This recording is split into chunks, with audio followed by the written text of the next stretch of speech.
Mr. Keith. My lady, today's witness is Professor Sir Chris Whitty. Could you be sworn, please?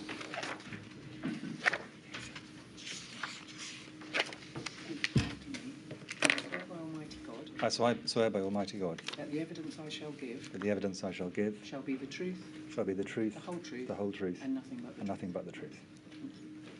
So, Chris, may I give the same apology to you as I gave to Sir Patrick yesterday? I'm sorry that we have to keep imposing on your time. Thank you for all your help. Thank you. Cheers. You are, of course, Professor Sir Chris Whitty. I am. Professor, thank you for, again, the assistance that you have already afforded the inquiry by way, this time, of further witness statements. You've provided a corporate witness statement dated the 15th of August 2023. We needn't bring it up.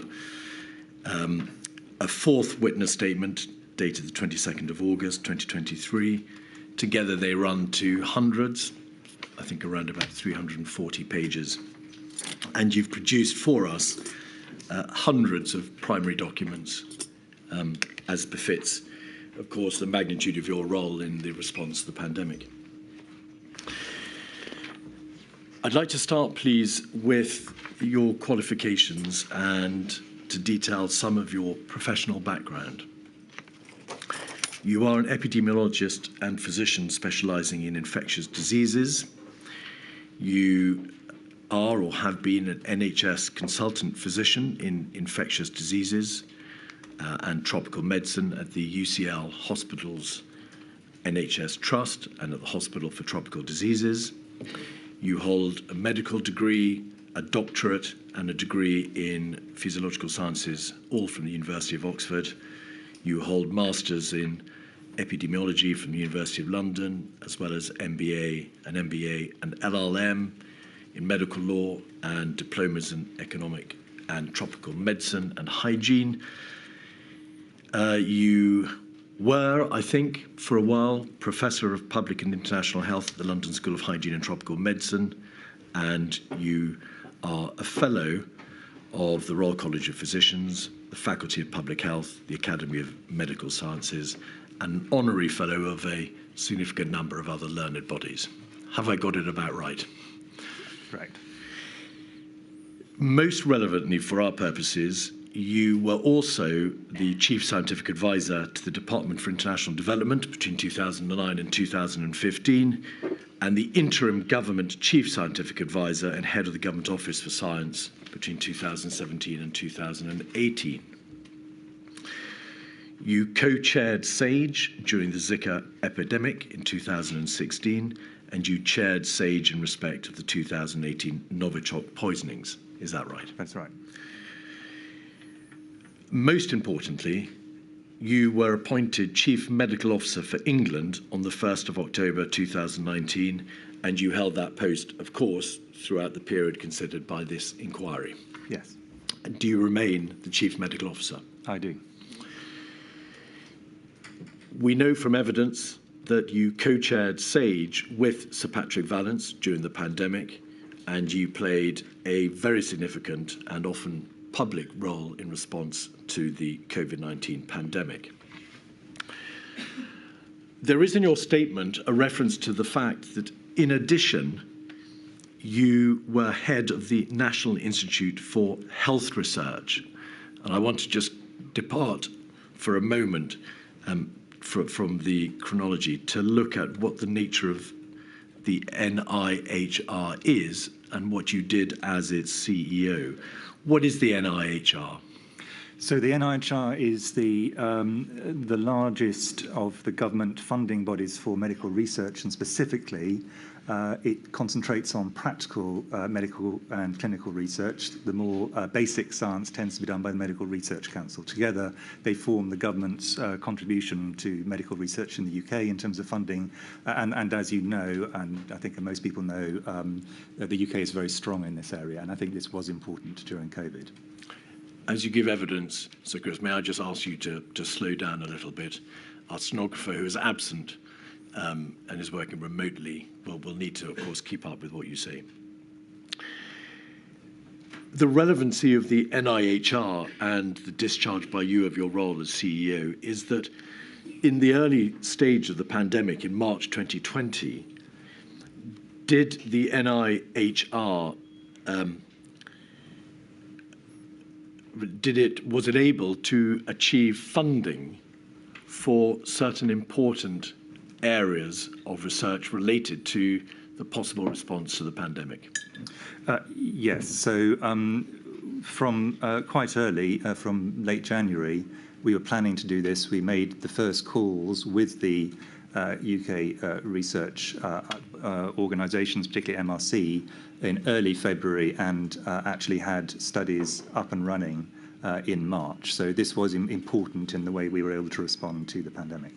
And was funding provided for a number of different areas, including clinical trials, phases of what then became the Oxford AstraZeneca vaccine, funding for COSIN, which the inquiry has heard is a system by which data was collected from hospitalised patients, and also for something called the COVID-19 Genomics UK Consortium, which provided vital research in relation to the sequencing of COVID-19 variants. So some of that was NIHR funding, some was from a combined funding group that Sir Patrick Vallance and I together controlled, but the same in practice applies. And I think we should add one more. There are many other studies that were covered, but I think a very important one was the recovery trial, which was the first to demonstrate that dexamethasone significantly reduced mortality in COVID. Is dexamethasone what is known as an antiviral, or at least a therapeutic, which became extremely important in being able to provide support to patients who were ventilated or who were receiving oxygen? It's a therapeutic. It was an anti-inflammatory steroid, but it led to a significant reduction in mortality for those who were on oxygen. And so drawing back from and looking at it overall, did your ability to be CMO as well as CEO of NIHR, did it assist you in being able to respond strategically to the demands of the pandemic? I think that it was slightly double-edged, Mr. Keith. I mean, I think that overall my view is it was beneficial because it allowed me to combine the strategy for the research, which I directly controlled, with the overall strategy for COVID. Of course, by having two roles, it did mean that I was quite stretched. So there were arguments either way, but I think it did actually overall help me in helping to make the response effective and quick. And then turning to some aspects of the role of the Chief Medical Officer, does the Chief Medical Officer act essentially as the United Kingdom government's principal medical advisor? Yes. Are you the professional head also of the public health profession in England?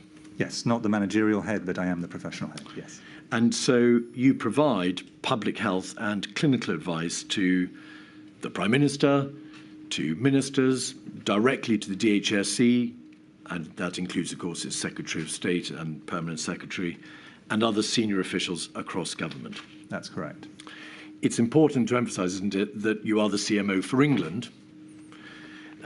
Is that because health is essentially a devolved matter, and therefore there are CMOs in the other nations of the United Kingdom? That is exactly correct. I think the one slight difference in terms of the UK role, because the CMO England is also the UK government medical advisor, is there are a small number of areas, mainly of international importance, where it is the UK government that leads rather than individual nations. But for practical purposes, it's England that was the majority of my responsibilities. Is the CMO a professionally independent position? Yes. Do you have a line manager? Do you report officially to another individual or entity? I report up to the Permanent Secretary, but I don't think the Permanent Secretary, or indeed anyone else, would wish to infringe the independence of the role of the Chief Medical Officer, which is a long-established one going back to the 1860s.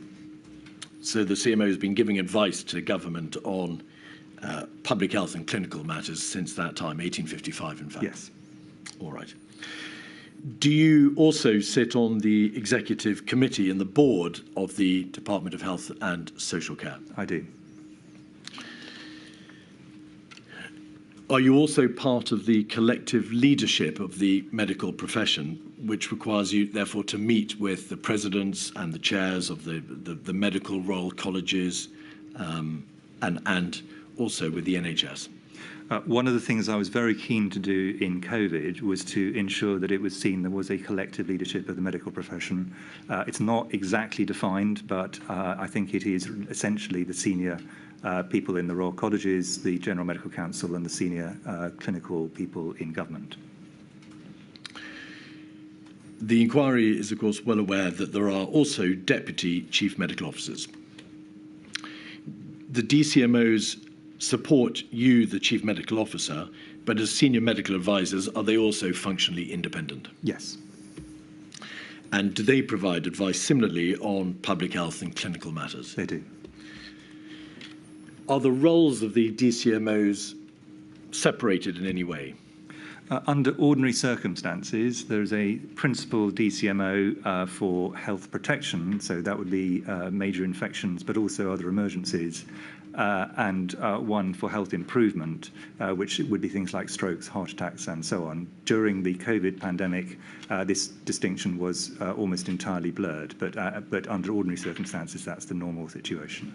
Because all of them lend their collective and impressive weight to the demands of the pandemic. Yes. I think there were 3 full-time DCMOs in post during the pandemic. Professor Sir Jonathan Van Tam, from whom we'll be hearing in due course, I think tomorrow. Also Professor Dame Jenny Harris, from whom we'll be hearing, and Dr. Thomas Waite and Dr. Aidan Fowler, who led on a variety of different aspects of the clinical and medical advice that's given to government. That's correct. All right. Just before we turn to the mechanics of the first 2 months of the pandemic, was there any significant difference between you and the DCMOs in relation to who initially responded to the emerging news of an epidemic within China? So the very first parts of the knowledge about COVID, right at the beginning of January, the response was led very clearly by Professor Van Tam, as the health, quite rightly, as the health protection DCMO, but in coordination with me.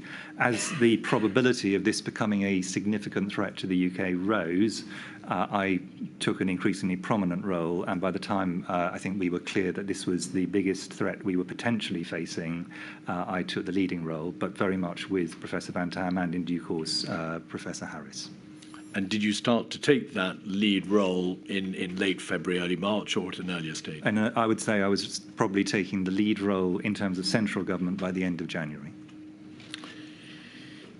Looking at the nature of the advice that you gave to central government and the means by which you gave it, could we have, please, your statement 248853 on the screen at page 50 and 51?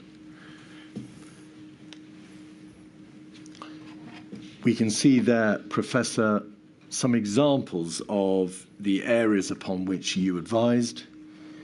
You advised on the accuracy of risk assessments, on the reopening of closed sectors, comments on prime ministerial speeches, and then over the page on the roadmap, on national local messages, tier 3 and the use of a circuit breaker. And then if we go over to 52, we can see specific areas of advice upon which the Office of the Chief Medical Officer, is that the office within which you and your colleagues, the Deputy Chief Medical Officers, work. You advised on indirect causes of mortality, principles behind the 2-metre social distancing provision, ethnicity, schools, holidays, variants, and so on and so forth. Yes.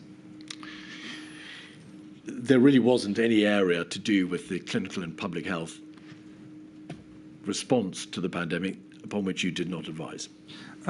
I'd put it bit more constrained than that, actually. Where I thought we added value was where having a doctor or a scientist giving an opinion was going to be useful. We were flooded with requests, many of which, in my view, were actually about policy, and we tried to avoid those areas. So the question really should always be, why does a doctor or a scientist need to answer this? And if the answer was, it's not obvious it needs to go to them, we try to encourage other people to do it, remembering that in total, at the absolute peak, the office had less than 20 people in it, including myself and the DCMOs. So we had to constrain what was done. But we could range wherever we felt public health, clinical advice, or science was relevant. But by and large, requests for advice from central government were required to be responded to. There wasn't a question of the CMO saying, this is an area upon which I'm simply not going to advise, albeit it is an area of public health or clinical importance. Quite frequently, we would say this is an area that doesn't look appropriate for us. This wasn't because we thought it was wrong. We just thought we were not the right people to give the advice.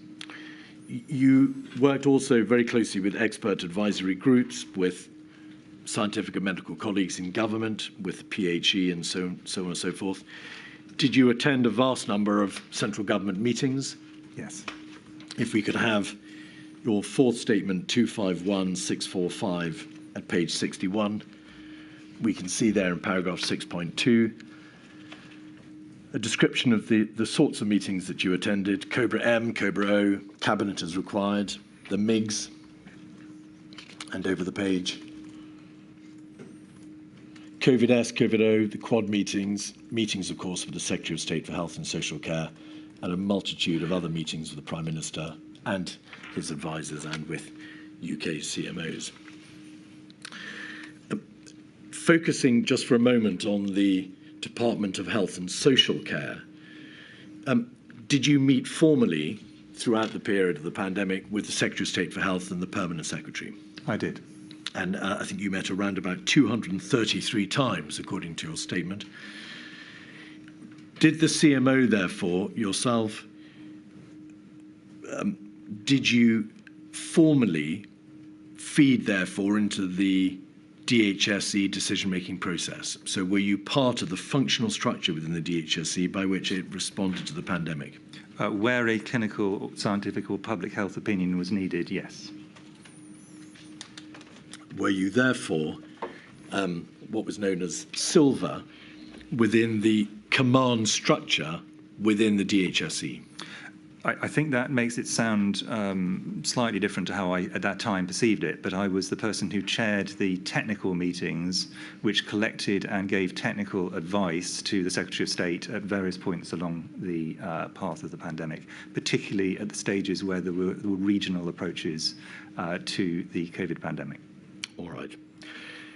We'll see in due course that you were also responsible for the clinical alert system, or at least for promoting the use of that system and for the sending out of alerts throughout England in relation to the pandemic.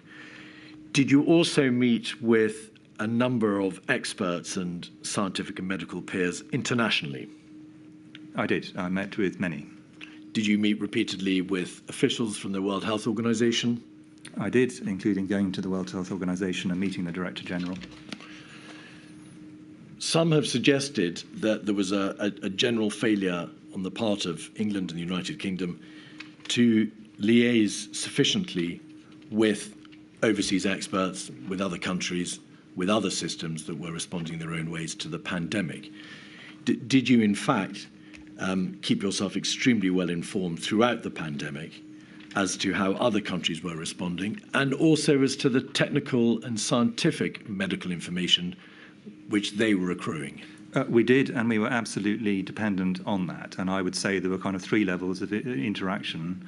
There were bilateral meetings I had with particular experts at particular times. There were meetings of groups where, for example, the World Health Organization would organize a group of people to come together and give advice from all around the world as an efficient way of passing on information. And then there were either publications or indirect links, because many people in the UK have very good international links, and then they would feed in to us. So we were getting information internationally from multiple routes, and as I say, we're dependent on it. do you consider that the system of international collaboration worked extremely well? I think against what was realistic, given that at any given time there was usually several countries that were actually at the absolute leading edge and where their experts were working flat out, I think it worked as well as reasonably could be expected. So will you give us, please, then, some indication of the areas in which you were particularly assisted? The emergence of the Delta wave in India or the Omicron wave in South Africa? At each one of the waves, inevitably, we got our first information from people in country. Sometimes, for example, with the Omicron wave, with the Delta wave, I and my colleagues had direct bilateral discussions, and they were extremely generous with senior scientists in those countries. And in the original Wuhan wave, we had some direct interactions, but a lot more indirect. And of course, we relied for our early understanding of this on Chinese science and then subsequently science from other countries, for example, Italy. In time, we ended up having multiple routine groups of scientists across Europe, colleagues from the US, Australia, New Zealand, for example.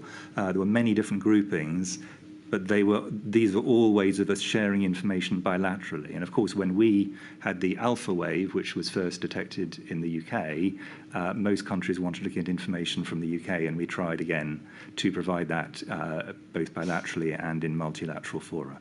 So on that occasion, the information flow was the other way? Yes. You have in your statement provided some details of the number of meetings that you attended. I believe you had around 44 meetings between January 2020 and July 2020 with the representatives of other countries, and between August 2020 and February 22, you participated in a further 107 international meetings, we presume multilateral meetings. That's correct. But it's also important to stress that a lot of information in medicine is passed on in written form by papers, by emails, and by alerts of different sorts. So this is only the direct meetings were only part of the way we were learning from the international experience. You have described how you were the chair of SAGE. You were, of course, the co-chair with Sir Patrick Vallance. Was he the principal chair of SAGE? We agreed at the beginning that it would be much more efficient for one person to actually chair the meetings if they were present, and Sir Patrick was at virtually all of them. So he chaired them. Occasionally I would chair them if he wasn't there, but we would agree agendas, agree minutes, and I think most importantly actually try accurately to reflect the output of SAGE to policymakers together as co-chairs, and to agree where we felt the centre of opinion at that point in time was. We're going to come and look at that process by which advice and information from SAGE was funneled through yourself and Sir Patrick to central government in a moment. But just focusing on your overarching approach to SAGE and your working relationship with Sir Patrick, did you try to formulate a common position in relation not just to the funneling of advice from SAGE, but to the technical advice that you both gave to government? Yes, and I think it's important to, in a sense, differentiate. I felt I had two roles with SAGE. In one role, I was actually a member of SAGE and had expertise in areas that were complementary to other people, and gave an opinion as myself, if you wish, as an expert in this field. But once the agreement had been made and the minutes were agreed, and we'd agreed where the central position was, I would then try accurately to reflect the views of SAGE as a body rather than my own views, because I thought that was, otherwise, in a sense, why have the extraordinarily effective, in my view, model of SAGE sitting on top of expert committees, sitting on top of a large scientific effort, sort of funneling up. So very much once we had agreed a SAGE position, that was Sir Patrick's position and that was my position. It's self-evident that the ramifications of this epidemiological and public health crisis were enormous. These were difficult and nuanced issues. There must have been room for a wide spectrum of advice to be given. Was it not in practice quite difficult to ensure that yourself and Sir Patrick were singing always from the same hymn sheet? Well, I mean, I think we spent. Firstly, the SAGE process, of course, helped because a lot of the discussions were had in that group and different ideas could then be tested more widely. Where we were unsure or where we were having to give advice in advance of SAGE or in an area where SAGE was unlikely to work, we did everything we could to have our discussions before we gave the advice to ensure that we'd thrashed it out and had a common position to put to the Prime Minister or other ministers as needed. You'll be aware from the evidence given by Sir Patrick Vallance that in his book, Jeremy Farrar observed that there was a friction, a tension perhaps, one between waiting and wading in between yourself and Sir Patrick in those early weeks of January and into February of 2020. Did he overstate the position, or was there a degree of difference between you? Well, Sir Jeremy, who is a good friend and colleague, had a book to sell, and that made it more exciting, I'm told. My own view was that actually the differences were extremely small. And the main one, and Sir Patrick, I thought, put it very well, was that I saw as part of my role within SAGE, and this is my first role as an individual, to reflect some of the very significant problems for particularly areas of deprivation I saw from many of the actions that we were taking in terms of what was going to be advised to ministers to consider for what they did next. And I think that was an appropriate thing for me to do. Sir Patrick also thought it was appropriate. Inevitably, it meant that we appeared to have slightly different starting points in SAGE, but the end product was the SAGE view, and we reflected the SAGE view when we went to ministers, which was, in my view, the correct way to do it. You refer in your own statement to the fact that there are risks associated with undercalling a crisis, for example, missing the start of a major epidemic or failing to get ahead of it, and overcalling, so leading, I suppose, to multiple false alarms. Sir Patrick, in his diaries, and again Jeremy Farrar in his book, refer to a tendency on your part to be perhaps more cautious than Sir Patrick, to a tendency to wait, perhaps with the experience of your long and highly distinguished career in this field, to wait to see how things pan out, to recognise that you've seen it all before and we must be cautious and wait to see what the data tells us. Would you agree that, by contrast to Sir Patrick, that was more the stance that you took? I think we should be very careful of the narcissism of small differences here. The differences were small. But I did have a stronger concern, I would say, than some, that the biggest impacts of everything we did, and I was confident we were going to have to do them, to be clear, but when we started, the disadvantages of all the actions, not just full lockdown, but other actions before that, for example, what was initially called cocooning and then shielding, as an example, stopping schooling is another. The biggest impacts of those would be in areas of deprivation and those in difficulties and those living alone and so on. So I was very aware that we essentially had two different things we were trying to balance. The risk of going too early, in which case you get all the damages from this with actually fairly minimal impact on the epidemic, and the risk of going too late, in which case you get all the problems of the pandemic running away. Now, as we will, I'm sure, come on to, my view is, with the benefit of hindsight, we went a bit too late on the first wave, and I've been very clear about that for some time.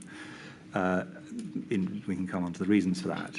But the idea that there was not some tension between those two and that you could somehow go without cost earlier than was needed, I think was incorrect. And again, everyone around the SAGE table would have agreed with that position. The degree of weighting, I'm talking here in terms of putting weight rather than weight as in time, between those two inevitably varied a bit between people, and I was probably further towards let's think through the disadvantages here before we act, and also in making sure that in giving my advice that ministers were aware of both sides of the equation. You've referred there to the very well-known harmful consequences of intervention to the damage done economically, societally, by non-pharmaceutical interventions.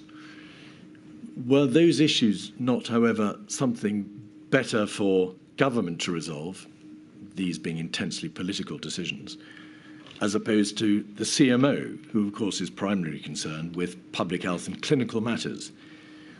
Were you entitled to weigh up the adverse consequences of early intervention when advising on public health and clinical matters? So the point you make is absolutely correct. I was not only entitled but should have and did weigh up the negative aspects from a public health point of view. It was no part of my job, nor did I ever do this, to say what are the wider economic, what are the wider social, what are the wider geopolitical questions. That was not my job.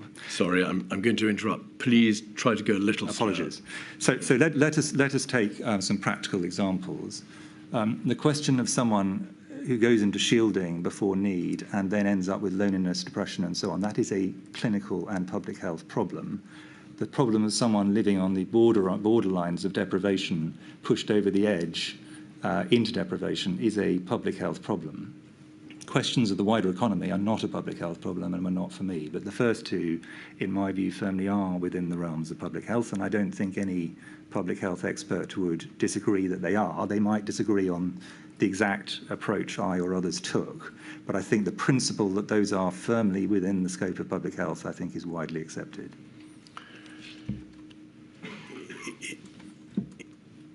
Inherent in this system, in this process, and in the government's response is this very difficult balance between the public health obligation to reduce mortality directly and indirectly, stop the number of deaths, stop the number of indirect deaths that might be brought about by, for example, a collapse in the NHS system, against the harmful indirect societal consequences of intervention. In those early days in January and February, was there not a greater need to get on top of the first side of the balance, to make sure that in public health and epidemiological terms, everything had to be done to reduce direct and indirect mortality, as opposed to focusing on the indirect consequences of intervention? Well, I think that one of the problems with that argument is if you get up to and including the beginning of certainly March, we didn't have any mortality in the UK, and we'd only just, in fact, had evidence of internal transmission. There then is a very difficult period, really, from the beginning of March till the 16th and then the 23rd of March, where the exact point along that path where the intervention should happen was a matter for legitimate technical debate from a public health point of view. Then after that, there is a wider set of discussions, exactly as you say, on the wider impacts on economy and society, which are not for me, Sage, or others. This is not our role. But in those, those technical questions, what we should actually give in terms of the public health advice, you had to actually give both sides of that advice. Let me give an example in a slightly different way, if I can try and make this clearer. If, as a doctor, you only say to someone you need an operation, and you don't lay out to them all the things that will potentially go wrong with this operation, even if you think personally it's the right thing to do, you are failing in your medical role. And in fact, if it came to a court, there would be firm direction on that from the legal profession. So it is important that when giving advice, you give advice on both sides of the equation. That is central, in my view. Additionally, you have to actually think through the public health implications. One of the problems I had in thinking this through was I think some people were thinking that this was just a matter of getting through a few weeks and then we're out and then it's all fine. My view is you had to think about this over the course of the epidemic as a whole, and that was clearly going to go on for a lot longer. Hence why we put so much emphasis, for example, on research. My view was always that you were only going to get to a situation you would not have to consider NPIs for the sake of argument once you'd got medical countermeasures, so vaccines, drugs, and other areas, and that was going to take some time. So you had to be able to do whatever you were doing for the period of time until essentially the cavalry came over the hill in the form of medical science.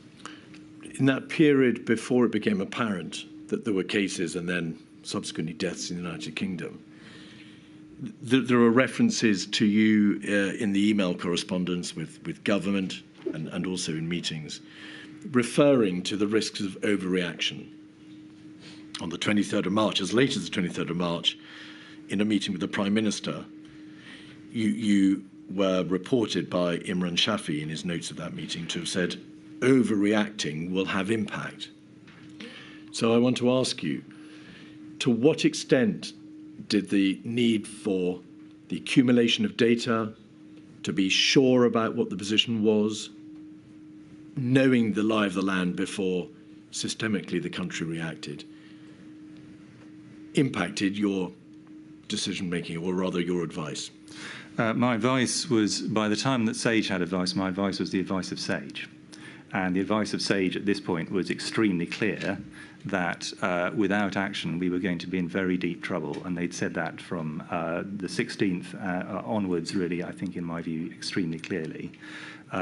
It is important that if you're, in giving advice, that the downsides of the advice are also laid out. That is good medical practice. Is also, actually, as it happens, good civil service practice. That is what you should do. It doesn't mean you do not think that the action should occur. And in my view, by the time we got to the 23rd, the options available to ministers, unless they wish to see very heavy loss of life, were pretty narrow, actually. But they needed to be aware of the downsides nevertheless. There is obviously a difference between advising on the downsides of a variety of options, different courses that could be taken, and a general appeal not to overreact. And it's that latter issue that I want you to address, please. Did you, during that time, January, February, March, call the risks of overreacting? Did you call out that there was a danger that if the country went too soon, too rapidly, there would be other, perhaps indirect, but other significant consequences? Well, I can only, in a sense, repeat what I previously said. I was certainly not in any way deviating from the position of SAGE. That was the position of SAGE. We'd agreed it. And that was clear that the view of SAGE was, if you wish to avoid loss of life, you are going to have to act. It is certainly the case that you need to be clear that there are going to be downsides to that action. And indeed, if you didn't give that advice, when the downsides emerged, which they surely would, then the ministers involved would be much more likely, in my view, to reverse position. So they need to have a firm foundation when they take an advice that this is, if you wish to minimise loss of life, this is a path down which you're going to have to choose a number of very, very unpalatable options. But be aware of the fact there are downsides. We're telling you that now. Don't say in 2 months I didn't know that. This is what the situation is now. That, in my view, is an appropriate way to give advice. And I doubt any doctor listening to this or any civil servant listening to this would disagree. That is the appropriate way in which you give advice to a patient, and it's an appropriate way to give advice to a minister. That's the correct thing to do. You've referred, Sir Chris, a couple of times now to the fact that you were merely relaying the position of SAGE. Did SAGE itself warn against the dangers of overreaction in those weeks from late January to early March? I don't think that I would have used the phrase, and certainly SAGE would have used the phrase, overreaction. What we'd have said is, here are some downsides. And these are things you need to be aware of. And, again, to go back to my earlier point, the differences between different people on SAGE on this were not of, are these downsides there, etc. All of these things were agreed. There was some difference as to the degree of weighting people would put on them, but I don't think that was inappropriate. Again, it's important there is a serious debate about these things before a central position is put forward. Of course, there is a debate. And of course, individual epidemiologists and advisors would naturally differ as to the speed with which the system was required to react, whether or not steps should be taken, whether or not further data should be accumulated, and a better understanding accrued. But the material does appear to suggest that you were prominent in calling out the risk of overreaction, and that, as Sir Patrick Vallance has suggested, you were more cautious than others in wanting to wait to see how things would eventuate. So I've rejected. Is that fair? No, I've rejected, and I will continue to reject your characterisation of this as overreaction, because that implies that I thought in a sense, the action should not happen.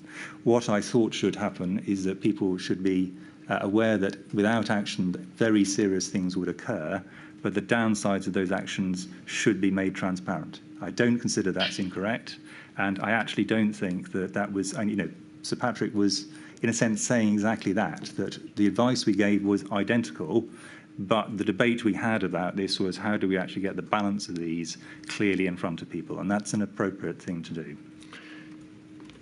In principle, and obviously you've explained very clearly what your position was, but in principle,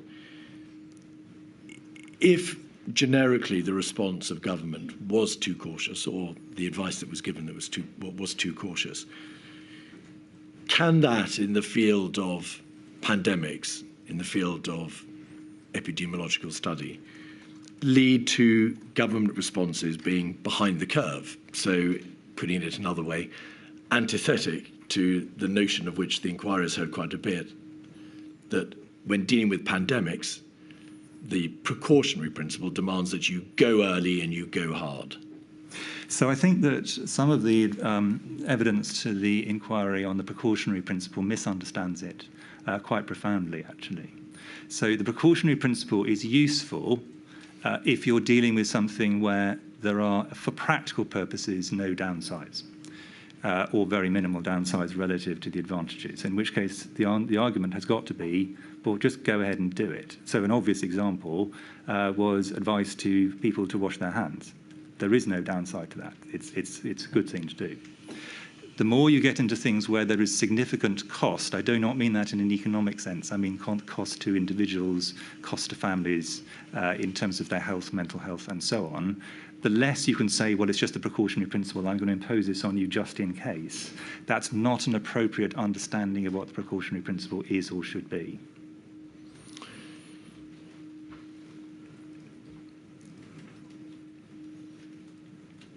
You gave a presentation at the Royal College of Physicians on the 12th of February, and if we could just have up a note of what you said. 274050.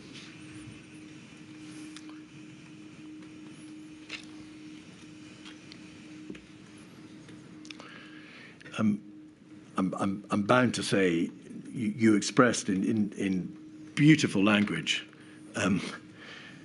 Professor, the dichotomy that was faced both by you and, of course, by the system generally when dealing with this pandemic, by saying these words, and then we'll come out the other side, and at the other side, one of two things will happen.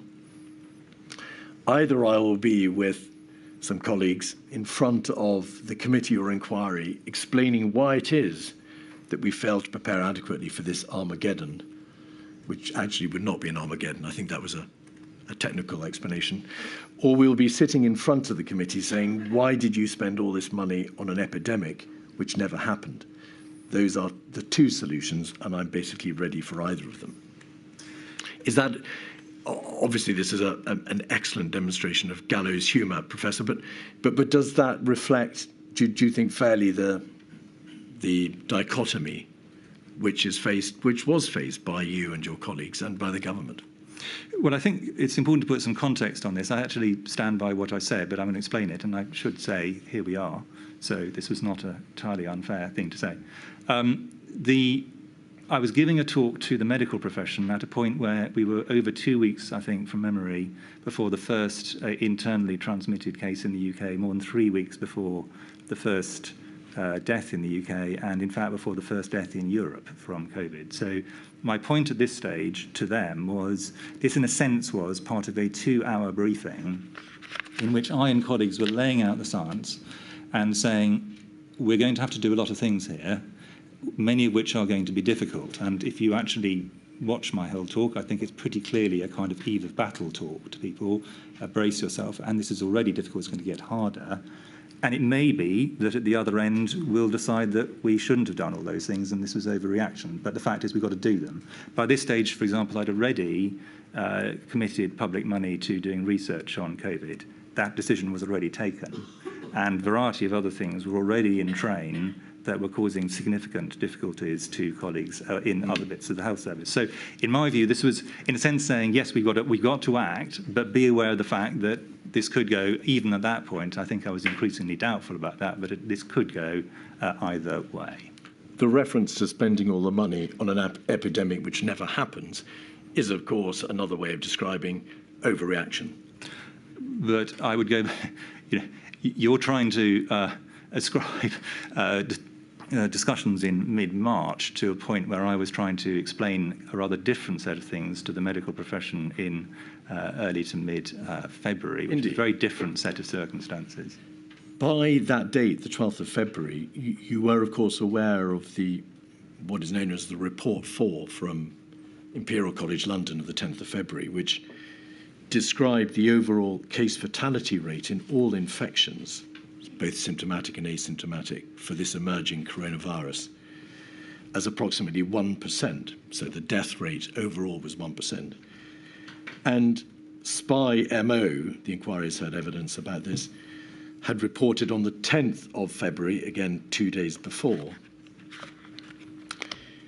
that it is a realistic probability that there is already sustained transmission in the United Kingdom, or that it will become established in the coming weeks.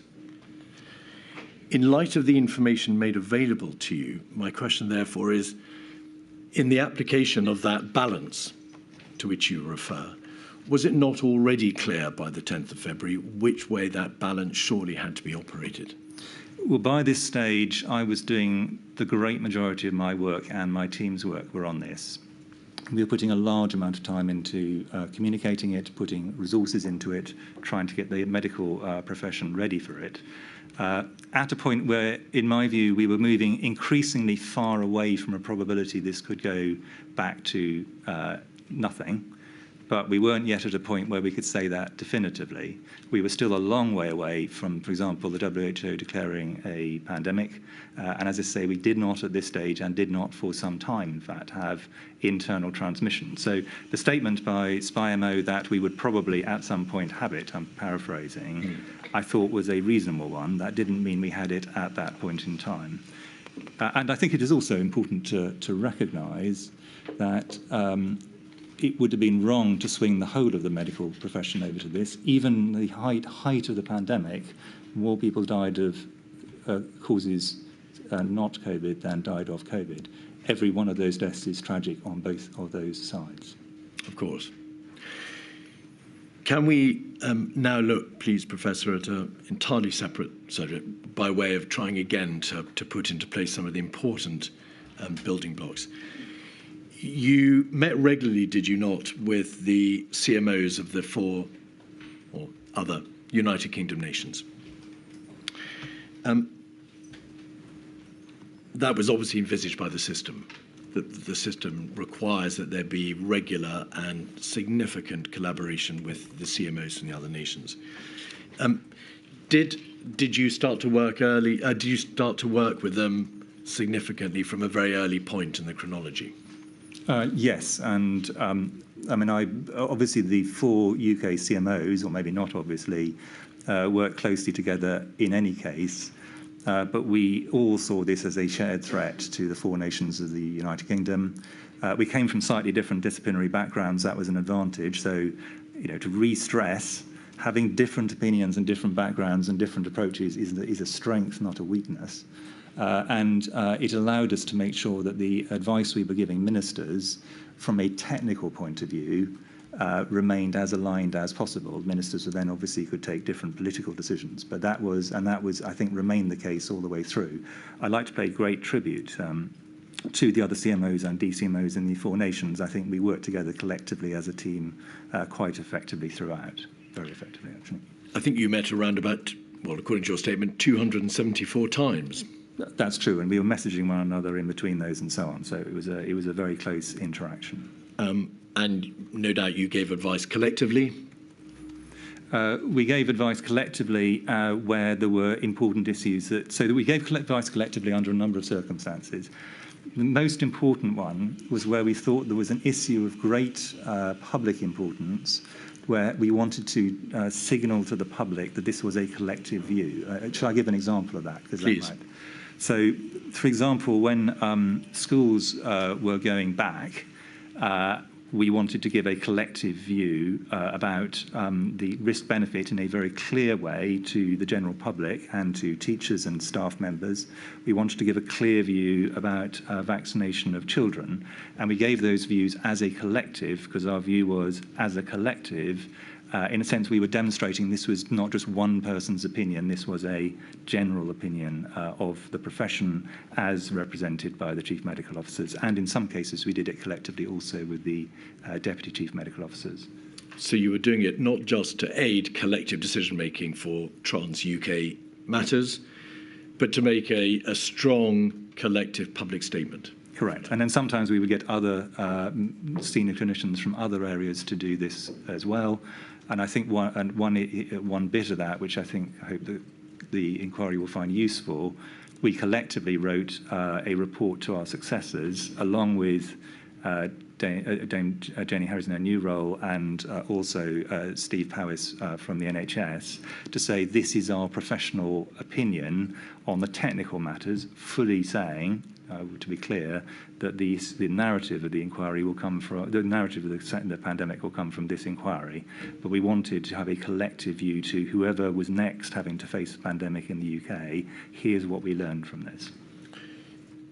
Can you recall any significant scientific disagreements between you, albeit I'm sure there were times that you were testing each other's thinking and testing the conclusions that the others might have reached, but any significant disagreements?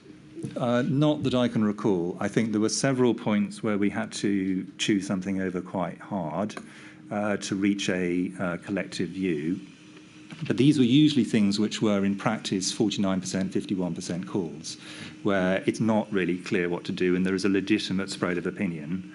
And we wanted to, when we gave our collective view, be pretty confident that we were giving one that we could all sign up to and felt comfortable with, and we'd thought through the pros and cons of that. But I don't think there were any from a technical point of view. The most difficult one tended to be on borders. And you gave advice on borders, balancing risks and benefits in education, of course, vaccination, dosing schedules, All of these. clinical trials, and also winter challenges. Exactly. Challenges faced by all the nations. There has been some suggestion from some quarters that there was an absence of proper collaboration on the clinical medical front with the devolved administrations. Do you consider that there was, in fact, the closest of collaboration with all four nations? Well, I mean, just commenting on the areas where I was involved, there are many others.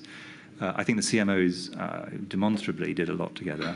The different public agencies did a lot together, and, for example, all the issues around PPE were agreed on a four-nations basis, usually at a technical level. The presidents of the Royal Colleges, with whom I met regularly, are on a UK-wide basis, principally. Some of them are more Scottish-based or English-based, for example, but they are a UK resource. So, and the General Medical Council, which is involved in some of these, is a UK body. So we were working from a purely professional, technical point of view, clinical and public health, in my view, very closely all the way through and at multiple levels, and this carried on all the way through the system. That doesn't mean that there weren't different and perfectly legitimately different responses to the pandemic at a operational, political and other areas, so I'm not claiming that this is identical across the UK, it clearly wasn't. But I think at a technical level, we did whatever we could to ensure that the advice was shared and also tested across the UK, and I think that was actually a real strength. As a matter of interest, it's obvious that there were a very large number of meetings from the 24th of January 2020 onwards. In terms of the formality of that process, do you recall whether or not your various meetings with the other UK CMOs were minuted? We had, essentially, we met in kind of three different ways. There was just informal discussions. There were formal things where we were trying to come to a decision, and essentially that either ended up with a minute or it might end up with a joint letter, but that essentially is the minute of these are the positions we've taken. And then there were discussion groups, of which the most, probably the most prominent was something called the Senior Clinicians Group, which I chaired.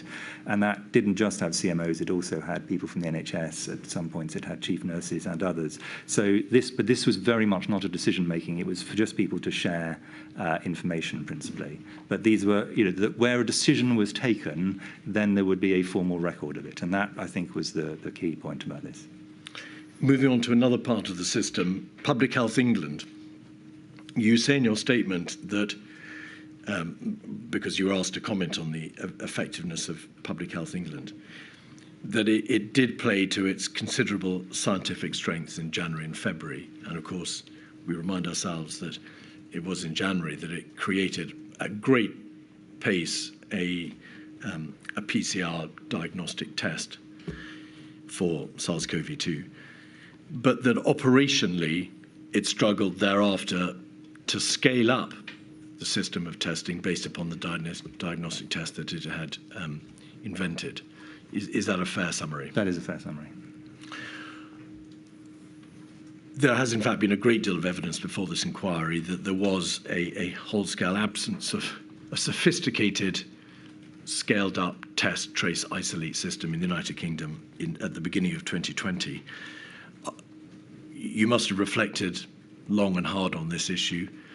To what do you ascribe that absence? I think that, in a sense, there's two levels of it. The countries which were best able to scale up, particularly using their public system, and I'm going to use South Korea as a proxy for that, but there were others, had very significant investment in public health infrastructure. In the case of South Korea, and I discussed this with colleagues from South Korea, it was after they had a bad experience with MERS, and they thought they wanted to beef things up, and they did. And in the case of Germany, which took a slightly different approach, they used their very strong industrial base to be able to do that. Absent either public investment over some period of time, you can't just switch this on at short notice, or an industrial base well designed for it. It was much more difficult. There were a number of other reasons, and in a sense, I think it's probably not the moment to go into them in great depth, but those were major barriers to it. I think there were also some issues about the interrelationship with the NHS laboratory system, but I'm not really the person to answer questions on that. We've heard some evidence about the multitude of small laboratories which were perhaps institutionally incapable of being scaled up. You must have... Well, of course, you were absolutely well aware of the absence of such a system in January 2020. Your understanding shows, of course, also, doesn't it, that you were well aware of how other countries were responding. Of course, you were on top of the detail of what other governments and countries were doing to respond to the pandemic. Yes. Was the CMO consulted during the course of the pandemic on the decision to disband Public Health England? I don't recall being consulted either formally or informally. I think I was sort of told that this was going to happen. My view is my colleagues from Public Health England did this extraordinarily professionally.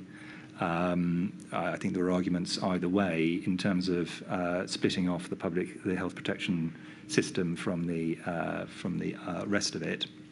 And I actually think the UK HSA system that's been created is a very good one. But this wasn't a situation where I was sort of sitting down in meetings and saying, shall we lead to this change? That was not part of what I was doing. And to be fair, I don't think it is necessarily a good reason why I would have been, because that was a structural question, not really a clinical or a public health one in the ordinary sense. All right. Can we now look, please, at SAGE, of course, the Scientific Advisory Group for Emergencies, which you co-chaired. You say, again, rather pithily in your statement, that as co-chair of SAGE, you're likely to be biased in its favour, and that it's not obvious to you what an alternative, better mechanism for the provision of scientific advice would be. Were you aware of how other countries had set up their scientific advisory systems? Yes, so because I'd been a chief scientific advisor in government during several emergencies of different types, including being a government chief scientific advisor for a short while on an interim basis, I was well aware of systems around the world going into the pandemic. And we've also, Sir Patrick and I have had the privilege of talking to a lot of our colleagues from other nations about their systems around the world. And there are many good systems. So the fact that we have the SAGE system was not something where we were just doing it in ignorance of all alternatives. In general, and I think most people, certainly in Europe, would agree with this, the UK system of integration of science into government, in my view, still is short of where it should be, arguably by some distance, but in fact it is better than a large number of our neighbours.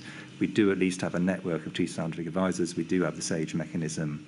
We do have a very empowered and rightly empowered government chief scientific advisor. So I think the SAGE system had some pluses and minuses, but as I say, I couldn't see another system internationally where you looked at that and said, if only we'd had that, we'd have been in much better shape.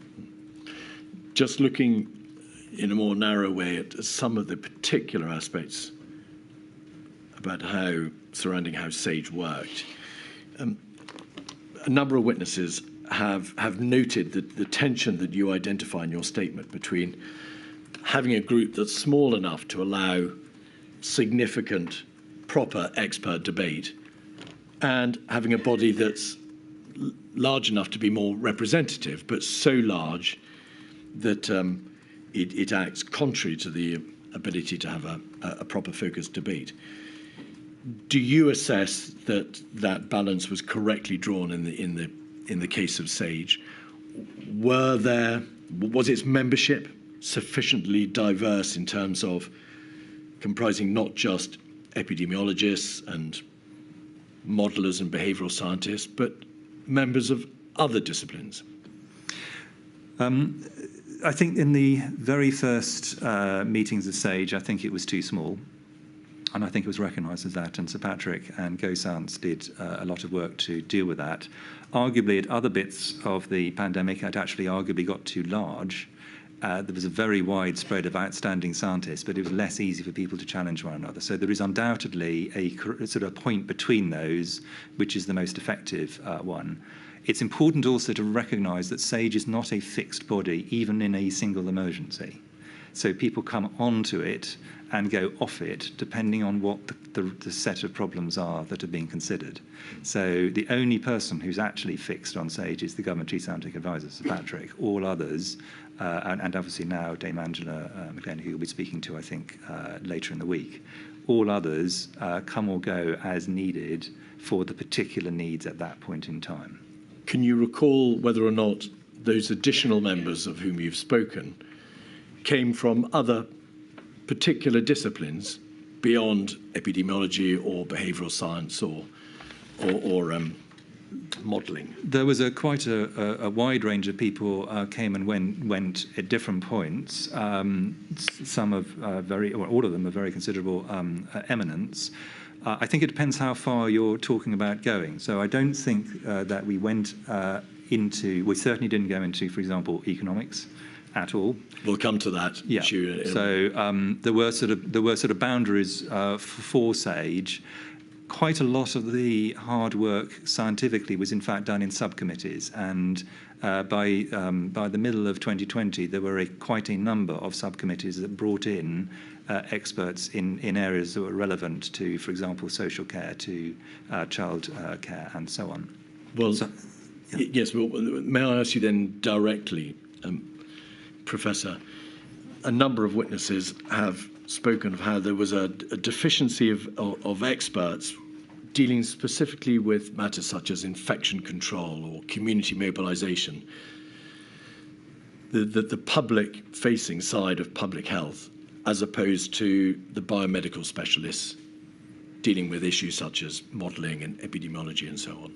Well, I think probably there are, I mean, in a sense, you can make a case for almost infinite numbers of sciences perfectly reasonably.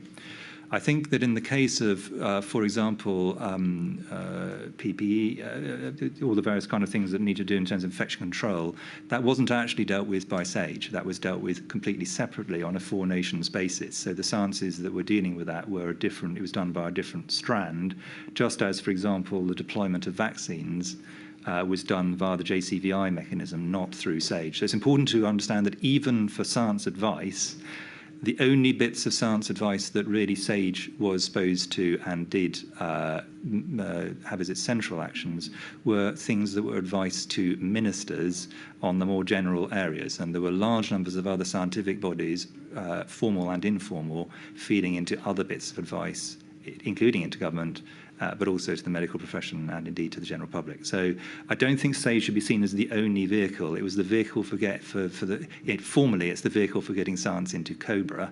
In reality, it had a wider remit than that, but it was definitely bounded.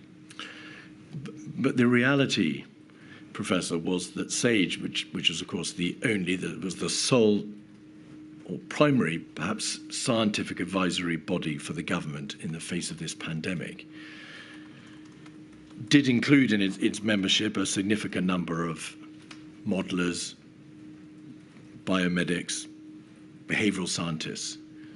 There wasn't, in fact, a significant number of experts who were dealing with the coalface of how the pandemic might impact upon the country, and therefore aware of what measures might have to be taken and recommended in terms of infection control, community mobilisation, intensive care, beyond the attendance of Public Health England and the NHS, who were obviously attending the committee. Would you agree? I said previously, you could have an almost infinite membership, but SAGE's job was not to either promulgate policy, promulgate practice, although I was very keen, and Sir Patrick was very keen, that it only considered things that were practical. So discussing theoretical things that were not practical was not a good use of time. But very many of the scientific inputs to government were not via SAGE, and I can't repeat that strongly enough. SAGE was only a route for certain sorts of questions to a particular bit of government. It was not the only mechanism by which government was in receipt of scientific advice. There were many other mechanisms, formal and informal. Would you accept that the government came to see SAGE as the primary route of advice dealing with all scientific aspects of the pandemic, and therefore would have been looking naturally to SAGE to have reflected in its advice appropriate elements of infection control and community mobilisation and so on and so forth, because SAGE was advising on non-pharmaceutical interventions and on social interventions. Yes, I mean, I'm not actually disputing the basis on which the question is being asked, but I think you also have to accept that if you want challenge and if you want timeliness, and remembering particularly at the beginning of SAGE, we usually had a maximum of 2 or 3 hours between SAGE beginning and COBRA's actually meeting. You do have to have a limit to the number of people who are around the table, and you do have to make judgments, many of which will not be ideal judgments. And it's not that they're not the best, they're not, in our view, the best available, but other people could have come to a different set of conclusions about who should be around the table.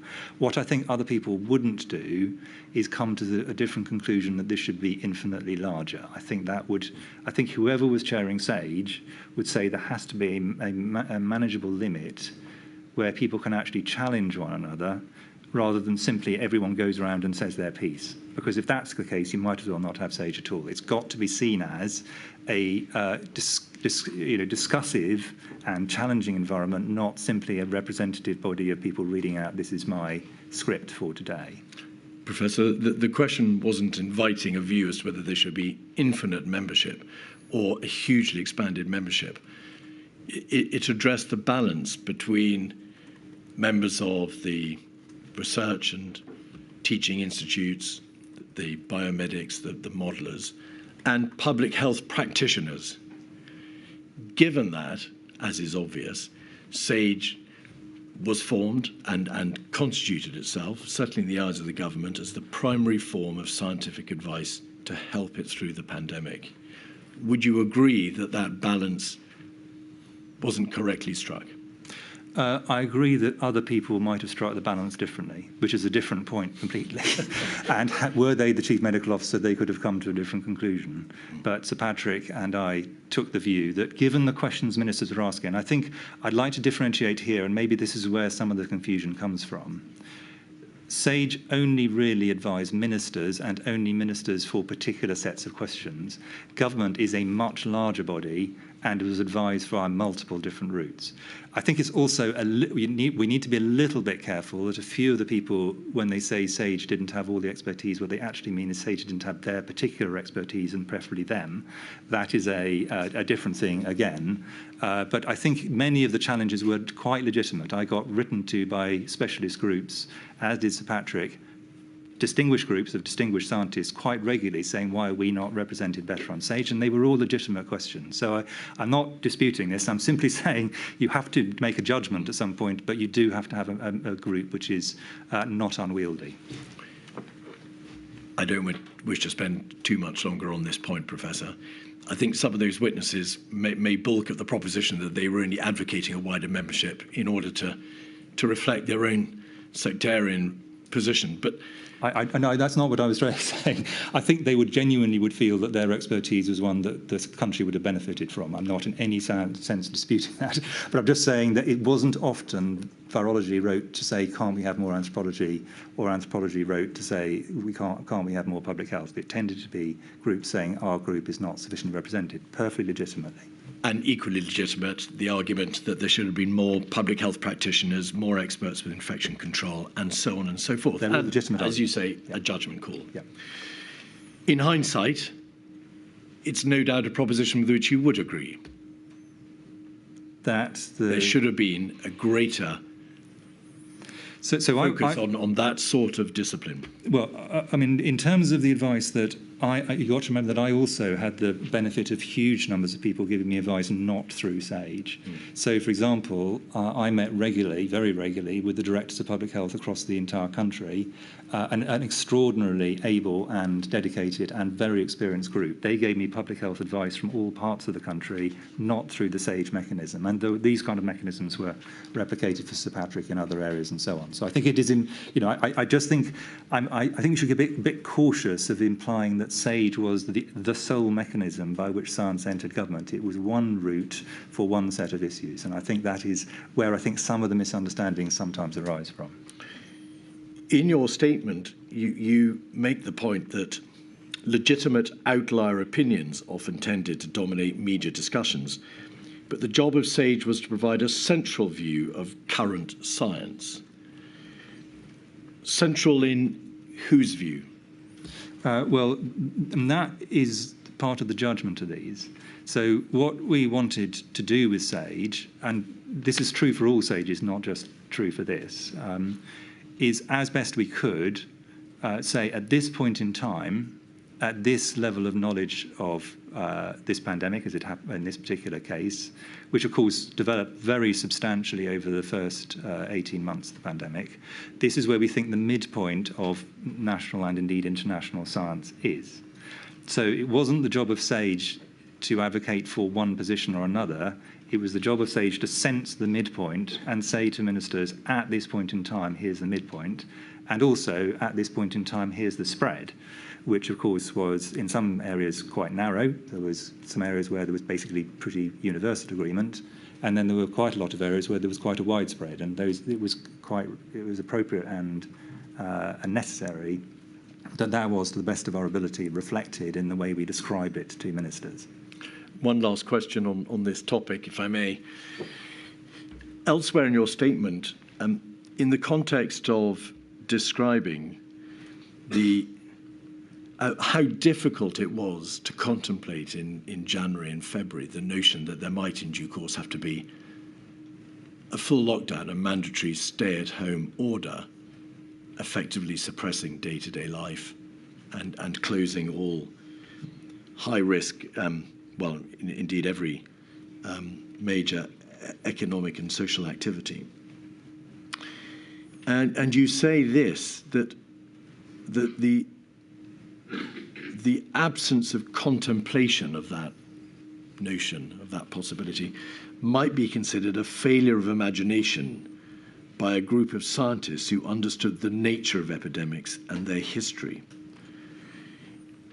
If anybody was going to understand the lessons to be learned from past pandemics and the necessary epidemiological lessons, it was, of course, surely the members of SAGE.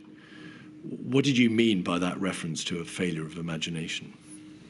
Well, I think that,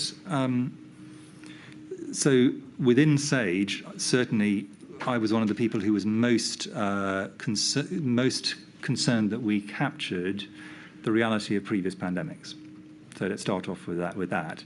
And for example, I was throughout, and I think this has been pointed out by some of the other witnesses, concerned about the fact that there would be a surge in winter, irrespective of where the first wave occurred. And that was partly for logical reasons, but partly because if you look back over the last, certainly over the three significant flu pandemics, for example, in the 20th century, starting with the 1918-19 one, the first wave was actually fairly moderate, and the winter surge that followed it was in fact killed a lot more people than the first wave. That was a really critical, in my view, fact. That wasn't picked up in the modelling, as that wasn't the reason, it wasn't that the modelling couldn't pick that up, but that wasn't derived from modelling, that was derived from, in a sense, historical experience. So there's a lot of things that we could usefully pick up from previous pandemics. Secondly, within previous pandemics, a large number of NPIs had been used, and we were aware of them and modelled them, including... Just pause there. Do you mean, is that a reference to quarantines and so they would include self-isolation and the like? Exactly. Quarantines, self-isolation, school closures, stopping high contact professions. These are things which had been done over decades or centuries. So these were mechanisms that were well known. The idea of essentially by law locking down all of society is not something which had previously been used. And you could argue, and I think it is reasonable to argue, that that's something we should have cottoned on to at an earlier stage. In reality, my view is that the band of situations where that would be relevant is in fact relatively narrow. So if a pandemic was much milder, like the swine flu pandemic, then it would be seen quite reasonably as disproportionate. And if the R was, let us say, 12, rather than 3, then it would probably not be effective because there wouldn't be, the force of transmission would be too great. So I'm going to just pause you there, please, Professor. We'll be coming back, of course, to the epidemiological justification for lockdowns in a later part of your evidence. But just on this point of principle, if there was a failure to cotton on to the notion or the possibility of a mandatory stay-at-home order, does it not necessarily follow that the government wasn't made aware in good time of that possibility, that the government wasn't advised in good enough time that this was an option, and had SAGE been alert, perhaps imaginatively, to this being a possible intervention, consideration would have been given to that possibility at an earlier and more appropriate stage? I think what you see with SAGE, and maybe we will come on to it later, because there's quite a lot of layers of technical points behind it, is that what SAGE was clearly advising by the time we get to the middle of March was that if ministers intended to prevent the NHS from being overwhelmed, which was one of their principal drivers, they had many others, and reduce the loss of life, they were going to have to significantly reduce interactions between households and individuals. And there are a variety of ways by which this could be done. The question about whether it was done by law actually is not a scientific question. It is a political and to some extent legal question, not a scientific one. Now, when you say that were they aware of this possibility, well, it clearly had been used by China. So there was very recent, it was all over the newspapers. Politicians were aware that that possibility existed. And indeed, it started to be used across Europe, although not that far in advance, actually, of where we did in the UK by a matter of really days in general. But so the principle that this was actually available as a policy response didn't require SAGE to make that point. That was just simply a minor kind of, in a sense, commentary on what you've just said. But did SAGE look in detail at a mandatory lockdown as part of what they were thinking about in early and mid-February? I think the short answer is no, and that's pretty clear from the minutes. We did, on the other hand, look at ways of keeping households separated, including advice to stay at home and so on.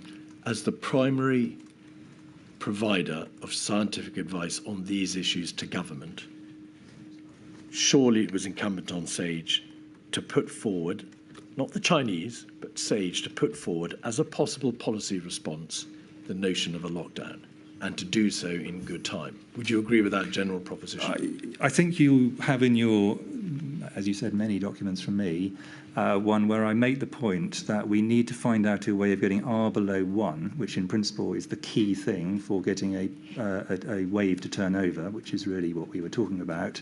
And I think the phrase I used was that China had thrown the kitchen sink at this, and we needed to work out what was the way we could achieve it with the least damage. I'm paraphrasing, but you'll find the email there, which had really essentially, it's not just my view, I think that would have been a shared view around SAGE members. You can argue that we should have gone for a maximalist model. I don't want to sort of put anyone into a difficult position, but were we to have been instructed by ministers, can we do, what would happen if we did a Chinese approach? That would be something which SAGE undoubtedly would have looked at. The question actually, I think, is, would it have been appropriate for a group of scientists to come up with what I consider is quite a radical proposition to put to government? And I think that's a debatable question, actually. But we were already very clearly making the case that we would need to significantly reduce interaction between households, and a lockdown is one of the ways in which you can do that. We're going to leave it there. We are. Otherwise, I'll get protests. I shall return at 22. Rise.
Mr. Keith. Professor, still on the subject of SAGE, it's very apparent from the evidence that the SAGE committee produced minutes, which you, of course, approved, in a way that tried to reflect a consensus position. And whilst some of the minutes do provide levels of certainty rating, for example, in relation to subject X, there's a high confidence, or subject Y, there's a low confidence, would you agree that in general terms, dissenting opinions, changes of opinion or differences of opinion were not, as a general rule, reflected in the minutes? Yes, I think I'll make one very minor gloss on what you've said. I basically agree with the position, which is, in my view, this was a central view, not a consensus view.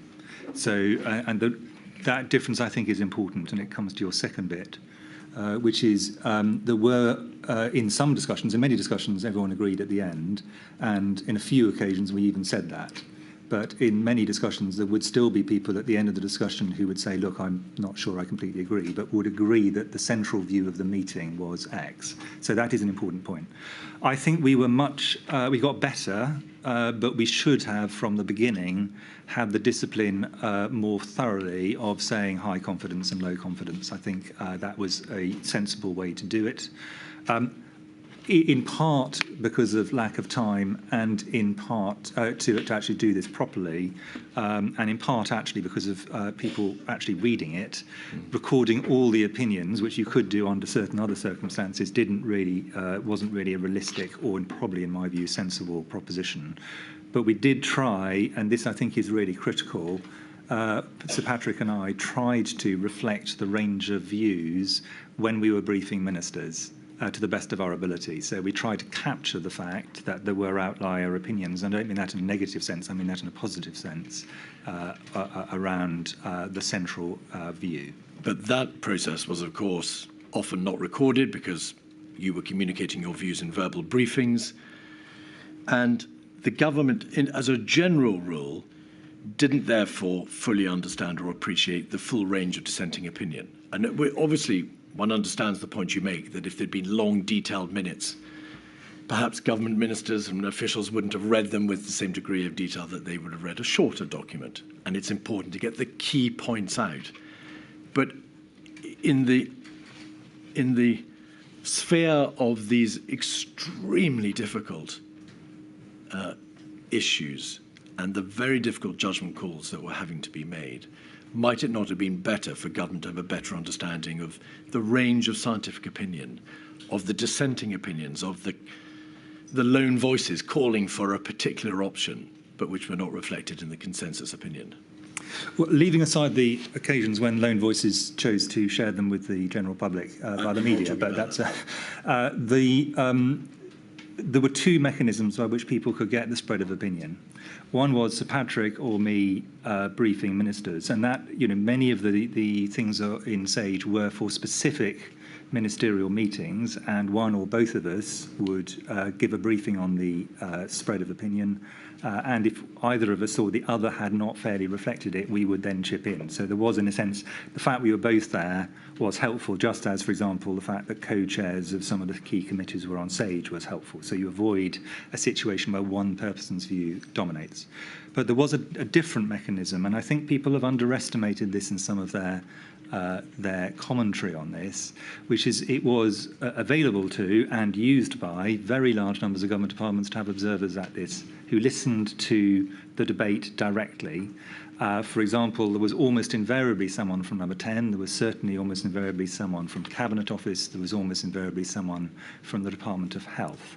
So they were able, and indeed the Treasury for large parts of it, they were able to reflect as they saw fit, and certainly if they had felt that the minutes were actually not what they had heard, it was entirely open to them to say, I know this is what the minutes say, but I was at the meeting and that isn't what I heard. And then what I would expect to happen, were that to occur, is that the relevant minister, if they thought this is important, would summon Sir Patrick or me and say, I've got two versions of this, the minutes and what my own woman or man has said. what do you say? That never happened, but certainly that mechanism could have occurred if people had wished to, because many departments and the devolved nations had observers. So, Chris, Mr. Keith's question was premised on the basis that ministers would read the minutes. Was it your impression that they read the minutes, or somebody read the minutes and told them what they were, or was it your impression the ministers relied on your verbal advice? I think that in most cases the ministers were more reliant on the verbal, but that depended on the minister. Some ministers are more, in a sense, paper-based in the way that they absorb information. Others are more verbally based, and as always, our job was to fit our communication style around that. But the minute was there also for, we weren't in every meeting with the ministers, so the minute was also there for other officials to have as an anchor point as to what had Sage actually said as their central view. So that was part of what they're there for, and of course they were also a record, and in due course, and I was very pleased by this, a public record, so that others could comment if they wished. Thank you. But the dissenting views, such as they were not recorded, generally speaking, in the Sage minutes. And of course, only those persons who were in the room with you and Sir Patrick would have been privy to the verbal briefing, which you've described was a useful conduit for perhaps giving a wider range of the reflection of the Sage views. No, that is correct. And I fully accept that this is a potential weakness.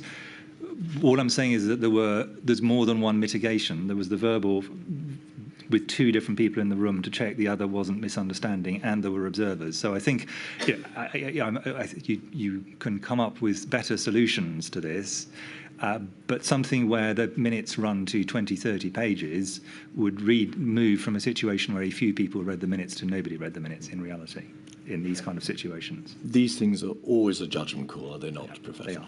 There are plainly degrees by which they can be altered without throwing the baby out with the bathwater. It would have been possible, in my view, in retrospect, and there is an argument for this, to have had two sets of minutes, an immediate set that accurately reflected the central view, and a longer set that people subsequently did. But the one slight caution I would have on that is my experience of minutes in difficult areas is that everybody feels their own view is being misrepresented almost whatever you do. And clearing minutes is a slow and quite laborious process because you have to be accurate. And if you make them longer, it therefore becomes a longer process. So I think there are arguments either way, but I think that would be the only thing I can see that would be easy to do that would meet that need. You've mentioned, by way of mitigation, Professor, that there were other attendees at SAGE. But of course, those PHE and NHS and other government officials who were attending SAGE were not necessarily present in your verbal briefings to the Prime Minister. Some were, some weren't. So, but not always. No, of course. To have had that would have meant a very large room. Indeed. And Mr. Cummings has given evidence that one of the reasons why he asked that there be attendees from number 10 and Cabinet Office at SAGE was because the SAGE minutes did not, in his opinion at any rate, capture anything like, to use his words, what we needed. So that was why members of the Cabinet Office and number 10 began attending SAGE, because the minutes didn't adequately reflect the full range of dissenting opinion. And there was a mechanism for them to pick that up. I think my reading of Mr. Cummings' evidence on this, which I found very interesting, was he actually felt it might have been helpful for some ministers themselves to have come and listened to the debate in SAGE. I think that would, of course, have been open to them. When Mr. Cummings himself, when it was known that Mr. Cummings himself sometimes came to SAGE, this caused quite a row, actually. I wasn't the person who made the decision to make that possible, but I thought it was perfectly sensible that one of the most senior advisors to the Prime Minister, if she or he wished to, could listen in on SAGE, struck me as a sensible thing to do. What wouldn't be sensible if they then tried to contribute? They could ask questions potentially, but try to bias the answer that was given. That would be extremely unacceptable, but that wasn't the situation, in my view, that happened. Another aspect of the SAGE process that's been reflected in the evidence before this inquiry is that because of the commission basis upon which requests to SAGE were made for particular advice, but because of the way in which that system operated, there was an inadequate opportunity for SAGE to understand what decision makers and ministers were driving at. on the basis that if they had been able to speak to them directly, if they'd engaged with them, they would understand better what the minister's needs were and what it was that they wanted from SAGE. Can you think of any way in which the system might have been recalibrated to allow that one-way street to be opened up or reversed? Well, I'll give a narrow answer, but you may want me to go wider. The narrow answer was when we were certain what ministers wanted, we did our best to reflect that to SAGE participants so that they could reflect that in their pre-work and in the meetings. Sometimes, and this is not a criticism, it's simply a statement of fact. Can I pause you there? You mean you would speak to members of SAGE individually, out with the formal meetings and out with the minute process, yes, and say this is what government has in mind? What we would do was be where we were clear that we knew what government wanted, we or others would reflect that. The problem here is iterative, and this is where I think many of the problems potentially can come from. SAGE, it wasn't helpful to say to SAGE, there's a considerable debate going on in government, and lots of people have got different opinions. That wasn't actually a terribly useful thing to say. It was helpful if we could say, well, government's strategic aim is X. But the danger was SAGE was not in a position to say what government's strategic position was until the government itself had a strategic position, and sometimes the government was waiting for SAGE to make a strategic position. And that potential circularity, I think, is something which I think it bears some thought. Those communications where you relayed government thinking back to individual members of SAGE were not necessarily recorded because they were perhaps given in verbal conversation. And secondly, it's apparent that from the minutes, because there are no references to SAGE's understanding of what the government is looking for and what it wants, to what those needs are. So it does rather appear as if the formal process for recording the range of debate didn't adequately reflect what it was the government needed. And in its hour of crisis, it needed the assistance of SAGE. I think that, I think there are probably two answers to that. I think it's a fair point. The first is that SAGE was often commissioned directly from Cabinet Office. So what you have is essentially you have what Cabinet Office wanted of SAGE, and Cabinet Office is the clearinghouse for all of government, including, importantly, number 10. So that was one vehicle, but it would have been, I think, incorrect at several levels, actually, for the SAGE minutes, which were a scientific record, also to have been a record of my or Sir Patrick's view about what government's current policy positions were. That's a completely different thing, and I don't think that would have been an appropriate thing, actually, for us to have recorded in SAGE minutes. I've not suggested that. No, I know. I'm just sort of explaining where I think the balance potentially lies. Ultimately, you and Sir Patrick were required to relay verbally in an largely undocumented process, your own recollections of the ebb and flow of the debate within SAGE. You were required verbally to reflect back to SAGE, unrecorded, the response of government and what its thinking was. Did that not place upon you and Sir Patrick too great a burden? How could you possibly be expected, after this multitude of meetings, to relay the ebb and flow and debate of these extraordinarily difficult issues in bluntly side meetings with the government? Well, firstly, we weren't trying to relay the whole ebb and flow, but we were trying to relay the range of opinion, slightly different. The alternatives would actually have been even more burdensome, which would have been to have to write up the whole thing, get it agreed by everybody, and then send it in.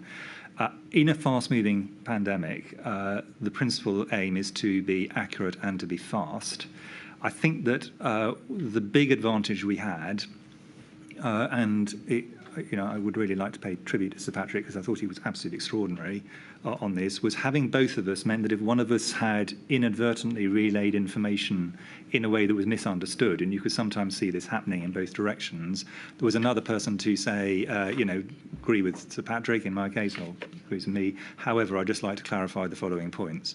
So I think that mechanism of having two people who are relatively wide-ranging scientists able to check one another's recollection and onward relay, I think did provide some degree of, in a sense, error prevention in the transmission of the information. I fully accept that in a less frantically paced system, there are better ways you could do it, and of course they would be much more convenient to a subsequent inquiry because then it's all written down, but that wasn't, of course, the principal aim at that time. One final aspect of SAGE. You've repeatedly referred to the fact that, of course, SAGE was a scientific advisory body. It produced the scientific advice. Yeah. There was no analogue, and there could not properly have been within SAGE an analogue for economic and societal considerations. That was a matter, and it's a political decision, for the government. You must have oft reflected upon the fact that SAGE would be giving advice on the scientific issues. The advice would be relayed through you and Sir Patrick to government. And then on occasion, that advice would be trumped. I don't mean that in a pejorative sense, but the advice would be made subject to intervening advice, if you like, on the economic and societal issues in your absence and in the absence of SAGE. Did you come to believe that there ought to have been an analogous, recorded, transparent body that could do the same for economic and societal issues as SAGE was doing for the scientific issues? I certainly think that there is a strong case for having the technical economic advice, remembering, of course, the economic advice is itself quite often quite market sensitive, so that's a slight caveat, made transparently available to people and where it's possible for external experts to challenge it. There is a case to be made. My suspicion is that this is one that the Treasury would have not yet warmed to and are fairly unlikely to warm to, but that's for a large number of legitimate reasons. But what you say is correct. It would, however, the one bit of what you said I would just be a little bit more cautious of is the idea that I'd be worried that the science advice would be trumped by the economic advice. My view is political leaders should take both bits of advice and then they should balance them. That's not in the sense that is their job, in a sense not mine. I've referred to that expressly by virtue of my reference to the fact that that was a political decision for ministers. Yeah. Modelling. Some witnesses have suggested that there was an over-reliance on epidemiological modelling within SAGE, particularly between January and March. It's notable, Professor, that when you gave advice yourself to the Prime Minister and ministers in early and mid-March about the likely numbers of deaths, on the impact on the NHS, and possible infection peaks, you used actual data and short-term forecasts, actual scenarios, as opposed to models. Ultimately, and I appreciate this is a very wide question, what was too much reliance, or at least too much time spent on modelling in February of 2020, and thereby damaging focus upon the actual data of infection hospitalisation rates, infection fatality rates, and the obvious emergence of the virus? Well, excuse me, I have, and actually Sir Patrick has, and if I'm honest, most sensible modellers have, a strong preference for actual data over model data where that is available. The problem we had, and models have many uses, the problem we had early in the pandemic, in the first 3 months, was we were dealing with very sparse data, and data that had to be integrated from lots of different areas, where the actual data didn't tell you a terribly clear story. As the numbers sadly ticked up, and there were many more cases in the UK, then the actual data was relatively easy to interpret. It was much harder earlier on. So that was the first thing. Models also have a separate use, which is in testing out various scenarios and saying, if you do this, what's the likely effect? I think it's always important, and again, modelers will also agree with this. This is a cliche of modelling, that all models are wrong, but some models are useful. And the point about these models was they helped to explore and test some policy options.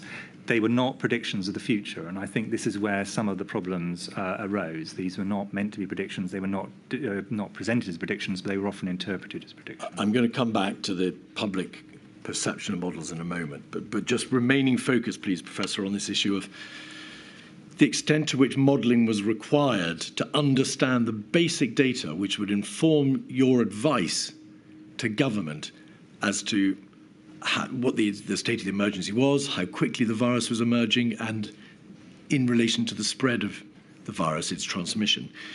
Modelling wasn't required, was it, to inform you of the infection hospitalisation rates, how many people who were infected would be hospitalised, how many people would die of those who were infected, the infection fatality rate, or what the impact on the NHS was likely to be.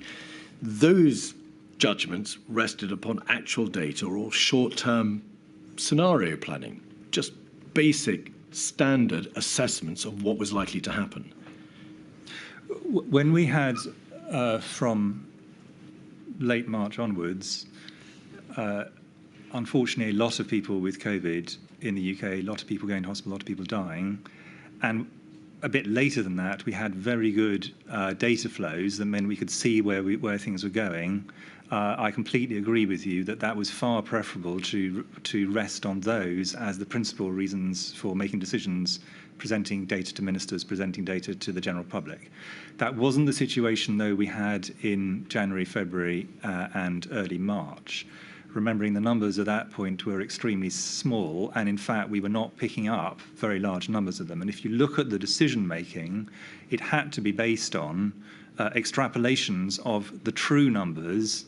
So, for example, early on, there was a very useful analysis done by Professor Ferguson saying that the numbers in China must be substantially greater than the numbers being reported, based on his modelling about what must have happened if it had left China. And I'm just going to pause you there. I'm so sorry. That was not, however, a modelling exercise. He looked at the number of flights that were coming out of Wuhan, worked out for the number of people in hospital, how many people, therefore, were likely to have been infected, and worked out the infection hospitalisation rate from that. It wasn't a modelling exercise. That sounds like a model to me. All right. Well, then, let me ask you this. It's obvious from the 28th of January SAGE meeting, for example, that SPI-M were asked to advise, and the modellers in SPI-M were asked to advise on the actions the United Kingdom could take to slow down the spread of the outbreak. Why was it thought necessary to ask modellers to be in the vanguard of that response, to give advice to SAGE about how, in practice, the government should respond? Modelling could never be a substitute for basic epidemiological analysis of death rates, hospitalisation rates, and impact on health services. I think you're probably using modelling in a much narrower sense than I would. So a lot of the things you've just talked about, in my view, do depend on models. So, for example, how you calculate a clinical fatality rate or a population-levelled fatality rate is a modelled number, particularly early on when numbers are changing very rapidly. So I think modelling has some quite small and discrete uses, and these are laid out quite nicely in several of the witness statements you've already received, so I'm not going to go into them in detail. So I think quite a lot of the relatively simple data are still model-derived. I think what you're talking about are scenario models, which actually test out, but the point about this is they don't propose, they test. various approaches and say, how will these, if you did this or if you did that, what, in the view of the model, with the big caveat I made that models are not predictions, which are the ones that would have big impacts and which ones would not. Now, you can try and do that without a model, but a model will give you a lot of information you otherwise would not have. And so was this the position that a great deal of time and energy and resource was spent in February on that sort of future modelling, that is to say, trying to model what the various contingent outcomes would be of steps that might be taken by the government, what impact measures would have. But that, of necessity, relatively less time was spent focused on the actuality of the scenario faced by SAGE and the government, which was that there was emerging data from China and from the Diamond Princess episode and from the basic ICL and London School of Hygiene and Tropical Medicine reports telling you what the death rates and the hospitalisation rates were likely to be. Well, I mean, firstly, a lot of those data were coming from modelling groups, just to clarify on that point. It's also important to realise that there were huge strands of scientific work that were happening in parallel with the modelling work. Now, the modelling work tends to get a lot of prominence, and one of the reasons I think it's lodged itself in the public mind is some of the prominent modelling groups were led by people who were very good at explaining it in the media, and they tended to hear a lot more of that than they did from virologists or others. But actually, alongside this was very large research and an analytical effort across multiple domains, and modelling was only one of those. It's an important one, but it was not the only one. Two final points on modelling. Firstly, can you return, please, to the point you made earlier about the public appreciation of modelling? There is very plain evidence before the inquiry that a quite inappropriate degree of alarmism was apportioned to some of the scenario forecasting modelling done by ICL and Professor Ferguson and also by the London School of Hygiene and Tropical Medicine. In general terms, what was that alarmism and criticism justified in any way at all? I think that I thought Sir Patrick did an excellent job of laying out his discomfort and my discomfort at trying to explain models in very short form press briefings, because they have to come rightly with large numbers of caveats, which the modellers would themselves agree. And what inevitably happened with models, unfortunately, was you can't actually argue with the number of people going into hospital and the number of people sadly dying. You can argue with the model. So they tended to become a way in which both sides of a polarised debate tended to have their debate, with some people saying, this is all made up, it's all exaggerated, look, this is just modelling and the modelling is exaggerating, and other groups saying, the models show this is going to be absolutely terrible, why aren't we doing more, and so on. So the models tended to become the focus for the debates between people who had strong opposing views, because they were more debatable, actually. Also because they weren't fully understood, and a large number of the people who were debating them in public were doing so. Essentially, they had a position they wanted to advance, and they were going to use the model to advance that position, almost whatever the model showed. I think that, and I think this demonstrates that trying to use modelling outputs in public discourse has to be done with care. It doesn't mean it shouldn't be done, but it has to be done with great care, whereas using actual data is much easier. Everyone can understand it. You can test whether it's true or not, but if it's true, at least you can then interpret it. And that's why, personally, I far preferred, and if you see my presentations of data, I tried wherever possible only to use either existing data or data with very short-term forward projections, because I think that's much more straightforward to explain. And in truth, is that why when the change of strategy, as we've heard, and we'll debate in due course whether it was indeed a change of strategy, but what has been called the change of strategy occurred around about the 13th or 15th of March. What drove that change of strategy was actual data about where we were on the epidemiological trajectory, actual data in relation to the number of cases and likely deaths, and actual data in relation to the impact on the NHS. That is exactly right. So the problem we had was both where we thought we were in time and where we thought we were in terms of the force of transmission, and therefore the number of measures you would need to actually get on top of things, changed quite significantly once actual data started to flow that was more reliable. And that's kind of inevitable. Data trumps models every time. That's everybody agrees with that, and any model is only as strong as the data on which it is based. And coming back to the criticisms that were made in the public sphere in relation to models, is the nub of it that models model numbers of deaths, in essence, that may occur in the event that, for example, a step is not taken, or they may model a variety of mitigations that may or may not be put into place. But of course, if those mitigations are put into place and the government does take steps, then the number of deaths estimated will not come to pass. Correct. All right.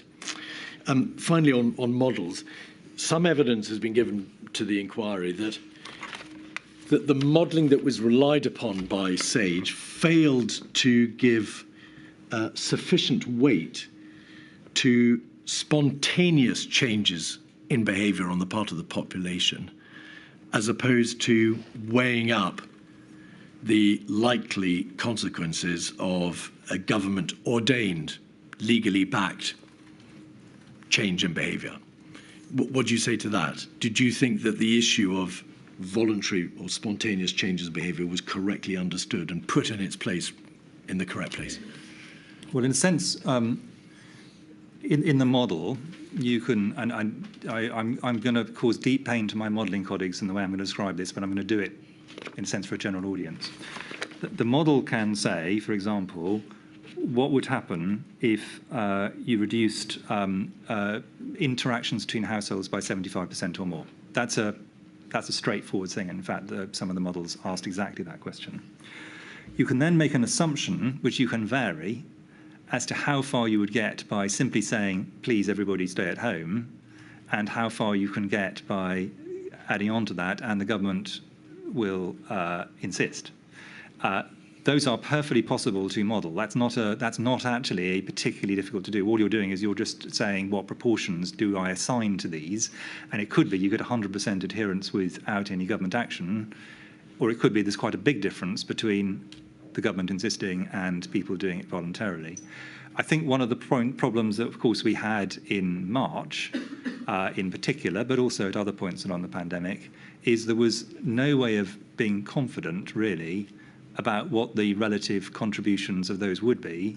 And by the time you would be confident, you'd be several doubling times further along the path. So there wouldn't be time, in a sense, to look back and say, well, that's fine then. We probably don't need to take more radical steps.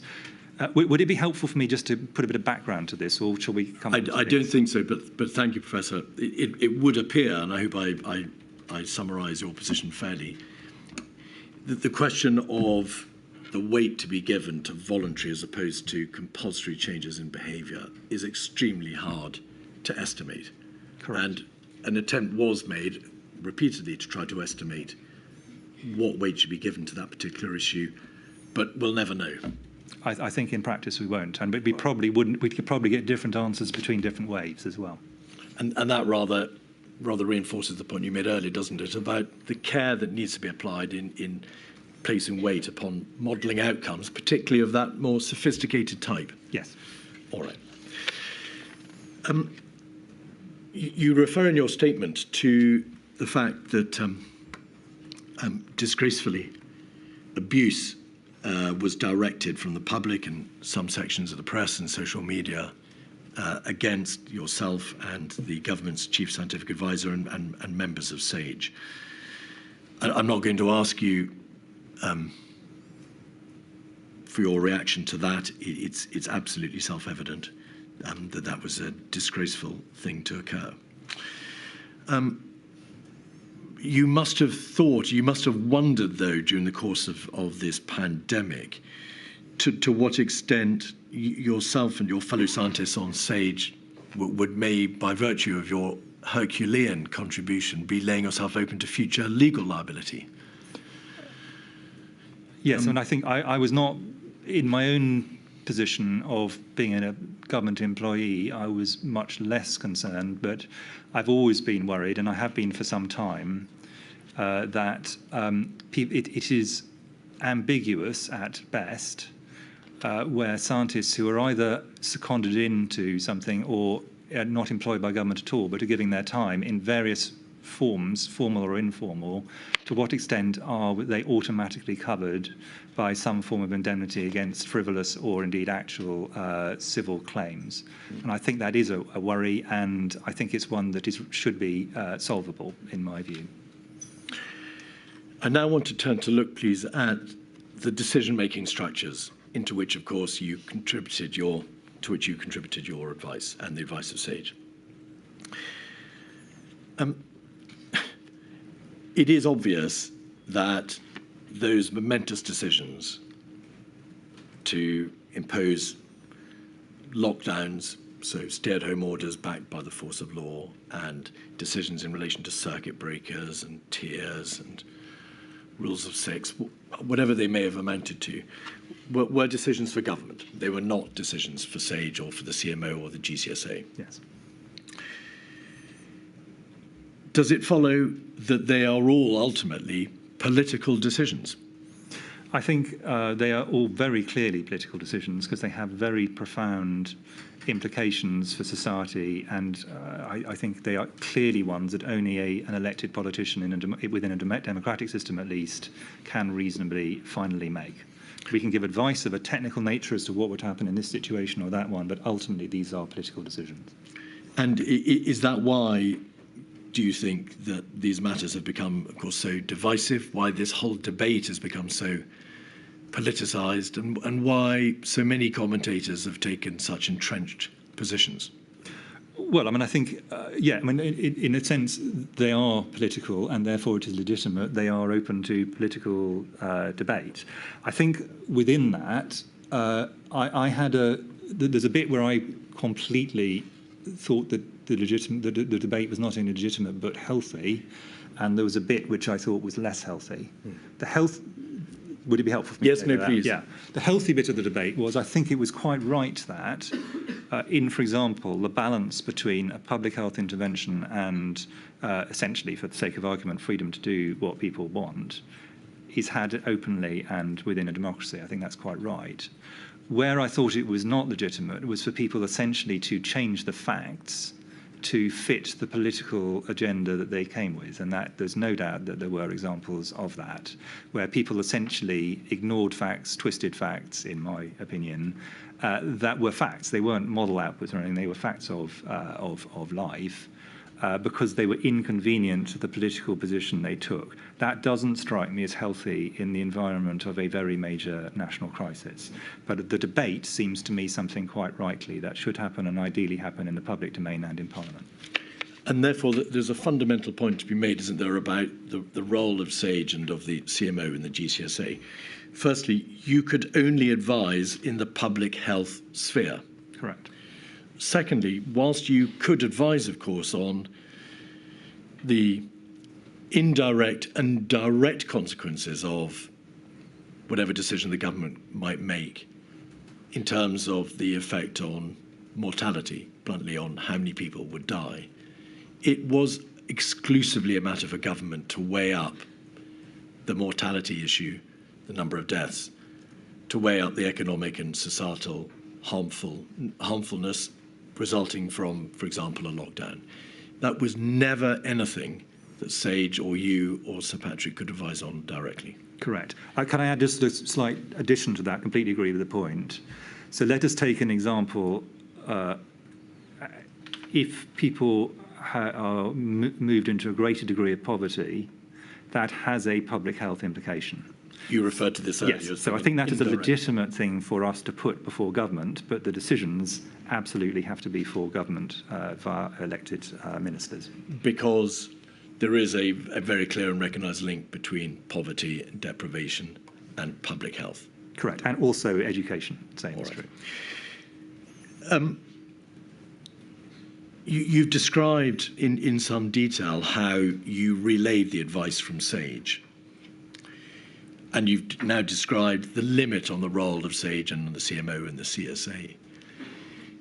Does it follow that you never said ever to government, my personal opinion is that you must follow a particular route or outcome? You must, for example, impose a mandatory lockdown. You must impose a circuit breaker. You must do this. Did you hold yourself back from opining on the ultimate issue, if you like, and restrict yourself always to giving advice on the outcomes, the risks of whatever decision the government might make?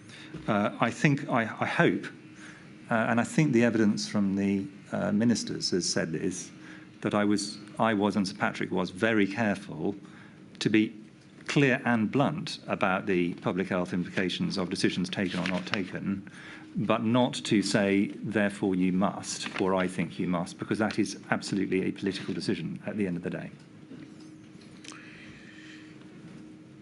Having asked you to address that point, in fact, when we come to lockdown 3 in January 2021, was there curiously a process by which all the UK CMOs did advise on the public health position and on the state of play across the United Kingdom in terms of the transmission of the virus at that stage, which did lead directly, of course, to the government imposing the third lockdown? Yes, I mean, and I think there are two situations on this. The first one is the UK CMOs advised a move up to alert level 5, as it was then termed, go into the details, knowing that was something which would be politically important. But this wasn't us telling ministers in any of the 4 nations what to do. It was making clear our view that if they did nothing, the outcome would be very bad from a public health point of view. Ultimately, the decision is still that for ministers. And in fact, the decision as to whether to accept our advice on the alert level was in fact for ministers, but my view was they were pretty unlikely to refuse our request to move. The other situation, and I just want to be really clear on this one, is it is also legitimate in my view, and I did this from time to time, for me to give advice direct to the public which they can choose to take or not. And in, for example, the winter of 2021, I did, for example, advise, which was not government policy, that people were extremely careful in their period around Christmas. That wasn't, in my view, political advice. That was public health advice. They could take it or not. It wasn't the government speaking. A very large number of people did take that advice. But that is a legitimate thing for a public health person to do. My Director of Public Health colleagues around the country would give similar kinds of advice in their regional areas, the CMOs in the other 4 nations. So that is intrinsic to the job of a CMO or a public health advisor. But that is very different from things that involve government or the force of law or the use of taxes. And in order to shoot as many hares as possible, does it also follow that ministers were absolutely clear that as the democratically elected representatives, it was exclusively for them to make the decisions and not for you or SAGE or any other part of the government machine that wasn't an elected representative? I think that a few of them in the early stages needed some help to see that was there was no option but for them to make the decision. But that wasn't because they were trying to shirk their responsibilities. I think they saw it as a technocratic exercise, and I saw it as a political exercise at the end of the day, that the technocratic bit was giving the technical advice. The political situation follows on from that. But I think once people had internalised that, and there was no pushback on it, then I think ministers were clear that they ultimately held the responsibility to balance the various issues. In truth, were there ever any good or easy outcomes? So there were 2 things I said right from the beginning, and I still don't think there's any reason to doubt them. The first of which is there were no good options. All the options were very bad. Some were a bit worse, and some were very, very bad. And the second is this was going to go on for a long time. So if you took an option, you had to be prepared to see it through for many months to years, rather than just seeing this as a temporary situation. And I think, again, this took a while for some people to internalise that this was not going to be in any way easy, and it also was going to be long, and it was also going to involve significant loss of life, almost irrespective, unfortunately, of whatever decision was taken, but where some decisions would lead to substantially worse outcomes from a public health point of view. And is it because ultimately these momentous decisions could only be for ministers that the mantra that they were following science was, in your opinion, inaccurate? Yeah, I mean, both Sir Patrick and I, when it initially happened, remembering that our job was to get science into government, thought, oh, this is a good thing. Government is recognising that science is important. Very soon we realised it was a millstone around our necks and didn't help government either, because it blurred the distinction between the very firm, clear demarcation that must and did exist between technical advice and political decision, for which people are then answerable in the ballot box and in Parliament. Did you ever judge that scientific advice, either from yourself or Sir Patrick or from Sage, was being ignored? That, for example, you were excluded from meetings where you would have expected to be present, or that inappropriate degrees of weight were being given to countervailing considerations? So on the second, I think that's entirely a political judgment, and different politicians faced by the same set of circumstances might have come to a different balance. Were there meetings where I thought that it was convenient to one or two people that I or Patrick wasn't there? Yes. But in a sense, that's the political process. Ultimately, the ministers were in a position they could have insisted we were there, and they didn't always.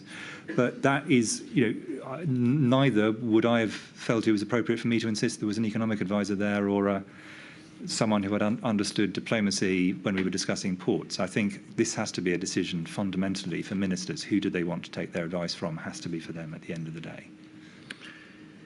Were there ever times when you assessed that there was a degree of cherry-picking of the science that was being proffered by Sage and yourself?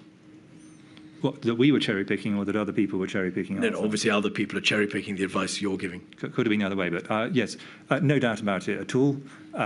But that was inevitable and, in my view, didn't apply, and I really want to be clear about this, to, in my view, the principal decision-makers in government. So the Prime Minister, the then Secretary of State for Health, the then Chancellor Duchy of Lancaster, for example, nor did it, in my view, it apply to the great majority of political leaders. But there definitely were some who chose the science they wanted to hear, let's put it that way. And undoubtedly, there were political commentators whose view of science started with what is my political position and then derived from there. But in terms of the decision makers in the decisions that were taken during COVID in the UK, my view is I don't think they were not intending to cherry pick. They may have done so by accident, but it wasn't by design. You obviously spent a great deal of time in Number 10. You worked very closely with government ministers and government advisors for an inordinate amount of time. A certain degree of administrative confusion can be expected in any government dealing with a crisis of this magnitude. But how efficiently did you assess the administrative system around the Prime Minister to be operated? I thought that the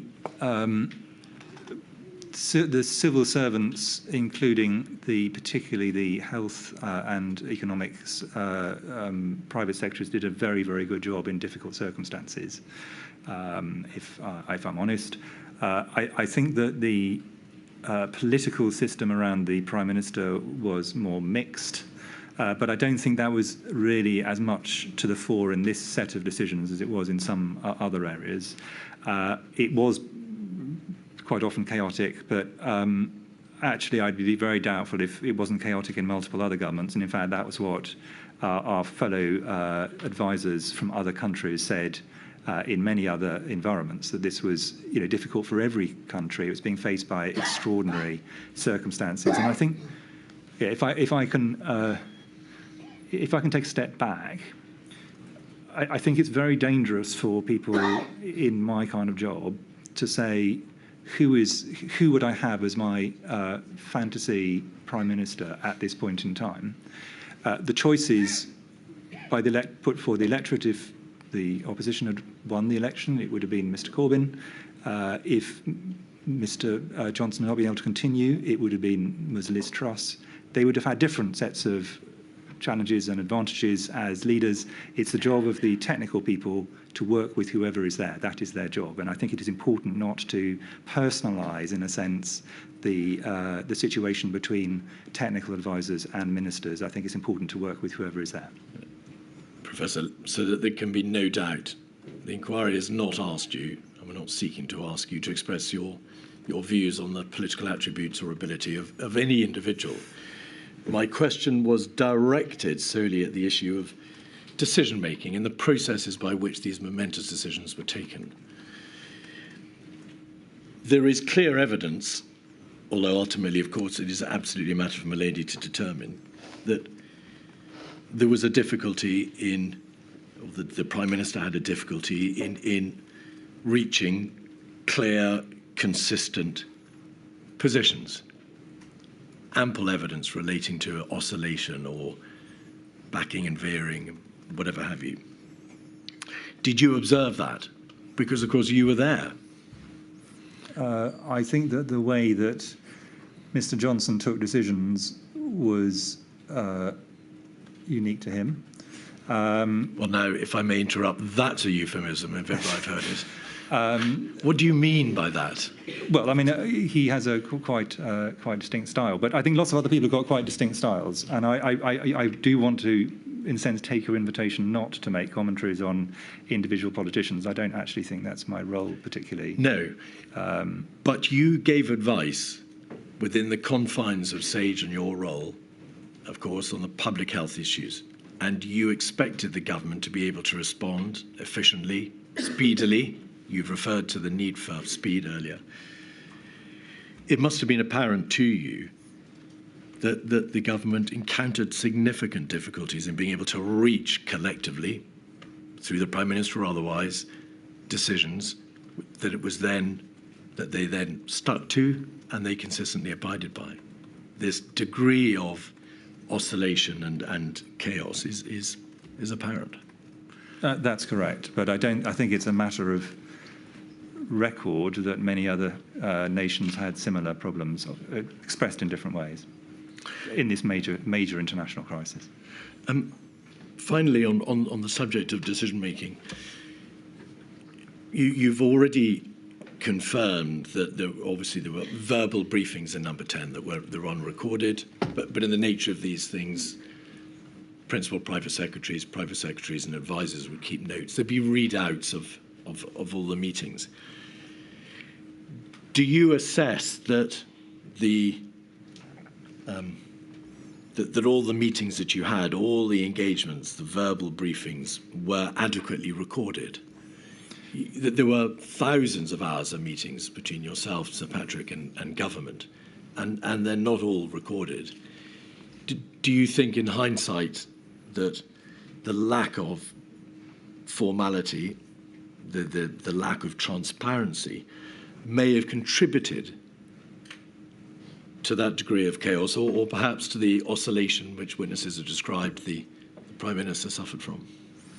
I think that, firstly, I didn't get to see ministerial minutes for many of the meetings I went to. And in fact, one of the interesting things in this process has been reading minutes where my memory of the events is not exactly in accordance with the minutes. I'm quite sure they were done in good faith. I'm just making that as a comment.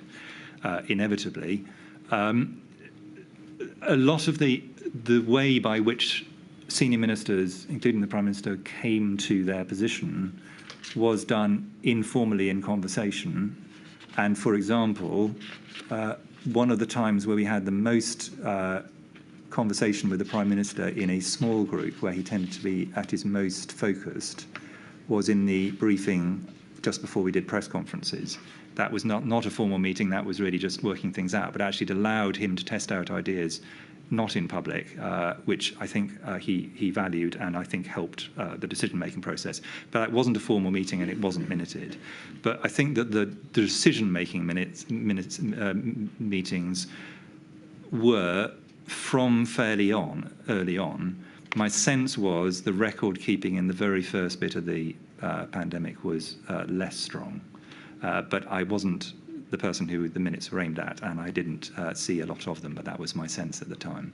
For legitimate reasons of people being stretched all over the place, but the fact of it is, I think, relatively clear. All right. Can we now turn, please, to some of the early steps, the early information that you received in January of 2020? It forms no part of the inquiry's function with you, Professor, to go through every single one of the thousands of meetings and documents. And so I'm going to ask you to try to keep your answers at an appropriately higher level as possible. On the 5th of January, in an email to Professor Sir Jonathan Van Dam and to Yvonne Doyle and others, you referred to triggers, 3 triggers, which would mean that we should start taking a close interest in considering the risk to the United Kingdom. Could we have, please, 47484? If we go down to page 3,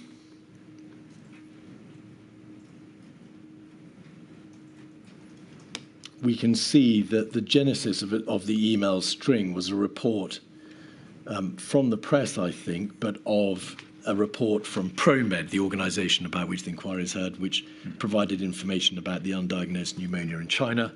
If we go back to 1, we can see that yourself and your colleagues were talking about this report.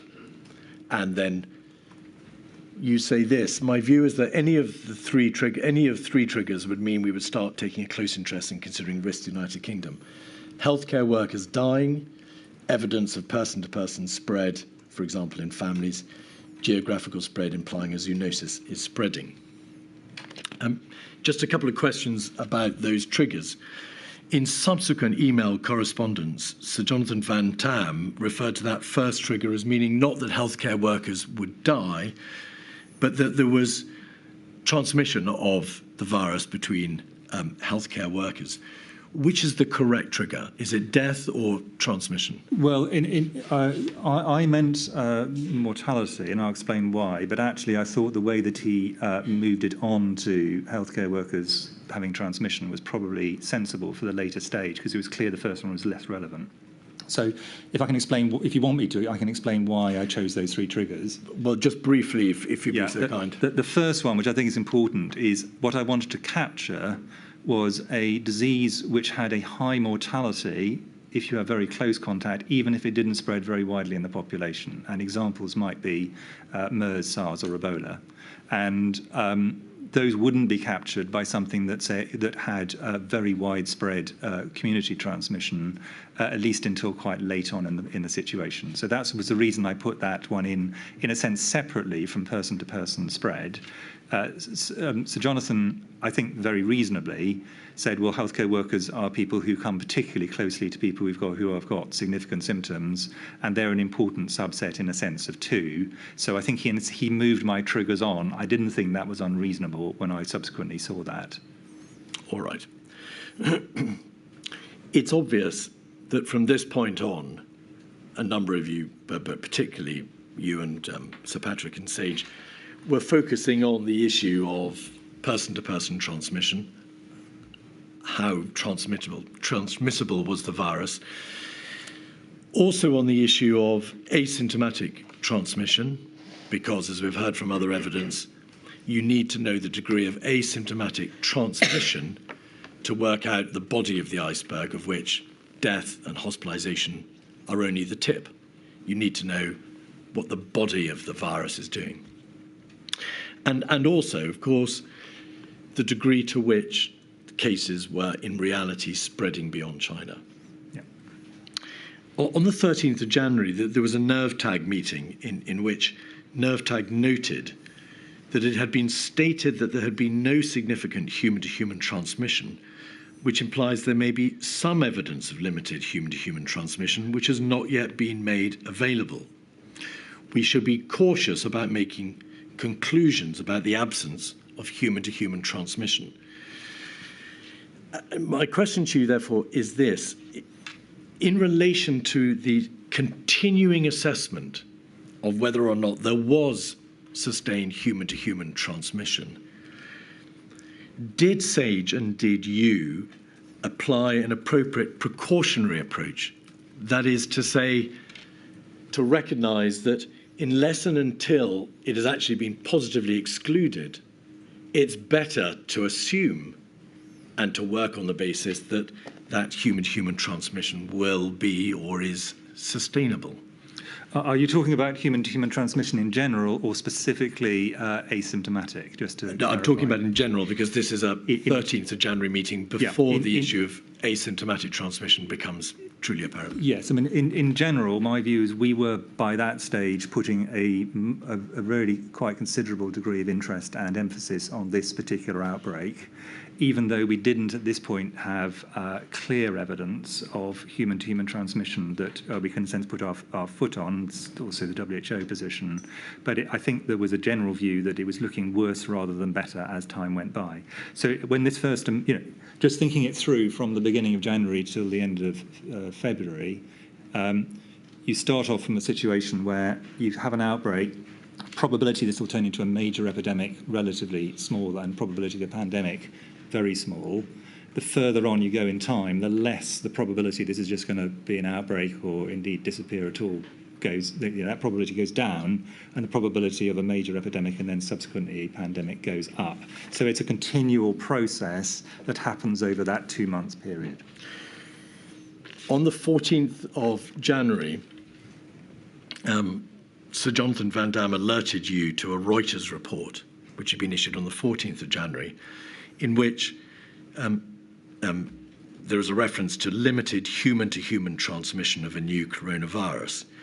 And it's obvious to Sir Jonathan, and it's obvious from that report, that there is human-to-human transmission among families, but that it's not become sustainable in a wider setting. The trigger, going back to the triggers, or one of the triggers, was, in addition to healthcare workers dying and geographical spread, evidence of person-to-person spread, e.g. in families.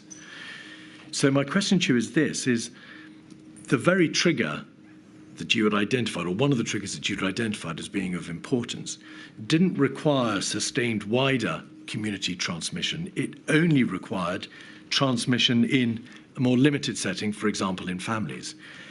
Was that not already occurring, and was not the evidence that that was occurring already apparent by that date, the 14th of January? I think that by that stage, we were pretty clear that there was at least some person-to-person transmission in close settings. So that's, say, healthcare and family settings. That's a long way from saying this will become a community outbreak, let alone a pandemic. And I think one of the things that bedevils some of the discussion of this is people think of this in a binary sense of it's either likely to be or it is not likely to be a pandemic. It was gradually shifting probability curve. At this stage, it's still on the less rather than more likely on the basis just of this evidence. But what this does demonstrate is that you're heading the wrong way rather than the right way compared to where you would have been 5 days previously, because you now have evidence that is not overwhelming but pretty confident there is now a person-to-person spread, at least in this narrow sense. The question was not designed to elicit when you might probably understand there to be a pandemic.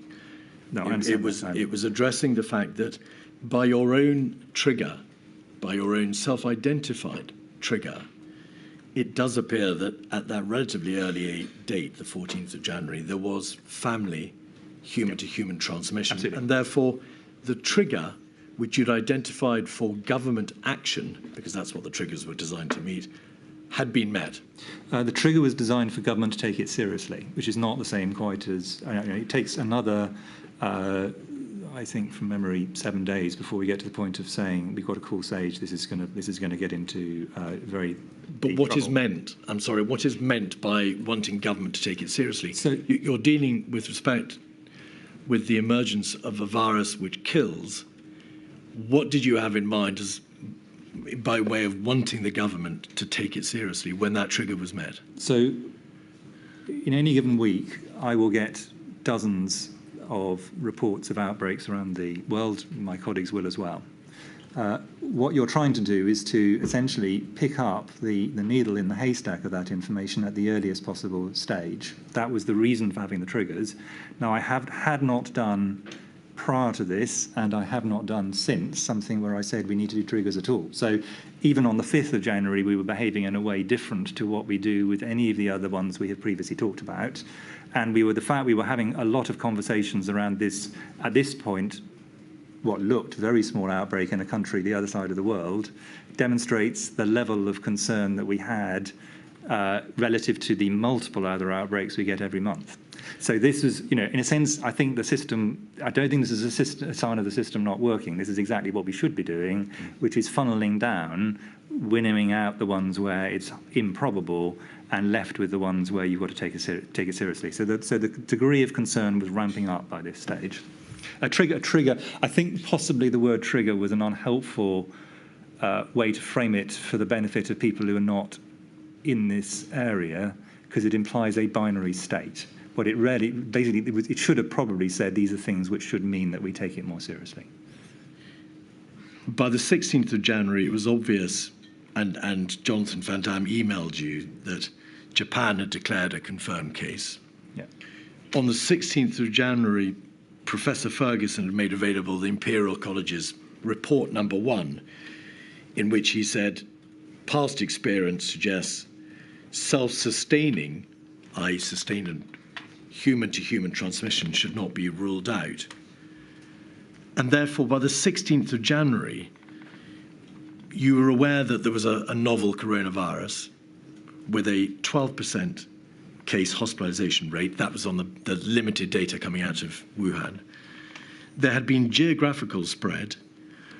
Only a small number of infections had been identified. It was obvious that the outbreak was much greater than the cases would indicate.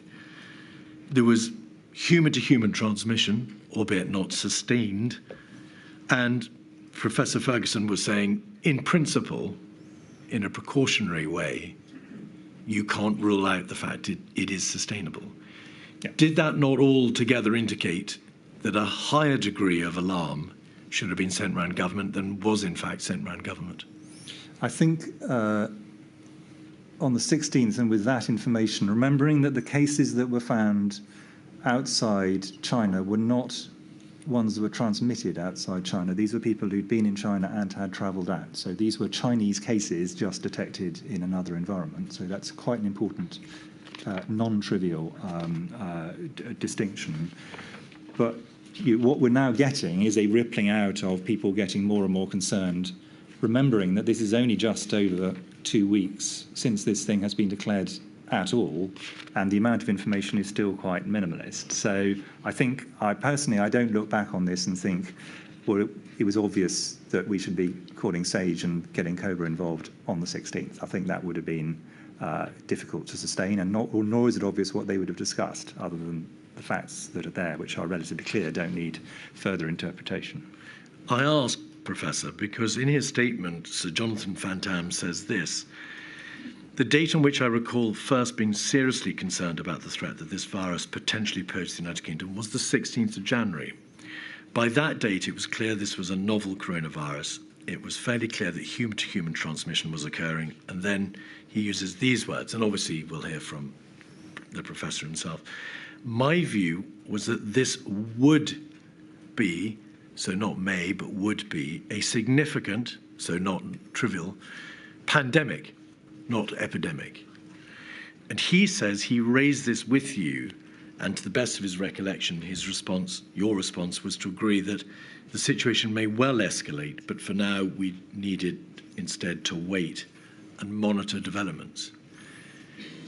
In hindsight, and of course this is a hindsight debate, should you have raised a greater alarm at that stage than that piece of evidence from his witness statement would indicate? I don't see what I would have done differently at this particular point.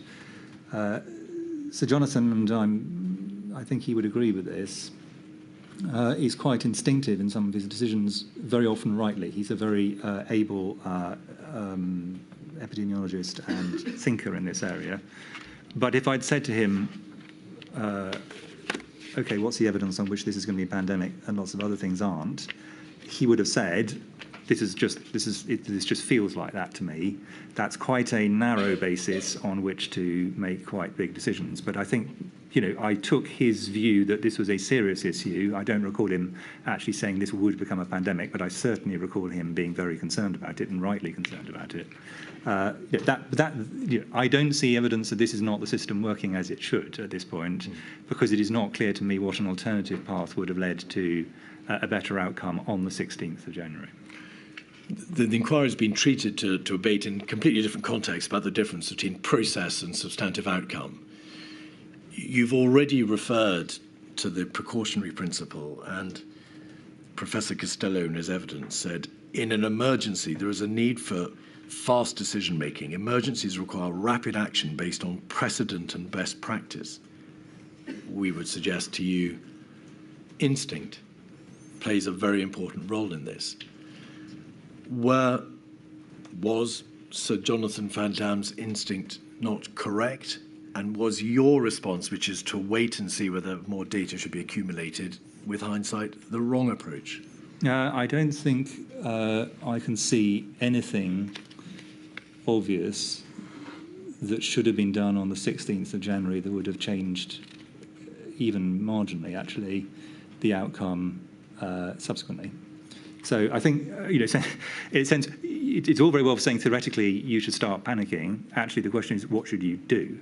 And at this point, we had a large number of people who were now engaged in this. We were taking it very seriously. It was being discussed quite widely.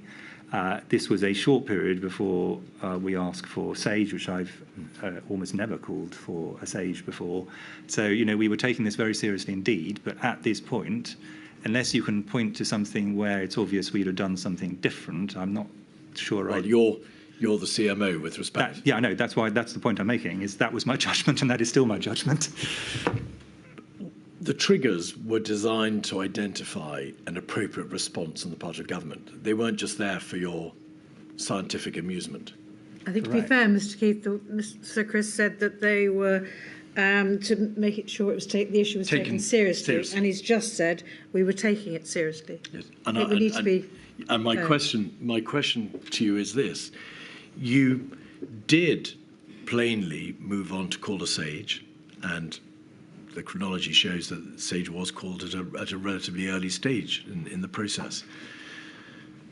But with your experience as the Chief Medical Officer, what do you mean by wanting the government to take it seriously? You call for SAGE. A SAGE is a platform on which there may be a debate. But what in practice, epidemiologically, did you have in mind when these triggers were met? So I think there's a large bit of the apparatus of government which is, in a sense, being ignored in that question, potentially, and I'd just like to highlight it, which is Public Health England, which is a large body, as opposed to my own office of several thousand people, whose job it is to deal with this, and the Department of Health and Social Care, both of which were by now taking this very seriously, and this was part of the discussion that was being had in the appropriate bits of government, which is not at this point, in my view, number 10 or the central system. We'll come on to where I thought that changed. But at this point, I think the right bits of government were taking this very seriously. So I don't think, and that's the basis on which I'm saying I think this was a reasonable level of response for, as you, leaving aside Sir Jonathan's gut feeling, as you show, is still quite limited data. And if you look at Professor Ferguson's analysis, it shows pretty wide confidence intervals, quite rightly. He's basing it on incredibly sparse data. So I think we just need to be careful, and this is the reason I'm saying this, and the reason I'm going to defend this position where I know it'd be easier just for me to concede, is if, as a result of this inquiry, we start having a hair trigger for large numbers of things where the professional judgment is, let us wait and see, and that is the correct professional judgment, that would not be an advance. It's the judgment as to when to move, when you're moving too slowly and when you're moving too precipitately is a judgment call ultimately, and you have to be able to make it at particular points. There are various points along the path which we'll come on to where I would, in retrospect, have made different decisions. This is all I'm saying is this is not one of them. You've used the phrase just then, let's wait and see. Did you say that, Professor, because at this stage, around about the 16th of January, your primary consideration was let's wait and see what the data shows? And the reason I ask you is obviously there are any number of things that might or need to be done. Finding information about the transmission of the virus, getting data about its impact, hospitalization and death rates, whether or not it's likely to spread from China or surrounding regions, what the geographical spread's likely to be. But also, what can be done by way of preliminary steps to prevent a virus coming to this country, or what steps can be put into place preliminary by way of controlling the virus if it comes to this country. And I want to know to what extent you had in mind steps being taken by the government beyond the accumulation of data. What practical measures, if any, were already within, under the horizon of these, well, the bodies that sat, of course, from the 21st of January onwards, and yourself? So all I can point to is that government has extremely able specialist groups, of which public health is the principal one, but also emergency bits in the Department of Health and Social Care, which were by now, at this point, taking this as a major part of their work. That was correct. But wait and see did not just mean Sir Jonathan and I had a chat and that was the end of it, government took no further action. It simply means in this situation that more data will allow us to actually decide whether we need to activate at a central government, cross-government basis, or whether this stays within these specialist agencies within which it was at that point in time still being assessed. Now, and this is quite an important differentiation.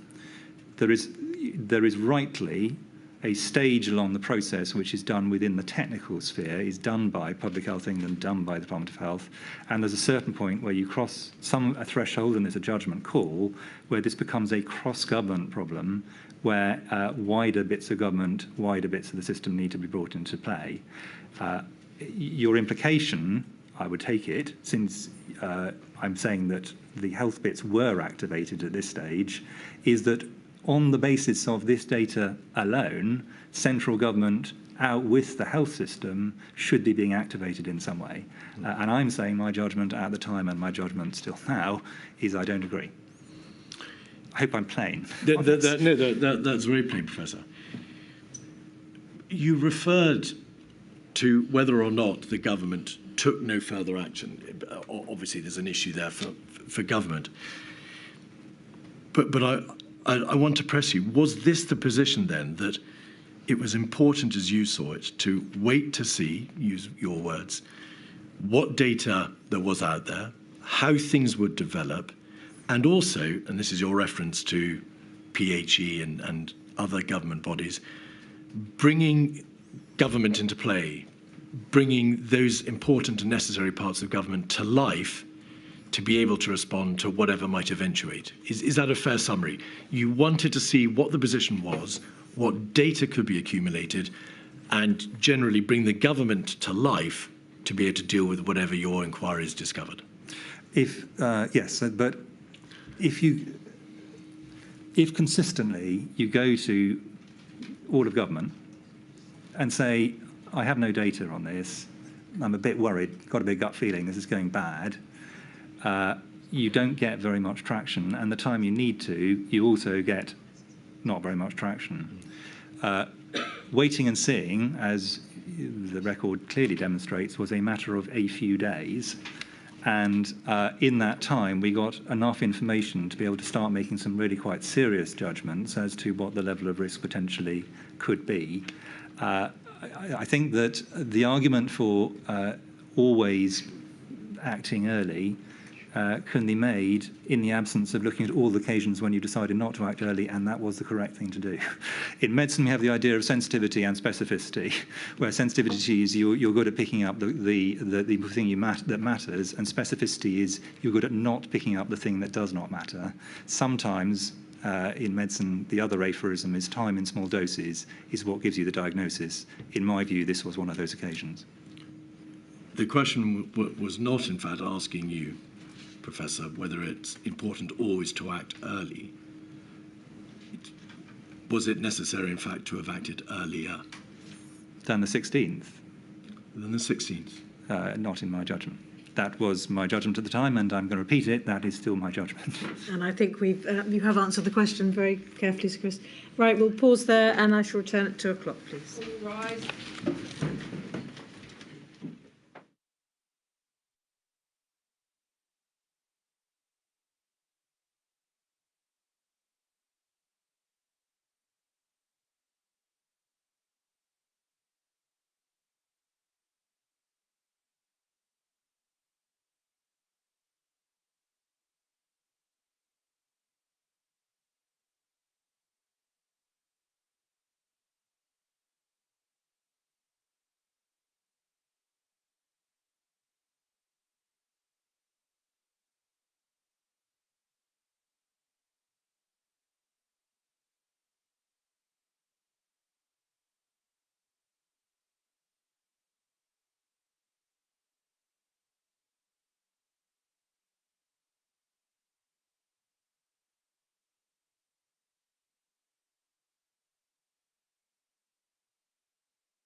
Yes, Mr. Keith.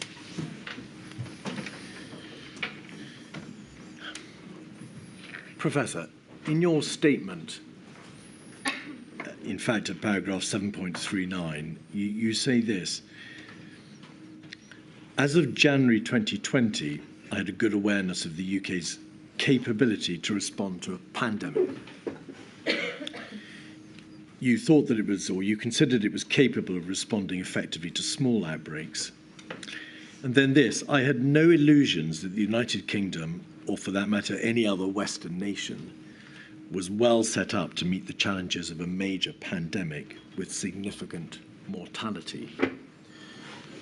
In a few sentences, could you just outline for us, please, where the deficiencies in capability were to which you were referring there? So I think that there were problems with planning, but the much more important ones are problems of establishment. So if you compare, let's start off with the establishment and I'll go back to the planning point. The model for healthcare at the foundation of the NHS was a very heavy bedded one, large numbers of beds, many more beds in the NHS at that point for a much smaller population. A medical system that was largely designed around infectious diseases, or infectious diseases as a major part of its work. For example, a lot of TB in the early parts of the NHS,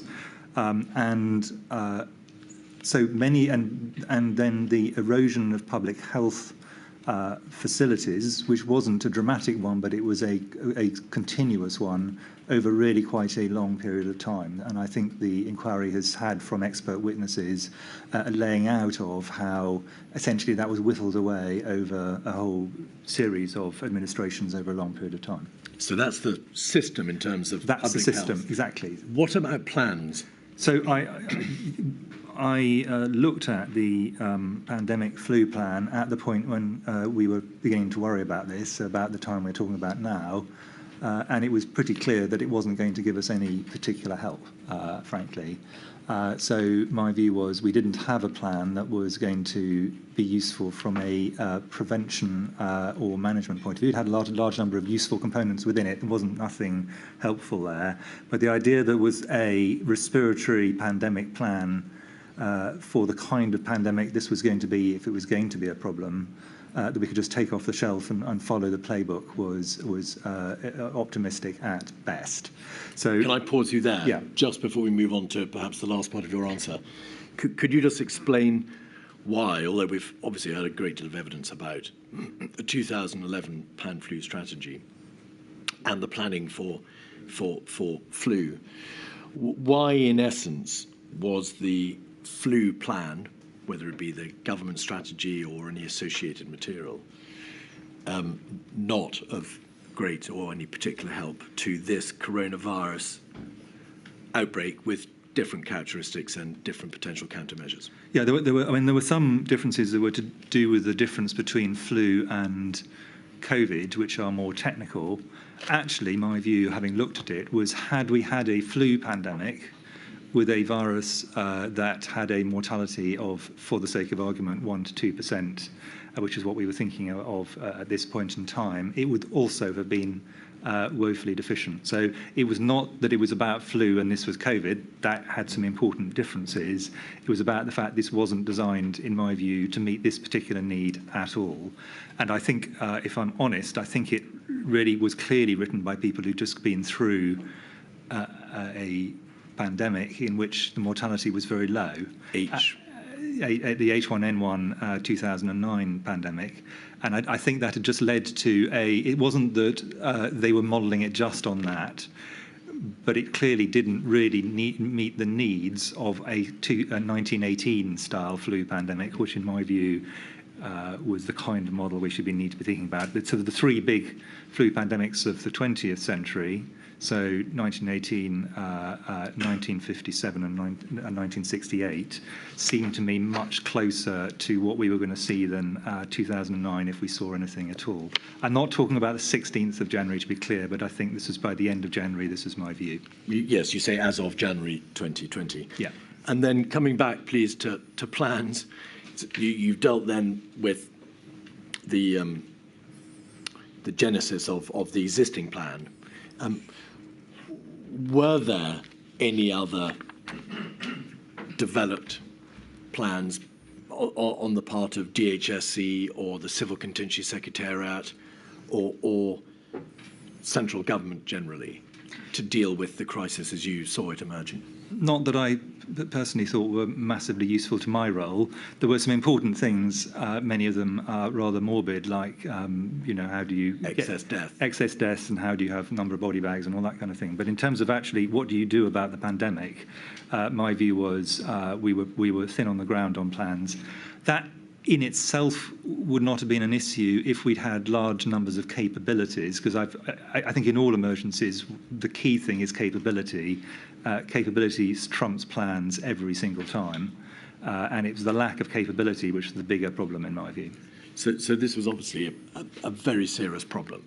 Yeah. There was effectively a complete absence of plans to be able to deal with this particular crisis, this particular virus, and this particular emerging pandemic.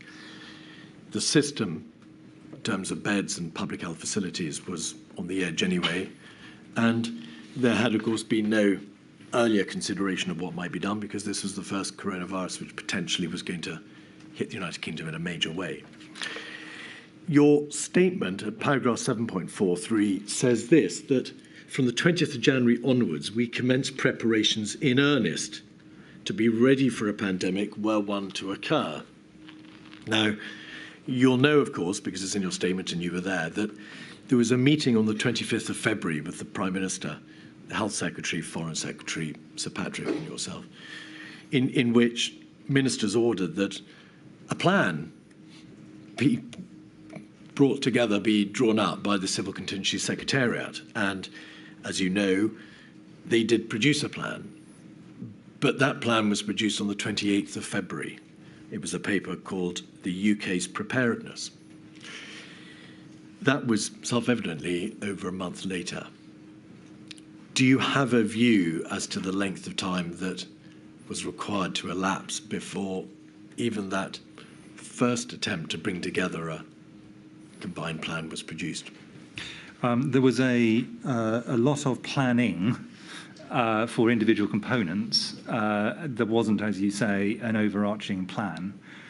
For what it's worth, I, with some others, came up with the formulation, which I think has been misunderstood, but of contain, delay, research, mitigate, principally to get the first three underway. And I think if you look at some of the plans as they came out, those three components were the components that were relatively worked through in terms of having some kind of meat on the bones of the plan. The bit that I was directly responsible for was obviously the research bit in my role as head of the NIHR. And we really moved on that quite fast, I think. We didn't wait for a plan from anyone else. Then there were various elements on contain. I think those were really the ones where I would say we were moving practically by the end of January. Professor, I'm going to ask you again, please, to slow down. I apologise to the stenographer in her absence. Sorry. I know you know that I'm waving my hand at you to try to slow you down. It's my enthusiasm to answer your excellent questions. Well, long may it continue, Professor. Yeah. You must obviously have been very considerably concerned by the absence of plans, because whilst there were no doubt many documents dealing with particular hospitals and NHS trusts and high dependency or HCID beds or facilities and ICU beds and so on and so forth, there was, in essence, and there had been no real consideration of what sort of countermeasures might have to be thought about and ultimately deployed. Is that a fair summary? Yes, but can I... And before you answer, noting, of course, that such countermeasures as had been used or envisaged for the purposes of flu were not necessarily applicable to coronavirus. Yes, but can I gloss on what you just said, because I think this is a very central point.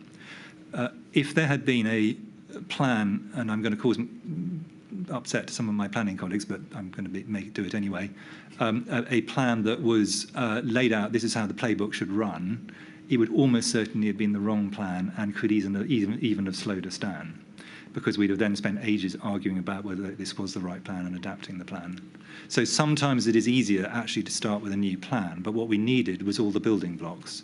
And in my view, we had some of the building blocks, intellectually and practically, but we definitely did not have all, and they were constructed in many cases in quite a rush, really, in February and early March. But preparations, although you say they commenced in earnest, had to await, did they not, the outcome of whatever planning central government decided needed to be done, in large part? I would say that, as is usually the case in emergencies, in my experience, the people who needed to act started acting well in advance of the plan they were supposed to be acting on. Well, you've referred to the action plan to which you contributed, and we'll come back to that in a moment. That's the coronavirus action plan of the 3rd of March, which set out the government strategy. It's been described as a comms communication by some witnesses. And as you've accepted, obviously there were plans within NHS trusts and within particular parts of the system. But none of those plans, such as they were, or thinking, went directly towards the issue of what sort of countermeasures nationally might we have to contemplate. That came later, did it not? It did, and that, I completely agree. And so when you say in your statement, preparations commenced in earnest to be ready for a pandemic were one to occur, is that not just a reference to such strategic thinking as was done that led to the action plan and to various disparate parts of the system? There was no central plan telling the government how to respond nationally to the crisis until the end of February. Basically that is my view, and if I'm honest, I would go a little bit further than that. I would say that this may seem a long way down the track, but in mid-March rather, I wrote a kind of 3-page strategy document with tactical pillars underneath it, and I did so really because I thought it wasn't clear what else there was, so that was my attempt to do that. But it was a retrofitting of a strategy and tactical pillars in some senses to individual components that were there. It wasn't that nothing was happening, and I think the thing which people often assume is you get strategy, then plan, then operations. Actually, in emergencies, often that is reversed, and the plan almost comes last in terms of the strategy, how you lay the thing over the top. And I arguably, to some extent, that was true during these next 6 weeks. You've accepted, and Sir Patrick has accepted, as have other witnesses, that we could have gone earlier, in very general terms, in relation to the first lockdown. Do you consider that had there been either existing plans, fully formulated, thought-out plans concerning possible countermeasures, how the country should respond, or that if these plans had been produced somewhat more speedily than they had, acknowledging that it took from the 20th of January to the 28th of February to produce them, then we might have been in a position, or a better position, to have gone earlier. I don't think that. So I think that components of the plan were possible to draw up quite early on, and my view is that the action plan, which is a perfectly sensible document at the beginning of March, had those components in it. The fundamental bit, though, was what was framed as mitigate, which is interpreted by lots of people in lots of different ways. But Can we avoid the conceptual debate? Yeah, but the reason I'm making this practical point is that bit of the plan actually really had to wait until ministers had decided what their strategic goals were and the end point was. And additionally, I think the big problems we had in early March, in my view, principally arose from the fact we didn't realise how far on the path we were and the force of transmission, which was a data problem and a testing problem, rather than because we lacked a document in February. I apologise for sounding slightly cautious about the importance of documents, but in this kind, but I'm just being practical about how emergencies tend to play out, and the documents are often quite late in the process. Please don't apologise for being something that I've suggested you are by nature, Professor. You've referred to the strategic decision-making of ministers. That's another important part of it's another important component. Along with the delay in bringing together formulated plans for how the country should respond, what could be done to prevent the spread, either by way of suppression or mitigation, it matters not, but the spread of the virus?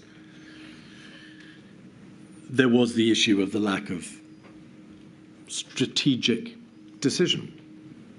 Ministers did not grasp the nettle strategically until relatively late in the chronology, thereby enabling the planners and the doers to be able to say, this is how we should respond to this threat.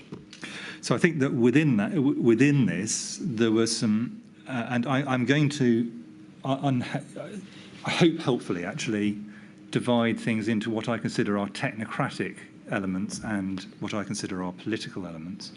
The technocratic element, and I've given an indication, the bit I was most responsible for was on the research side, could just get on. They just crack on.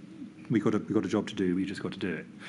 Once you get into things that require political decisions, and the big decisions, whether it be issues of borders, whether it be issues of lockdown, all these kind of issues, these require, or things that have huge economic implications, either direct, i.e. they cost a lot, or indirect on the economy.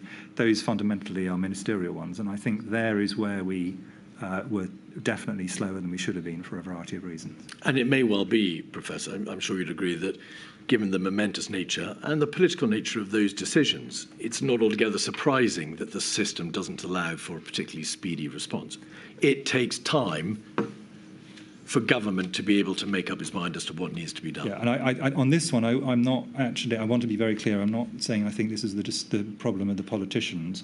I think it might be worth us looping back to this discussion when we get a little bit further down the track, because I think there was a point where it could have been possible to accelerate this, and where that did not happen. And I think that's probably worth reflecting on. Which point do you have in mind? That was when I and others, particularly I, briefed the Prime Minister on the 4th of February. Right. And this was not so much the Prime Minister, but I thought the system at that point could have taken a different tack to the one it did. Is this on account of the obvious delay that there was in terms of output between the beginning of February and the later It's probably worth going over that in particular, because there's no specifics to it, but I think there's a reason why I think that was an example where we probably need to learn for the future without blaming any individual. I thought all the individuals themselves did a good job. I want to come back, please, to the SAGE meeting to which you referred earlier, and we're just going to look through quickly some of the most important meetings and some of the most important events in January and February. So the SAGE meeting of, in fact, a precautionary SAGE meeting of the 22nd of January, 174700.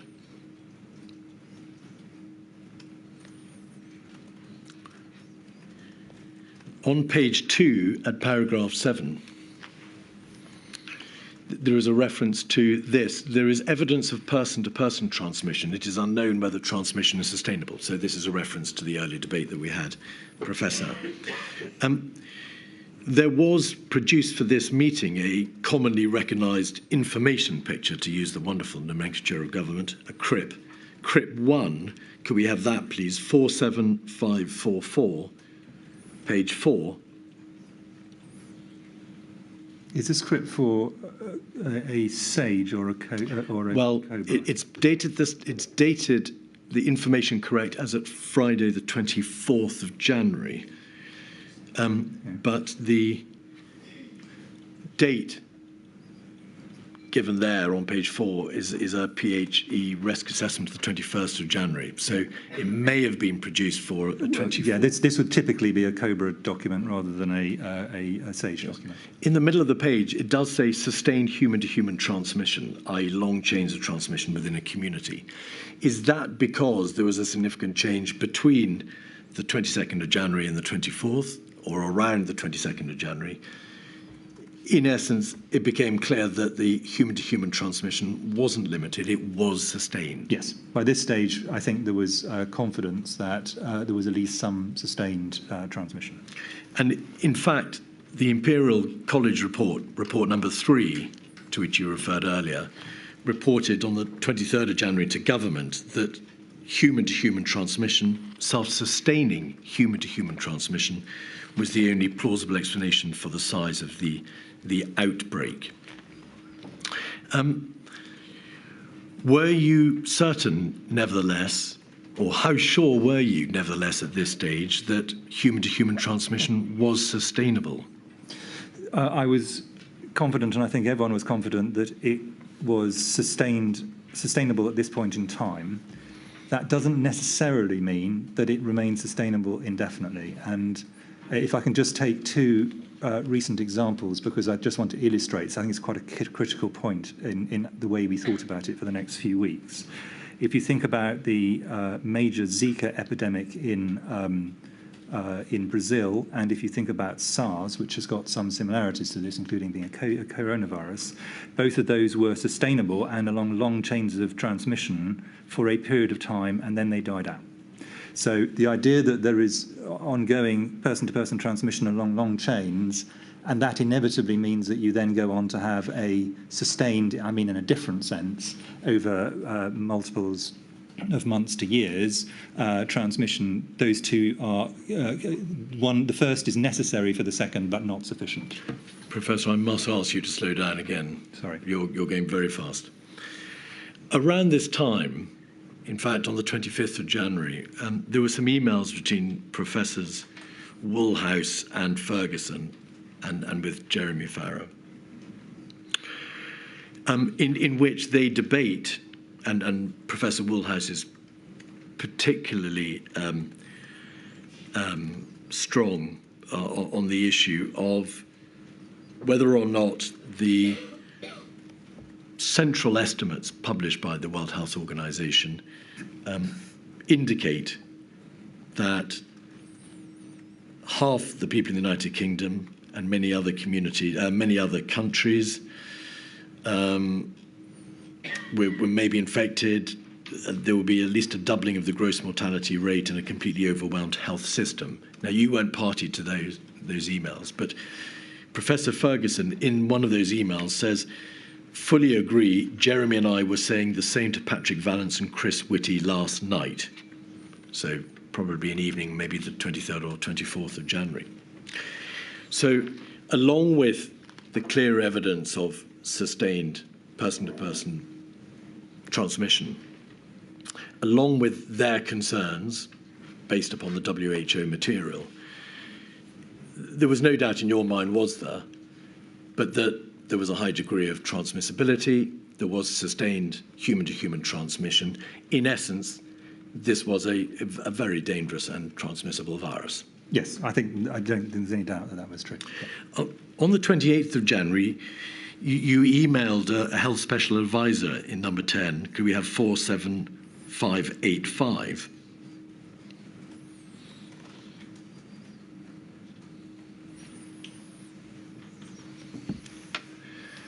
And you identify, and we've seen this email before, but you identify 2 of 4 scenarios as being probably only the ones worth considering for planning at this point. And they are, of course, at either ends of the risk scale. The first one is China has a major outbreak but brings it under control. The second one is the opposite end, which is the reasonable worst case scenario, which is that it spreads and it comes out of China. And there are those consequences that you set out in terms of the estimated, and I emphasize the estimated, R reproduction value, the mortality, the doubling time, incubation period, and so on. So at that time, you were aware of the general concerns about transmissibility. You were aware, were you not, that if the virus does spread from China, then given these characteristics in terms of mortality, doubling time, transmissibility, and so on, there was going to be a very real problem insofar as the United Kingdom was concerned. Yes, and that's the reason I wrote to number 10. Indeed.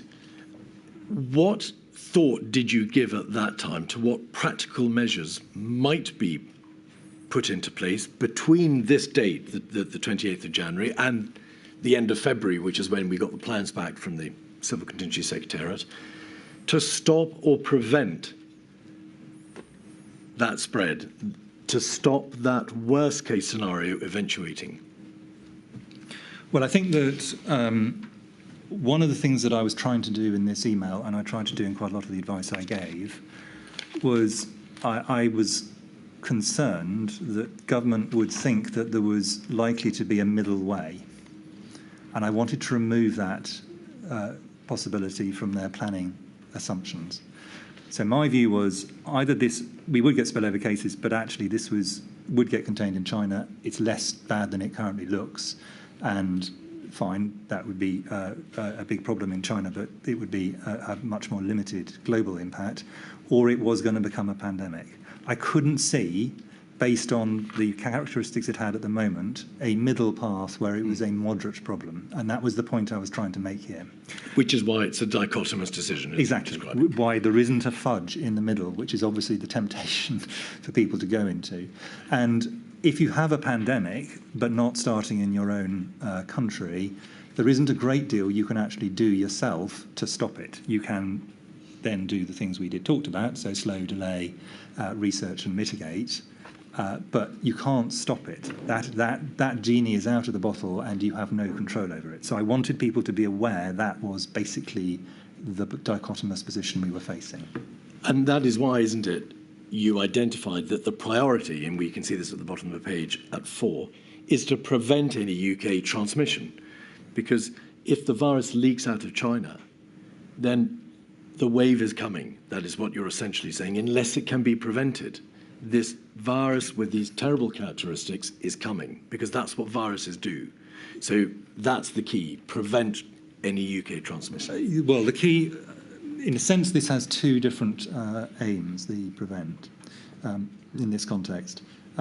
If this was a SARS-like situation, which I have to say looked increasingly unlikely by this stage, but if it was, for the sake of argument, the point of this is simply to make sure that any spillover cases can be rapidly contained, so this never establishes itself in the UK.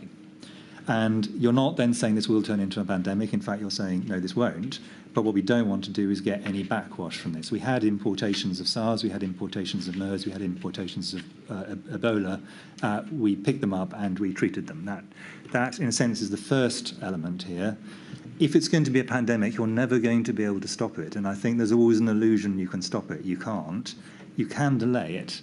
And that was where a lot of the debate, of course, around border and other measures then took us. But what we wanted people to realise is once you're in pandemic territory, the idea of stopping it is an illusion. You're not going to stop it. You can delay it, potentially, maybe. And so when you referred to the priority being to prevent any UK transmission, what you really meant is the virus cannot be stopped if it is a pandemic, if it's sustainable human-to-human transmission and it's geographically spread out of China. It cannot be stopped. All we can do is delay the upswing, if you like, using a different terminology. Yep. And I say that explicitly in the next sentence. Yep. So you were recognising at this relatively early stage, once it leaves China, we're in trouble. If it establishes it, well, I mean, spillover cases from China in themselves.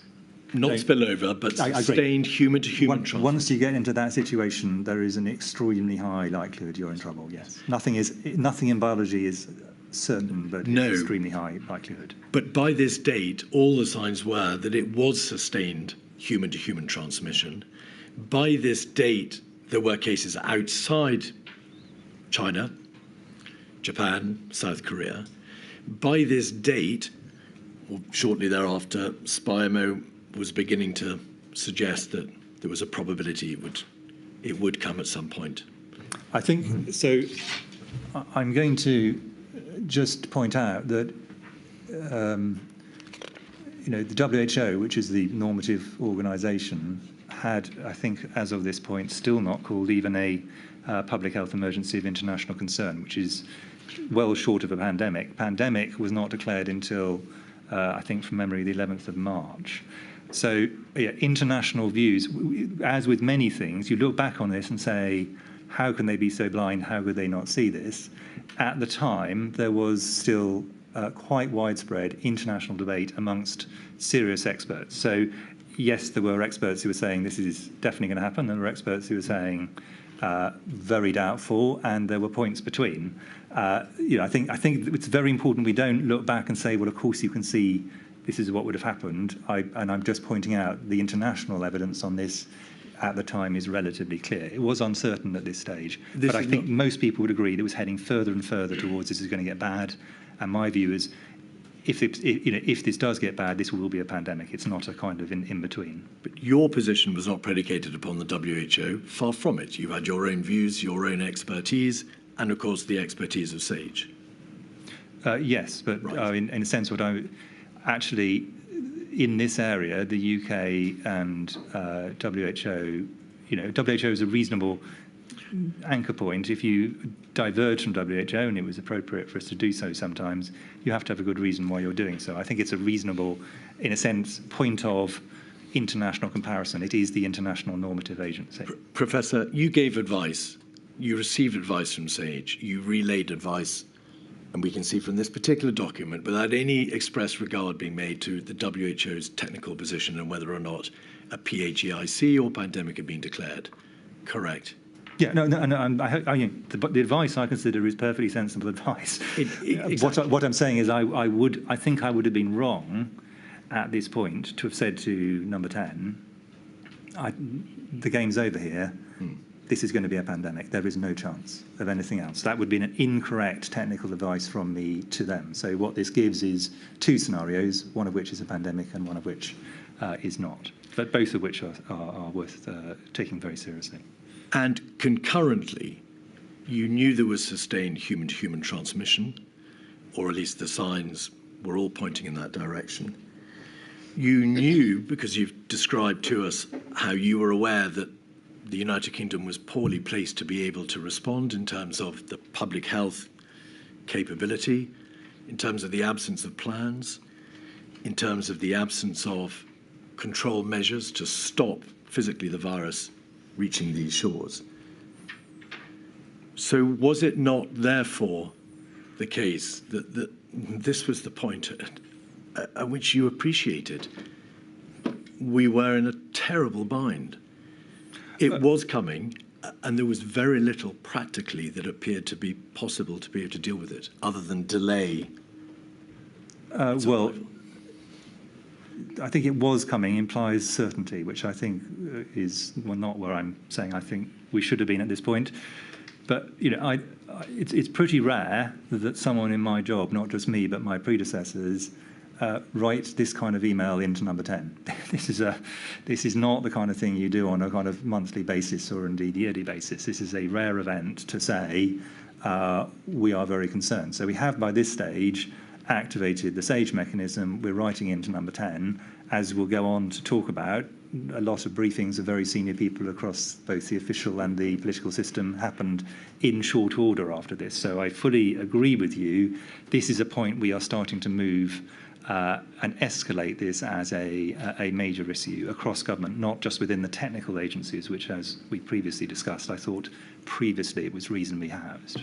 And we presume, of course, that you wrote to the health SPAD at number 10, because by this stage, the formal process by which you gave advice to ministers and the Prime Minister, of course, hadn't yet been set up, because, of course, right. SAGE itself wasn't yet operating at full pace. Yeah. There is a SAGE meeting on the 28th of January, 203936. So a week or so later. And on page 2 at paragraph 9, there's a clear reference to sustained human-to-human transmission. We can see it there. And then on page 3 at paragraph 28, SAGE says this: for United Kingdom, SAGE agreed that the current triggers which would require a change in HMG's approach are appropriate. Can you help as to why SAGE was still debating the appropriateness of the triggers as opposed to what change in the United Kingdom government's approach was required in light of triggers being activated, which of course you've agreed already they were? Well, if you're looking at those ones, sustained human-to-human transmission outside China, that's a key rider to that, and or a severe UK case, which we had not at that stage, fortunately had. The point about this, though, is we think that both of these are potentially very close in time. And that was the reason that SAGE was meeting at all. I mean, SAGE meets very, very rarely, to be clear. This is not something which meets every time there's a mild concern. SAGE meets because we think there is the potential for a very serious all-of-government response. If it's just a health department response, then you would normally expect it to be dealt with within the technical agencies of the health department. Why were there different triggers being utilised by SAGE? And it would appear, building in a delay, because SAGE's opinion was these triggers haven't yet been triggered, to the earlier triggers that you had advised were appropriate, which was family to family or family human to human transmission, geographical spread, or infection amongst healthcare workers. It rather appears that these triggers had shifted the goalposts. They were higher levels of trigger, which would be required to be. Yes, and accepting that I rather regret that in my first ones I used the words triggers because that's an unhelpful, probably an unhelpful framing. But I think it was clear, and I think you're exactly right, that they were to achieve two different levels of escalation. So the ones that I did on the 5th of January were to say this needs to be escalated quite seriously within the health system, particularly Public Health England and the emergency response in Department of Health and Social Care, which then it was. Part of that response was to trigger the SAGE system, also meetings of the Permanent Secretary in the Department of Health and Social Care. And at this point, the SAGE triggers are about what should we do in terms of cross-government response, which is a significant step up from the ones that I was previously doing. So you're right that they are different triggers, and the reason for that is they are to do different things. And this one is now the whole of government needs to be thinking about this if this is met. So from what you said earlier, the earlier triggers were there to identify a level of seriousness. You said you wanted government, or government would then take it seriously. These triggers require, or if triggered, a change in approach. Yeah. What did SAGE mean, and what did you understand that reference to HMG's approach to mean? Consideration of countermeasures, health campaigns, border measures. What is it that SAGE had in mind? Well, I think at this point you're talking about measures which inevitably will require cross-government agreement and considerations. And I think you took the example of border measures, which are an extraordinarily complicated issue we might want to come back to. Professor, forgive me, we'll come back to borders. No, but in a sense, what I'm really saying is there's quite a big difference between things which are entirely within what is sometimes called the health family, where you can sort it out with the combination of NHS, public health and academia, and those things which are inevitably going to require, not just desire, but require a cross-government response. And what these triggers would mean is a change of the whole of government. That's the HMG point. This is not a DHEC response, an NHS response, or a PHE response. This is an HMG response, i.e. whole of government. This entire debate, Professor, is of course taking place in the context of how a country and a government responds practically to an emerging crisis. What in practice did SAGE understand the government would do? What was it advising it would do? What did it think it would do in the event of these fresh triggers being triggered? What in practice does it amount to? Can you help us? Well, the earliest things that would have to be considered, and they are not easy, and we should really talk about them either seriously or not at all, are border measures, which require a lot of thinking. They've got implications for trade, they've got implications for diplomacy, they've got implications to the economy, they've got implications for consular, etc. But that's because one of your earliest things is to reduce the risk of importation, You also need to alert the overall economic system that that something which may well be a significant economic shock is in the vicinity. Doesn't mean it's going to happen, but they need to think about it, etc. There are a very large number of different things which will need to be considered. For borders? Is this all in the context of borders? No, this is in the context of the point about these are what are the things which cannot just be done within the health system. That's really the question on this.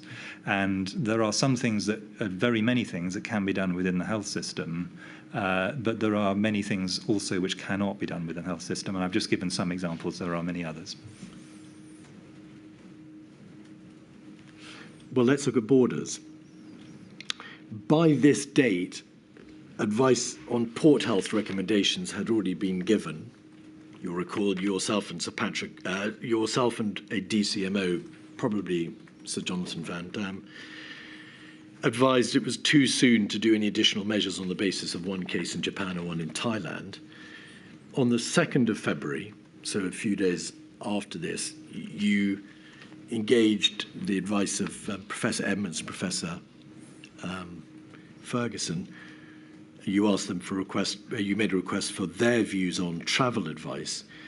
And in relatively early February, the 5th of February, at a COBRA meeting, you advised that, practically speaking, significant border measures, and putting aside all the issues about the trade and commerce and flow of persons and the political connotations, a stringent border process would be unlikely to achieve much other than a delay to be measured in days of the emergence of the virus.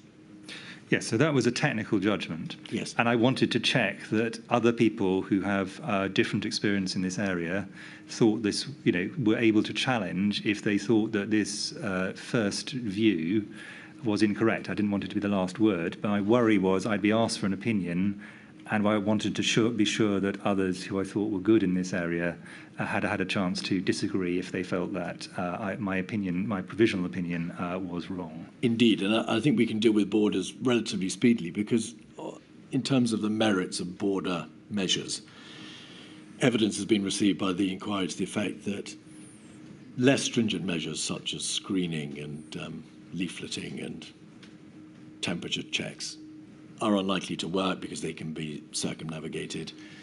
There are very real practical difficulties with any border system of restriction, and scientifically, there was no support for complete border closure or quarantines because A, they are very difficult to maintain, B, they're politically very divisive, and thirdly, they were just unlikely to work.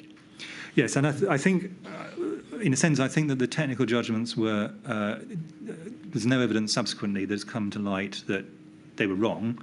But if I were to rerun this period again, and I think it's important to be reflective, the thing which we didn't, I think, consider enough was should we be asking people coming back from China to self-quarantine irrespective of symptoms for probably 10 or 14 days. We were beginning to do so on the basis of symptoms. Now, as it turns out, this wouldn't have made any difference. As you've got evidence from others, the importations that happened, as we actually were anticipating, were mainly from our neighbours, not directly from China. And they were largely in half-term. It would have taken time for any system of quarantine to be set up. In practice, I think it would have made no difference. All I'm saying is it's very, in many areas, I think hindsight has led people to take unduly harsh views about what should have been done. Here's an area which I think we probably should have done something different, even though it probably wouldn't have made much difference. But I think in terms of what's our future doctrine, I think this is an area we should probably re-examine. So that's not the same as stopping flights or screening, both of which I think have very profound difficulties. This is a rather different approach. But the point, Professor, is that it was already understood by the 28th of January, that SAGE meeting, or very shortly thereafter, that in terms of efficacy, border measures were impracticable or unlikely to work or just impossible for a variety of reasons. So what can I just be yes, please. very, very clear? If unilateral border measures by the UK, I think we were all very confident would have very minimal effects. Had, for example, China chosen to close its borders right at the beginning, it's difficult to tell what would have happened, and that could have led to a different situation. But in terms of the decisions the UK had sovereignty over, i.e. its own borders, that was the situation, yes. I'm not concerned with what China might have done, because coming back to the 28th of January SAGE meeting and that paragraph 28 on page 3, I was asking you, what in practice did SAGE or you envisage HMG's approach to mean? And you said borders as one issue, and there were a number of other public health issues, public health measures. But borders, bluntly, closure of borders was never a runner, and that was generally appreciated by that date, by the SAGE meeting. Well, I'm going to add a caution to this. One of the other things that are important in borders is the maintenance of public confidence, which is not an epidemiological or public health issue, but there have been examples, I know, where borders have been closed essentially for that reason, and that was a reasonable political decision. So I just think it's important, I just want to be clear that it's an example, slightly counterintuitively, where the political choice might be to go further than the public health advice necessarily would lead. My question, though, was all predicated upon your description in paragraph 4 of that email to William Moore, the health SPAD, that the priority was to prevent transmission in the United Kingdom. So we're only concerned with measures that could be taken by the United Kingdom government.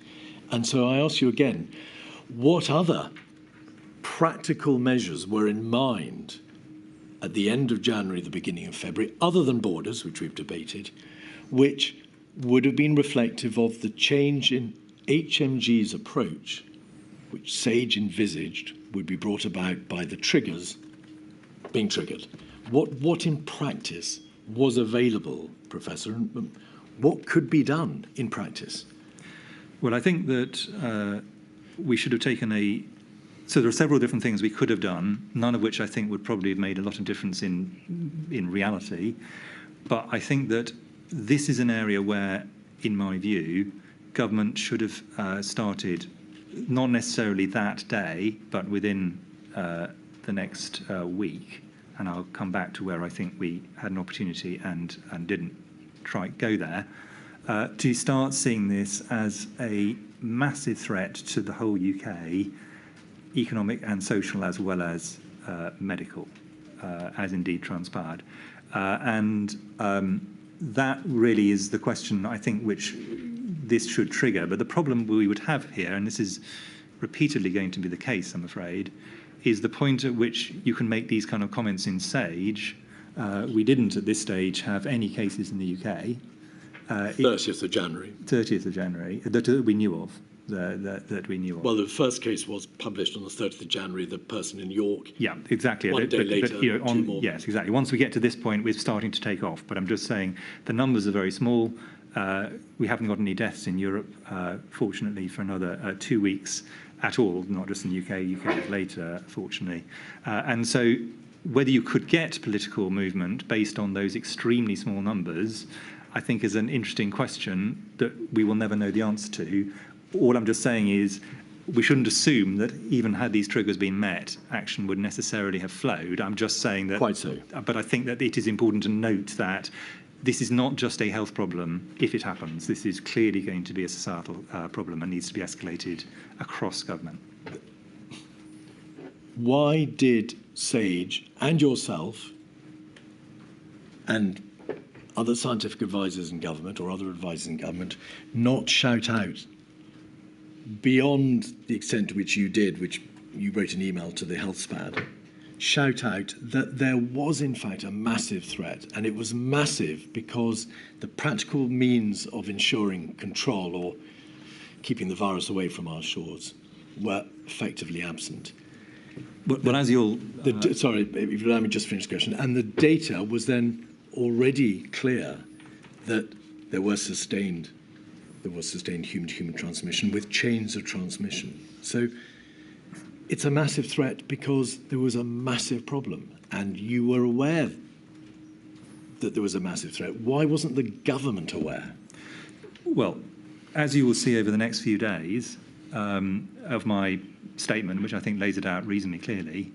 Over the next few days, we briefed national security officials. There was Cobra Met. I briefed the Prime Minister directly, briefed parliamentarians, briefed the opposition. This is all over the newspapers. So the idea that government was unaware of this because they hadn't read this paragraph in Sage, I think is probably a little unfair. I think that it was very clear we were escalating at quite a high level in government. It's, you know, these are all things that you wouldn't do under ordinary circumstances. No one is suggesting that the government should have been aware of that particular paragraph. I'm referring to your own answer, which is that perhaps the nature of the massive threat wasn't understood, or it wasn't called out clearly enough. It wasn't appreciated, perhaps, by those who needed to understand it. You obviously called for a precautionary SAGE, and there was a precautionary SAGE, and there were multiple meetings of SAGE, COBRA, and then a stock take meeting on the 4th of February, prime ministerial meetings, cabinets, and so on throughout February. But nowhere beyond the debate about the need for plans and then the need for modelling in SAGE and the need for a proper understanding of the position, does any part of the government openly say there is a massive threat and we are woefully underprepared for it and something must be done at the very highest level and with real urgency? That tenor, Professor, appears to be missing from that material. In my view, it might be more useful to go through the next few days, because I think they lay out how we did escalate this right to the top of government, and indeed more widely, not just the governing party. And you know, your point is right, but therefore we did something. And so I think that's you did something. Yeah. But why wasn't the degree of the threat, of the problem, the massive nature of the threat, seemingly fully understood? Well, you escalated the problems and you pulled every lever open to you in terms of the government process. Well, I think, I mean, it depends whether you like to have this discussion now or walk through the next few days, and then I can try and retrospectively say where I think we could have probably gone in a different direction if our doctrine within government was better in this area. All right. Well, we are going to look at those documents, as you know well. I mean, I can do it now if you prefer. No. I think it works better if we kind of see some of the actions we actually did take, rather than the ones you're not allowing me to move on to. Professor, we will be moving on to them, and I'm allowing you to move on to them. By the end of January, in addition to the material which we've debated, of course, it was obvious that there were cases in Thailand, Japan, South Korea, the United Kingdom, Germany. There was also a Lancet article, was there not, at the end of January, which had made plain the nature of the human-to-human transmission. It concerned a family that had travelled to Wuhan. So, on the 2nd of February, you were emailed by Professor Ferguson, who I think gave you a central estimate of the case fatality rate. Is that correct? Yes. What did that tell you about the likely level of mortality, I apologise, amongst identified cases? So without putting it up, because I was sent by multiple people, multiple different versions, but all of them triangulated around somewhere between 1% and 4% mortality in cases that have been found, but with a very heavy health warning, and they would have agreed with this, that calculating mortality rates early on in a pandemic when there's an upswing and you don't have the ability to detect minimal or asymptomatic cases is fraught with technical difficulties. So I think all of us thought that there was a very wide range around these estimates. So no single one of them, in my view, you get and you think, well, that's it, solved. It took quite a while before we were confident. But the ballpark, I thought, was got right, actually. And I think if you look back over these numbers, I think they were pretty good. I think they were pretty good, actually. You know, 3 weeks in to a completely new to the world disease, relatively few of these numbers have moved very much since. So that is quite a, you know, the technical response was, in that sense, impressive. And when you say since, you mean by the end of January? No, I mean up to the end of until we get to Omicron. I think that the numbers that were calculated. No, sorry, we misunderstand each other.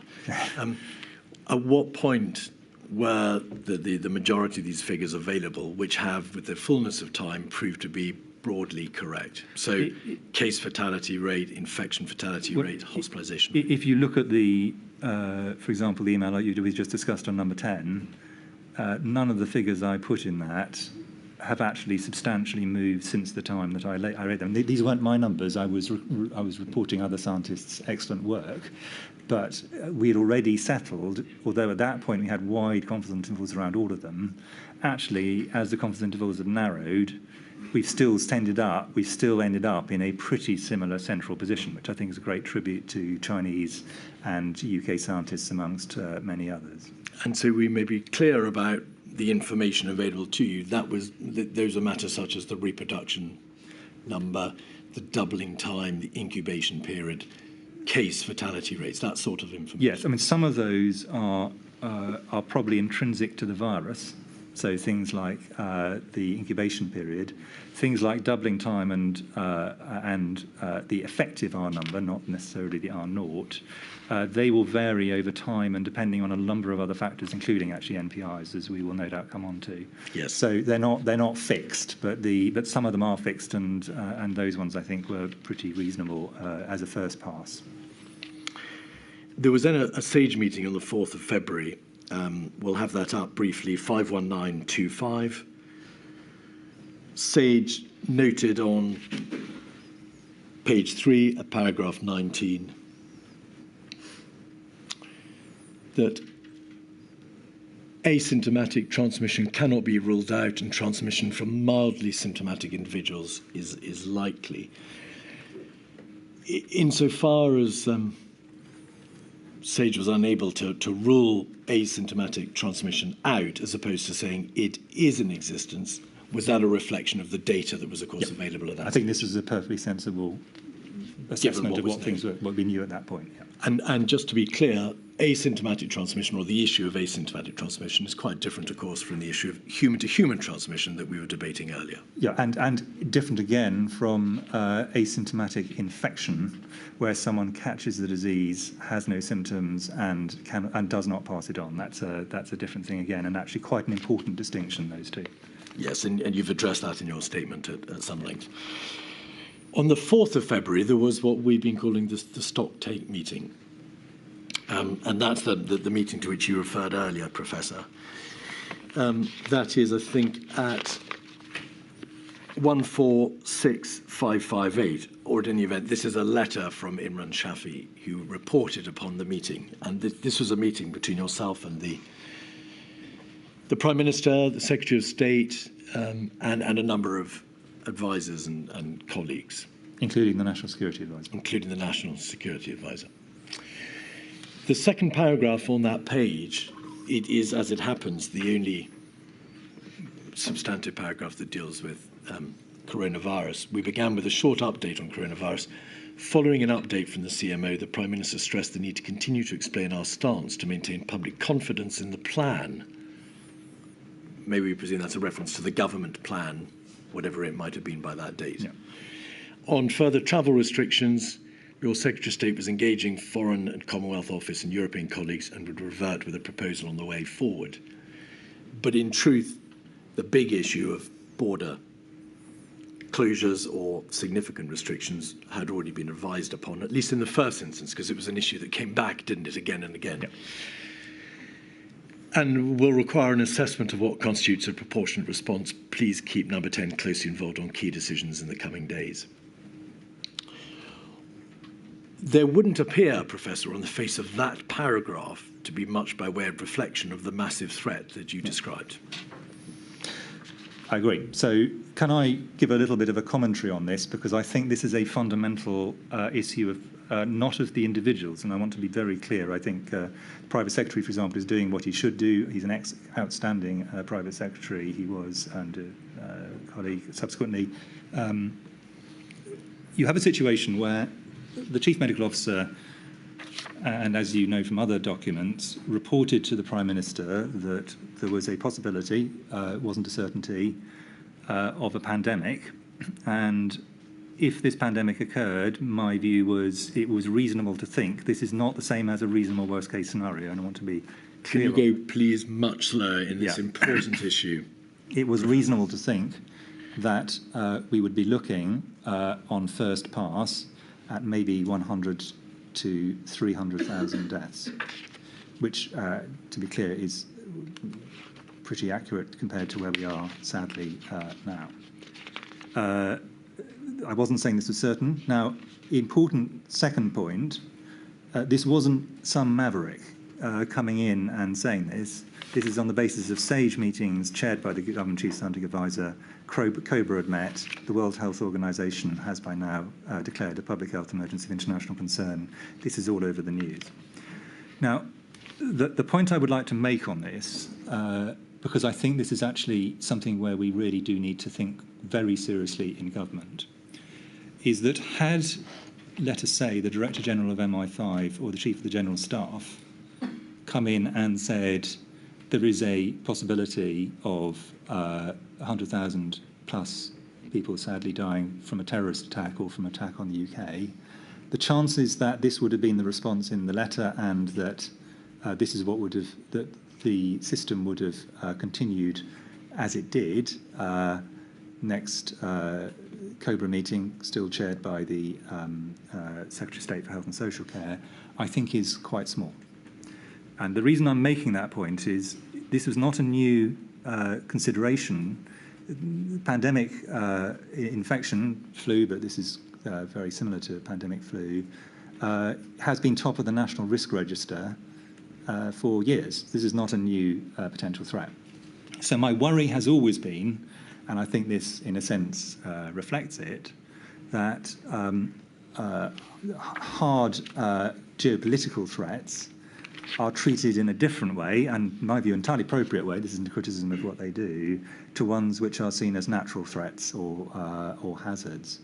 That, I think, is something collectively that we should think about without ascribing this to any person. I don't think, I think the same could very easily have happened under a number of prime ministers and with a number of others in the room. This is not a statement about the individuals, this is a statement about the system, in my view, underplaying relative to other threats, the natural threats, including health threats. So that I think is quite a fundamental point, because I think had we essentially had the centre of government electrified by this, I'm not saying the outcome would have been different, but I think it would at least have led to a stronger all-of-government think-through of all the potential consequentials.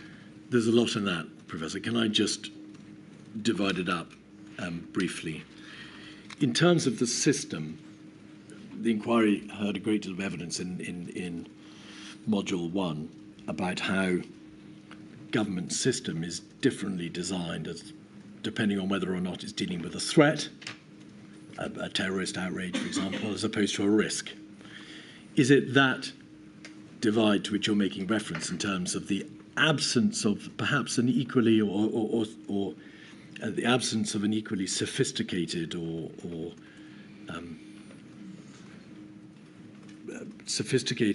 speedy system by which threats can be rapidly responded to in the context of risks and, for example, public health emergencies? Is that the point you're making? Yes, and this is something which was already top of the National Risk Register. Indeed. With understood consequentials across all of government. And that seems to me the reason why this is an opportunity where we probably could have moved up a gear or two across government. And as I say, I don't consider this as a personnel problem. I consider this as a systemic problem. If you'll allow me, you've made that point. And I'm not suggesting that this is a personal problem, that this failure, if it is, and we'll debate that, was a failure on the part of any given individual. But putting aside your very valid point about whether or not there might have been a different reaction if this had been a full national security crisis, the fact remains that the massive threat that you yourself have described is not apparent on the face of this paragraph. I mean, nobody at the heart of government appears to have been electrified, to use your word, by the information that there was a massive threat. Why was that? Well, I mean, I think, in a sense, that is my point, is the system is surprisingly bad at, in my view, responding to threats of this kind, which are not in the traditional national security system. And I think that is I don't think that's an insoluble problem, which is the reason why I want to surface it. And I think it is largely to do with the way that the national security apparatus interprets its role. And I think it's an area where we could probably make significant changes, personally. You have repeatedly, if I may observe, said we in government. You personally, did you see this letter after the meeting, the Stocktake meeting on the 4th of February? I can't recall whether I did. It wouldn't have particularly surprised me if I had. If you had, Professor, you would have seen from this paragraph that there was a complete absence to the necessary electrification, that there was a complete absence of any understanding that the threat faced by the United Kingdom was of that magnitude, as you have described, the massive threat. Would you not have picked up the phone and said to somebody in Downing Street, you've completely failed to understand the significance of this threat, the emergency that this constitutes, the magnitude of this crisis? I think that the response, and you, I think, have seen some of the toing and froing, was to debate which hundreds of thousands was the correct hundreds of thousands, which didn't strike me as material, although I wasn't actually aware of it at the time. But that's neither here nor there. Is that a reference to the text messages between Lord Sedwell and Sir Christopher Wormold? Yeah, and to be clear, Sir Chris Wormold was trying to push on this point. But I don't think that there is and he was the person who got this into the agenda. I think that the point I'm making here is this is how the system is not designed to understand a threat, even when it is top of the National Risk Register, where it is a health or I would say other natural phenomena, in fact. But let's stick to pandemics, because that's what this inquiry is more narrowly about.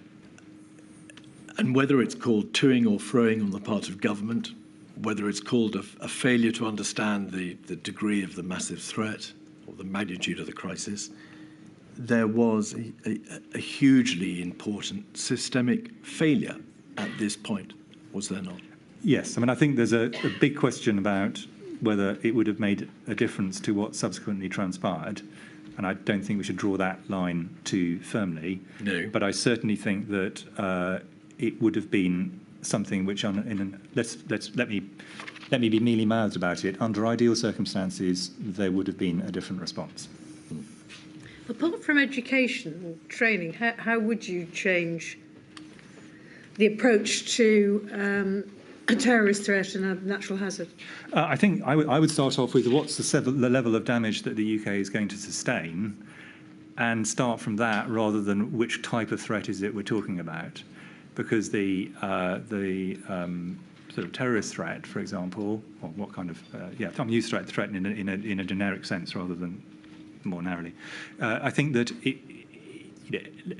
do people in the security apparatus in Number 10, in other areas, Cabinet Office, view the kind of work that, for example, the UK Health Security Agency does with the same degree of interest and importance as they would view, rightly, MI5, Special Branch, all these kinds of things? And my personal view is I don't think they do. And I think these should be seen as national security problems when they're on this scale.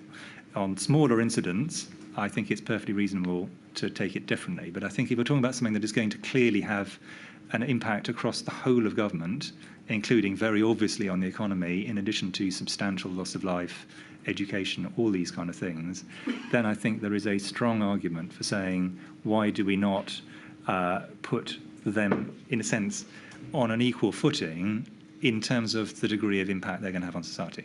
But how do you give them an equal footing? Is it a question of training, or is it a question of saying that when it does become a national security threat, given the level of potential consequences, the National Security Advisor gets it. How do you I think get that so. across?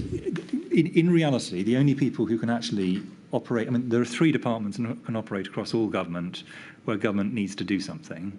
Number 10, obviously, Treasury and Cabinet Office. And my view is this should have led to them saying, this is no longer your problem, health. This is our problem. Yeah. This is now a huge problem for the system. And this is going to come into the centre because the centre can then assess this. Now, this is not to say there weren't excellent people in Cabinet Office, in the Civil Contingency Secretariat and so on already on this. It wasn't that there was no interest in this from individuals within Cabinet Office and so on, but it had not, in my view, been seized in the way that a similar kind of level of existential threat would have been from another direction. And I think there are a variety of ways this could be done, and it's very dangerous for me as a Chief Medical Officer to start doing the job of a Cabinet Secretary, because I'm clearly not. But what I do think we need to do is think through, actually, how do we get this very quickly into the centre so that it is able to take the necessary steps. And you could say, well, this was delegated to the Secretary of State for Health and COBRA was meeting and so on, but that isn't how, in my view, it feels and in this case, in my view, felt. And I feel this letter is a pretty clear indication of that. I just don't think this would have been the letter under different circumstances in the way I've talked about. I mean, others could take a different view, but I'm expressing an opinion because I think this is something which at least the inquiry will want to take a view on, even if its view is they don't agree with my position. I'm just taking a position. But before the break, may I ask you to consider the question I put earlier? Your answer was not unhelpful, but it didn't, in fact, address the question, which is,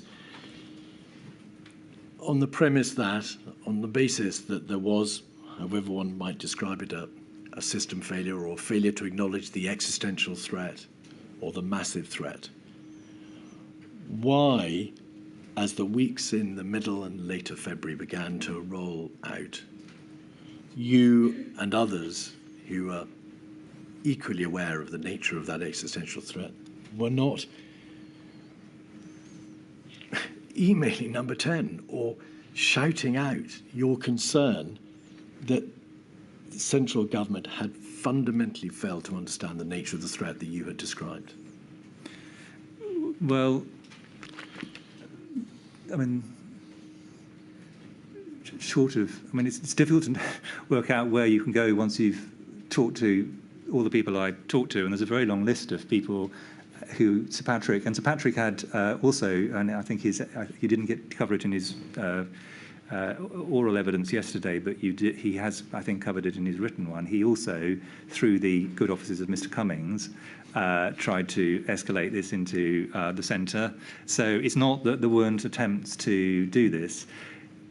But I don't think, and this in my view is a situation which I'm not convinced that had we done things differently, it would have led to a different outcome. I have said that, and I want to repeatedly say that. Nevertheless, I think nobody looking at this could say this was ideal. That is, if I may say so with the greatest respect, quite an understatement. This was a hugely significant moment and a terrible flaw. My view is that it demonstrates an issue which needs to be thought through. Very well, we'll break now. I'm afraid I understand we're not going to finish your evidence today, Sir Chris. I'm so sorry. I think you were warned. I know the burden we're placing on you and your relatively small office, and I'm really sorry, but you know how important this is. Thank you, Lady. So I'll return at 3:30. All rise.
So, Chris, just so you know, I know the kind of concentration it takes to give evidence all day. So, and as you're going to have to come back tomorrow anyway, I've asked Mr. Keith to finish tonight at about 4:30. And I think there's a limit to how much we can ask you to do in one day. Thank you, Melanie. So we were at the point of the stock take meeting, so-called, on the 4th of February. There were then, and you've referred in generality to these, there were a number of meetings, Cobra's, Cabinet, SAGE, of course, throughout the rest of February. And your point about the number of occasions at which you address this looming crisis or massive threat is well made. I mean, there's hundreds of pages of learning produced by SAGE and the subcommittees, and obviously the matters addressed at a variety of other different government meetings. There's a Cobra on the 5th of February. There's a paper produced by, I think, by the London School of Hygiene and Tropical Medicine on the 7th of February from its division CMMID.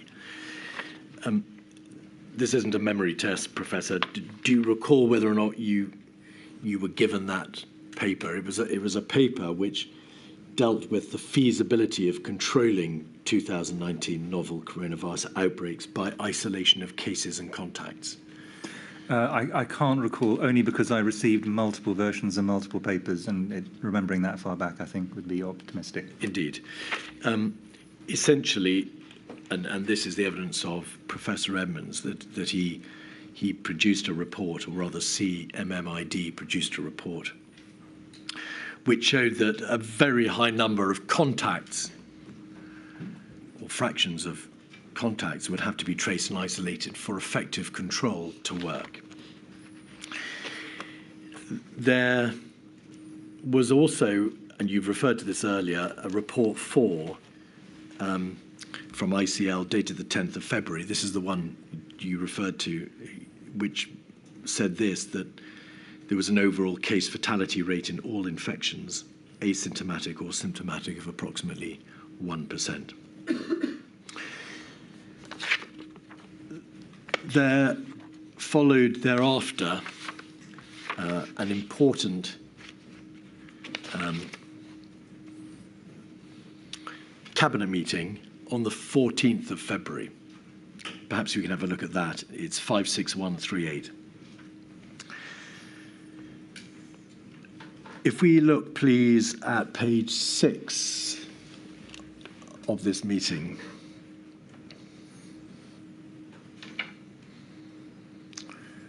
we can see the following is reported. The government's chief medical officer said that the published figures of around 60,000 cases of the virus in China could in reality be 10 times higher. There were over 1,000 people in China reported to have died from the virus.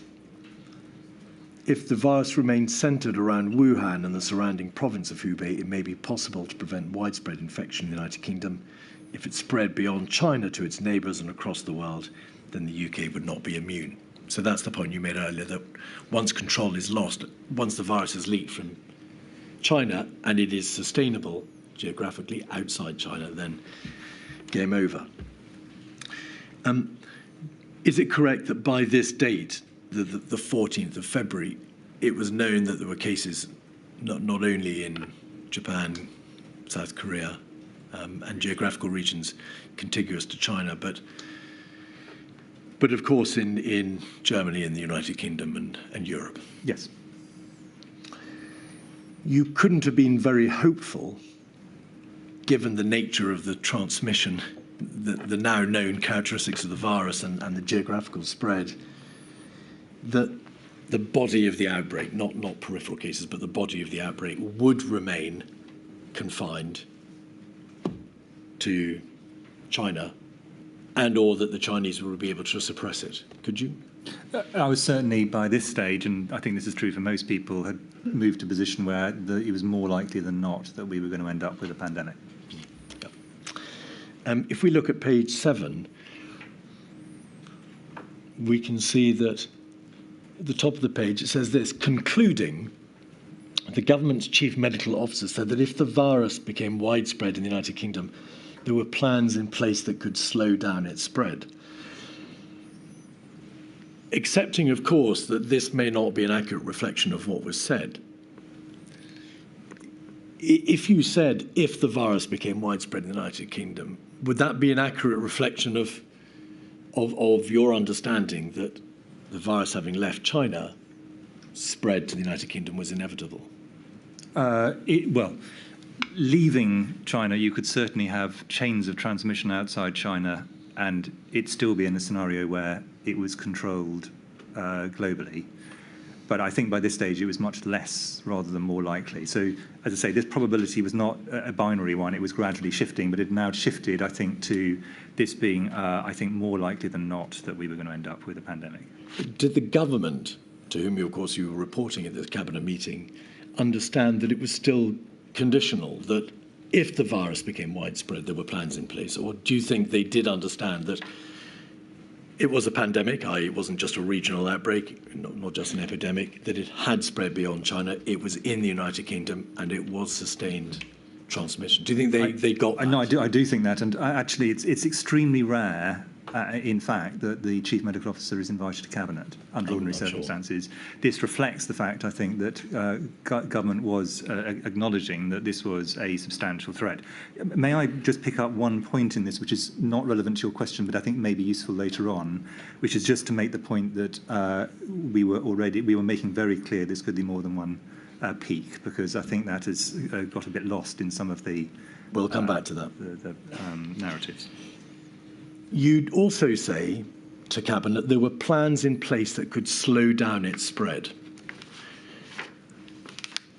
Mindful of what you've told us about the lack of efficacy in terms of border controls, the information that which you knew anyway, but which you'd received saying practical measures of controlling spread were difficult. What plans in place did you have in mind when you said there were plans in place that could slow down its spread? Yes, I think you should read this two ways, and both would be correct. One is that there are things we could do to slow, but I wanted to be clear there was nothing we could do to stop. And that is an important, in a sense, that's an important thing I was clear not to say. But this is where the delay bit of the contain, delay, research, mitigate formulation really comes in. Obviously, the biggest elements of this in the early stages was identification of cases and case finding and isolation. For the reasons you've given from Professor Edmonds and his team, but I think this is widely accepted in the literature.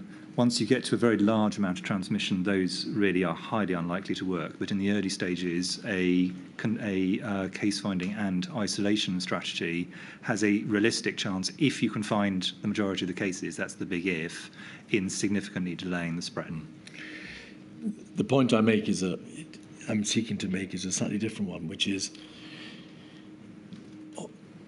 sitting in the shoes of government and reading those words or hearing them said out by the Chief Medical Officer.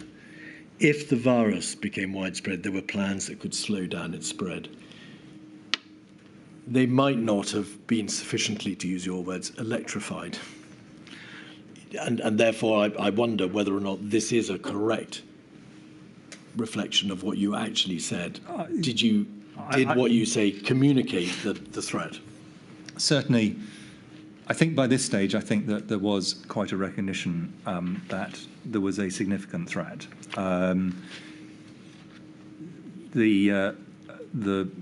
The way this is reported is a fairly bland way, but that doesn't necessarily mean it was a bland presentation. I can't, frankly, exactly remember what I said in exactly which words I used it.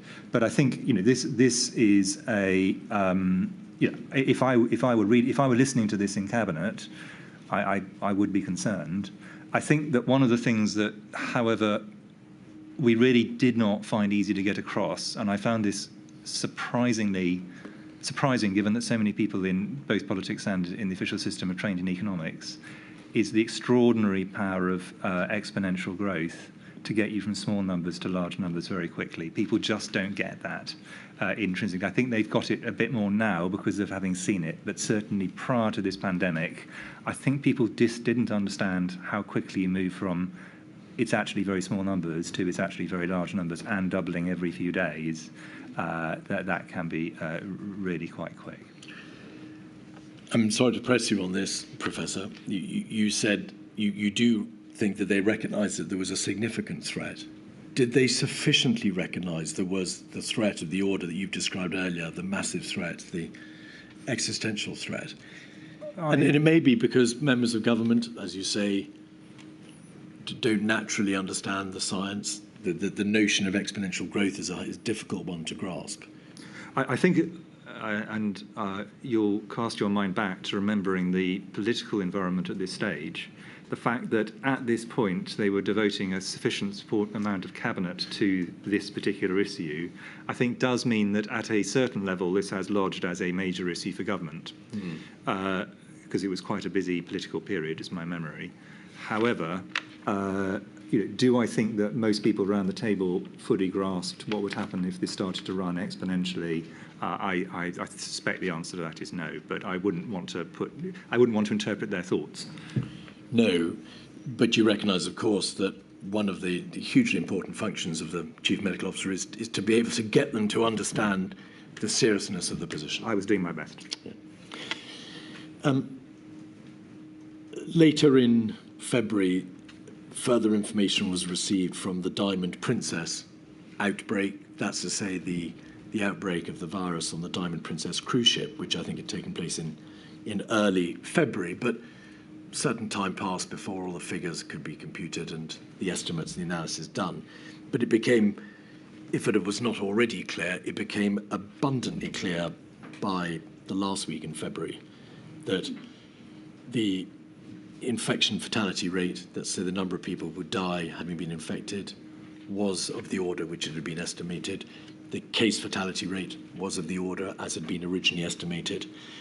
That this virus was hugely transmissible and had significant, around about 30% asymptomatic transmission. All right. Well, actually, on the last point, I think that was a bit less clear, but it certainly strengthened the principle that asymptomatic transmission was occurring. I think 30%, I think, is probably... The estimates from Professor Edmonds, who had reported on the data, were to that effect. Would you accept that? Yes, I would accept that. I'm just saying you said it was very clear. I'm just saying I think it's not quite that clear, but that's a technical point. You mentioned earlier the debate concerning reasonable worst-case scenario, and I want to ask you briefly about your views on that doctrine. You make clear in your statement that the reasonable worst-case scenario concerning pandemic influenza was predicated upon an unmitigated reasonable worst-case scenario. That is to say that no steps are taken by the government significantly to be able to respond. It's unmitigated. And therefore, you make the point that actually, in terms of the reasonable worst-case scenario being examined by government in its various forms, but particularly in relation to pandemics, it's a wholly improbable outcome because no government will ever not do nothing. No government will ever do nothing, I apologise. Yeah. Yes, so I think that the principle of reasonable worst-case scenario is a reasonable one for certain planning purposes, and it's basically to ask the questions like what is the maximum number of burials we'll need to deal with, what is all these kind of really quite morbid but important issues to consider. And so to that extent it has a use, and it also has a use to say how much further below the reasonable worst-case scenario do we need to get something under certain circumstances. So I'm not saying it is without use. It has two fundamental problems, in my view, both in a sense of communication. The first one is, and actually this was a problem both for Sir Patrick and for me at various points, in the kind of doctrine, people say, well, what's the reasonable worst-case scenario? So you quote the reasonable worst... Slow down. Sorry. I'm sorry, Professor. Please slow down. So you quote the reasonable worst-case scenario, which actually in the context of an unmitigated pandemic or epidemic where you know the mortality and the R is very easy to calculate. You can do it with a hand calculator. It's not a complicated process. And then they will say, well, how likely is that? To which the answer is extraordinarily unlikely, and then everyone relaxes. But of course, that's because it was the thing which is highly unlikely to happen, which is nobody will pay any attention to this, not just government, but the general population, and medicine will not find countermeasures. So it can lead to a misunderstanding, and counterintuitively, it can lead to people underestimating the risk because they ask, in a sense, the wrong question, which is how likely is the reasonable worst-case scenario, to which the answer is always very unlikely. And in fact, if that wasn't the case, it isn't a reasonable worst-case scenario. But in terms of efficiency of movement, or perhaps of government, spending time talking about the probability of something which is itself wholly improbable is not the most efficient use of time. Would you agree? Arguably, yes. And I think the other problem is, and you'll see this in various witness statements, including some of my modelling colleagues, people use the term to mean my central estimate of the bad outcome rather than to mean a reasonable worst outcome as it is understood in planning doctrine. So I think it has a number, it is perfectly a sensible thing for people to use amongst people who are disaster planners. They know what they're doing, it's understood between all of them. But I think using it with people who are not used to it, I think it can lead to confusion of a variety of different sorts. So I'm not saying it should be done away with, I'm just saying I think it should be used with quite considerable care. And as we'll see in a moment, a great deal of time was spent focusing on not just what the probability was of the reasonable worst case scenario eventuating, but also on how to plan for the reasonable worst case scenario, what steps might need to be taken to address it. Is there a danger, or was there a danger in your view that as a system, if government is focusing on something that it knows is a wholly improbable outcome, it may take its eye off the ball, it may allow a sense of optimism bias to infiltrate the system because it thinks, well, it's wholly improbable, it's never going to happen. And that may just deprive the system of the required degree of immediacy and yes, speed. I think in an ideal world, you'd have a small number of people thinking seriously about how you deal with the reasonable worst-case scenario if you lose complete control of any environment, but the great majority of people concentrating much more on how do we get this down to the lowest possible level given the threat we face, of whatever type, but certainly in pandemics, that would be true. Because then there would be focus necessarily on the actuality, the real scenario, what is likely, genuinely likely to eventuate. Yeah. And I ask, Professor, because it's plain that from COBRA meetings in the middle of February, from a reasonable worst-case scenario, clinical alignment planning meeting on the 14th of February, a SAGE meeting on the 27th of February, numerous WhatsApps in the first week in March. A huge amount of time is dedicated towards trying to assess how probable the reasonable worst-case scenario is. Yes, that's correct. And that doesn't appear to have been a profitable use of anybody's time. I think, as I say, it's useful if you can hive it off from the majority of the work, which should be around trying to mitigate the reasonable worst-case scenario and make it less worst.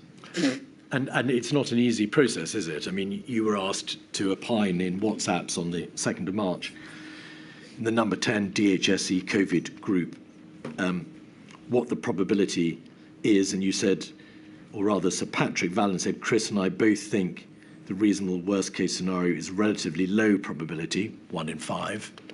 That's the 2nd of March. And on the 8th of March, in a meeting with the then Chancellor and Sir Patrick Vallance, the note of the meeting records the probability of the reasonable worst-case scenario being 10%. Yeah. So it's a very difficult process. Yes, and one of the problems here, I think, is that people then get pushed on, and Sir Patrick and I were both pushed on, giving what both of us think are spurious numbers about another spurious number, leading to a misunderstanding. As I say, used carefully between people who know what they are talking about and share the same definitions, it has a role, and I don't want to undermine that role, but I think it's one of those slippery concepts, and the kind of last place you really want to be dealing with it is in WhatsApp conversations. But the wider point, Professor, is this, and would you agree with this proposition? Given the immediacy of the problem, that time was vital, that the government had to face up to the immediacy of the massive threat. 2 to 3 weeks of persistent debate about reasonable worst-case scenario was not a good use of the government's planning time, was it? I don't think most of the planning time was taken there, but I think more time, I would accept, more time was spent on that than I think it was probably useful compared to trying to reduce it. Can I now turn, please, to look with you at some of the other standalone issues which you had to consider and on which you gave advice in the lead up to the lockdown, if we can call it that, the lockdown decision. Mass gatherings. Is this the position? SAGE, and also I think at the beginning perhaps NervTag, but certainly SAGE advised repeatedly on the issue of mass gatherings. Is that right? That's correct.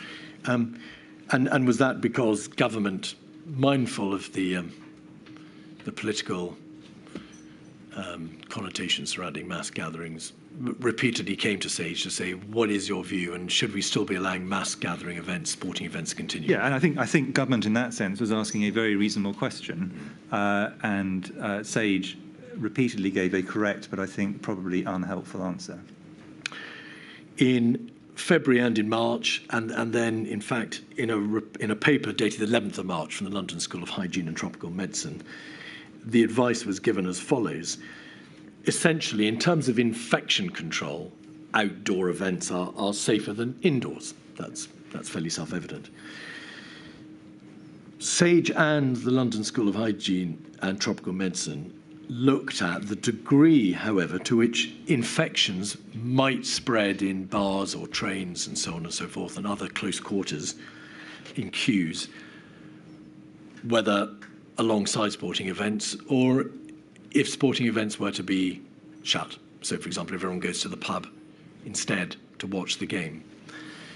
Do you assess now, and obviously it's with hindsight, that they may have overstated or rather they may have underplayed the public health message which allowing sporting events and mass gatherings to remain open amounted to? Yes, and I think that, so in a sense, I think their actual analysis is correct. Had we had a situation, for example, where large numbers of people were over for a football match, you close the football match and they all go to the pub, you are probably increasing risk rather than decreasing it, or they watch the game from the pub. So the point they were making was, in one sense, correct, and the risks of outdoor events, even if quite crowded, is small relative to many of the other things. So I don't disagree in retrospect with what was said by them and collectively by us on SAGE, so I'm taking ownership of that. I think what we really were not paying enough attention to, and it's sort of obvious with hindsight, is the message this was sending. That seeing mass gatherings going on signalled to the general public that the government couldn't be that worried, because if it was, it would be closing the mass gatherings. So I think that the problem was not the gatherings themselves, which I don't think there's good evidence has had a major material effect directly, but the impression it gives of normality at a time that what you're trying to signal is anything but normality. So I think, again, were we to rerun, I think that's one of the things I would certainly do differently, or push to do differently. And in truth, having a debate on the application of the precautionary principle over the closure of, say, primary schools, whilst allowing sporting events to continue and mass gatherings to remain open, was in hindsight rather unfortunate. Yes, it is in a sense technically correct and logically incoherent to the general public, quite reasonably. Yes. There was a COBRA meeting on the 18th of February, around the time, in fact, that there was repeated advice given on mass gatherings. It's 56227. And if we just have a look briefly at pages 1 to 3, we'll see the attendees. If we scroll then forward to 2 and 3, I think if we go back one page, I'm sure you were there. Maybe you weren't there. Yes, you are. Thank you, officials. And then on page 5, and mindful, therefore, Professor, that this is the 18th of February, so some time has wound on since the beginning of February and the stocktake meeting of the 4th of February. But, in fact, sorry, could we have page 7, please, paragraph 17? The chair invited the director of the Civil Contingency Secretariat to give an update on planning for the reasonable worst-case scenario. So there is the reasonable worst-case scenario appearing. The director of the Civil Contingency Secretariat said there was work to be done to create a clear plan of activity across the UK government from the moment of sustained transmission. And mindful, of course, there was already, and there had been for weeks since sustained transmission, to its estimated peak, which was likely to be a period of 3 months. Were you concerned, mindful of what you had said at the stocktake meeting about the need to plan for this massive threat, that by this date, the 18th of February, the director of the body required to produce central government plans was still talking about work to be done to create a clear plan of activity across government? I mean, I think it was reasonable that this work was continuing, but if this was at the expense of other work, I think, as you've implied, that's not really a sensible use of time. I think around this time, and this is just to give an idea of what's happening in parallel, I think you can see debates between me and others where my firm view certainly is our aim is to find the collection of things that will bring R below 1, which in a sense is a different strand of work and I think takes us in quite a different direction. Yes. And that point, Professor, is that when it became clear, or it having become clear, that there was sustained community transmission in the United Kingdom, and that containment had, by necessary inference, failed, what you advocated was a delay in the upswing of the overarching first pandemic wave. That's correct, although, to be clear, that was not clear that had happened at this point in time. No, I said when it... Yeah, no, I just want to make sure we separate those out in time. That was later that occurred, yeah. The strategy that there should be a delay in the upswing, which some people have called a mitigation strategy as opposed to suppression, but there's a huge debate to be had about whether delaying a wave or squashing the peak or squashing the sombrero is just a form of suppression, and we're not going to go into that debate. But I can give you a long answer, but... Yes, that's in part why, Professor, we're not going to go into that debate. So certainly by at the end of February and the beginning of March, it was apparent to you that means of control having failed, the virus was here, it's transmitting throughout the community. We now know, of course, there were hundreds, if not thousands, of seedings during the February half-term from Italy, France, and Spain. Strategically, that was, it seemed to you, to be the appropriate response. To delay the upswing of the pandemic wave. Yes, I mean, I think the things which delay a wave and the things that pull R below 1 are, for practical purposes, once you've lost control, the same things, at least initially. Can I just introduce a public health concept which I think is useful for this, which is the ladder of intervention, where you start at the things which have the lowest, in a sense, negative impact, and you escalate up. So you'd start off with, to take this example, washing your hands and cough etiquette, and you move up through isolation of cases up to really quite intensive things like closing schools, and as we ended up in a place I don't think we really would have anticipated, using the full force of the law to insist on people staying at home. That escalation, the idea of that is that you escalate up as you need to, adding things that are more and more onerous or more and more interrupting of people's normal life, economic and social, as you get further and further into trouble, basically. I'm not saying that's exactly what we were doing here, but I'm just saying that concept was part of, I think, what many people, including me, were trying to think through at this stage. And to be clear about when it became apparent to you that steps might need to be taken to delay the upswing of an epidemic as opposed to suppressing it entirely, you had in fact started raising this issue as early as the end of January because you emailed Professor Ferguson, I think, asking for his view as to what could be done to delay the upswing of it.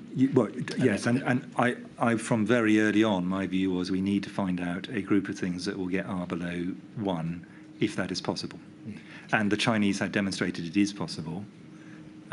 So then the question is, can you do it in a way that is sustainable? And sustainability was my other big concern here. Can we come back to sustainability? Yeah. It's a subject all of its own. Yeah. But being aware that, of course, the Chinese had applied lockdowns and they had worked, at least that was the general understanding by the end of February in the United Kingdom.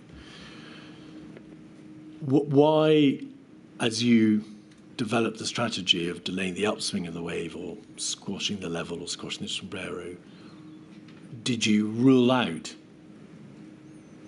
a complete suppression strategy? What was it because of the risks of the uncoiled second wave, as we've heard, or for some other reason? Yeah, I think some of the output of some of the modelling is slightly misleading in my view, because it implies you'd have a completely mitigated first wave and then completely unmitigated second wave, which makes no logical sense, unless makes no logical sense at least. Ultimately, I think people, in a sense, overcomplicate and think humans can do things more precisely than they can. Ultimately, my view with epidemics is they're either doubling or they're halving. And the idea that you can somehow hold something at an hour of 1 strikes me as fanciful. So you either are above 1 or you're below 1, and if you're above 1, it's going to carry on exponentially. You can slow it down, so delay doesn't necessarily imply that you're going to get R below 1. You could just reduce the R significantly and therefore push out the number of days it's doubling. And I'm sorry I'm giving you a technical answer, but I think it's quite an important point here. So in theory, you could delay but still not get R below 1. So those two are compatible. But the only way you're going to get an epidemic wave to turn over is to get R below 1 in reality. The inquiries had a great deal of evidence about the overarching need to get the reproduction number below 1. Why then, well, how did this whole debate, and we've seen it reflected in witness evidence and in the press, the statement of David Halpern of the Behavioural Insight team in Downing Street, this notion that, or rather a belief that you and your colleagues were flattening the curve, were delaying the peak rather than focusing on bringing R below 1, which is what epidemiologically you were seeking to do. That there appears to have been an enormous debate about whether or not you were squashing the sombrero, flattening the curve, mitigating, suppressing. What was the genesis of all that? Well, so ultimately, my view was quite a lot of rather fanciful discussion occurred, including between people who didn't, in my view, fully grasp the technical aspects they were talking about, if I'm blunt, which led to quite a confused public debate. That applied to a number of things. Herd immunity was one. There were a number of other ones.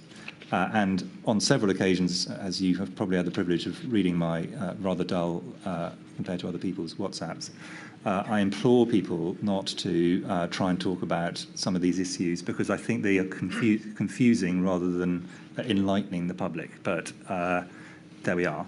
Lots of people like to talk. So I think I think there was a confusion. Some of it stemmed from an actual strategic lack of clarity, and some of it, in my view, stemmed from, if I'm honest, a little knowledge being a dangerous thing. In terms of strategy, you've referred to the Coronavirus Action Plan on the 3rd of March. Could we have that up? 57508.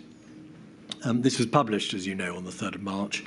You provided comments on multiple iterations of this plan, according to your statement, and no doubt it reflected your views on the clinical and public health matters. Why was this plan, to the extent that it dealt, as you've said, with clinical and public health matters, not put before SAGE? Do you know? It's a policy document. If we put all policy documents before SAGE, they would have had an even more difficult job. I mean, essentially, it's got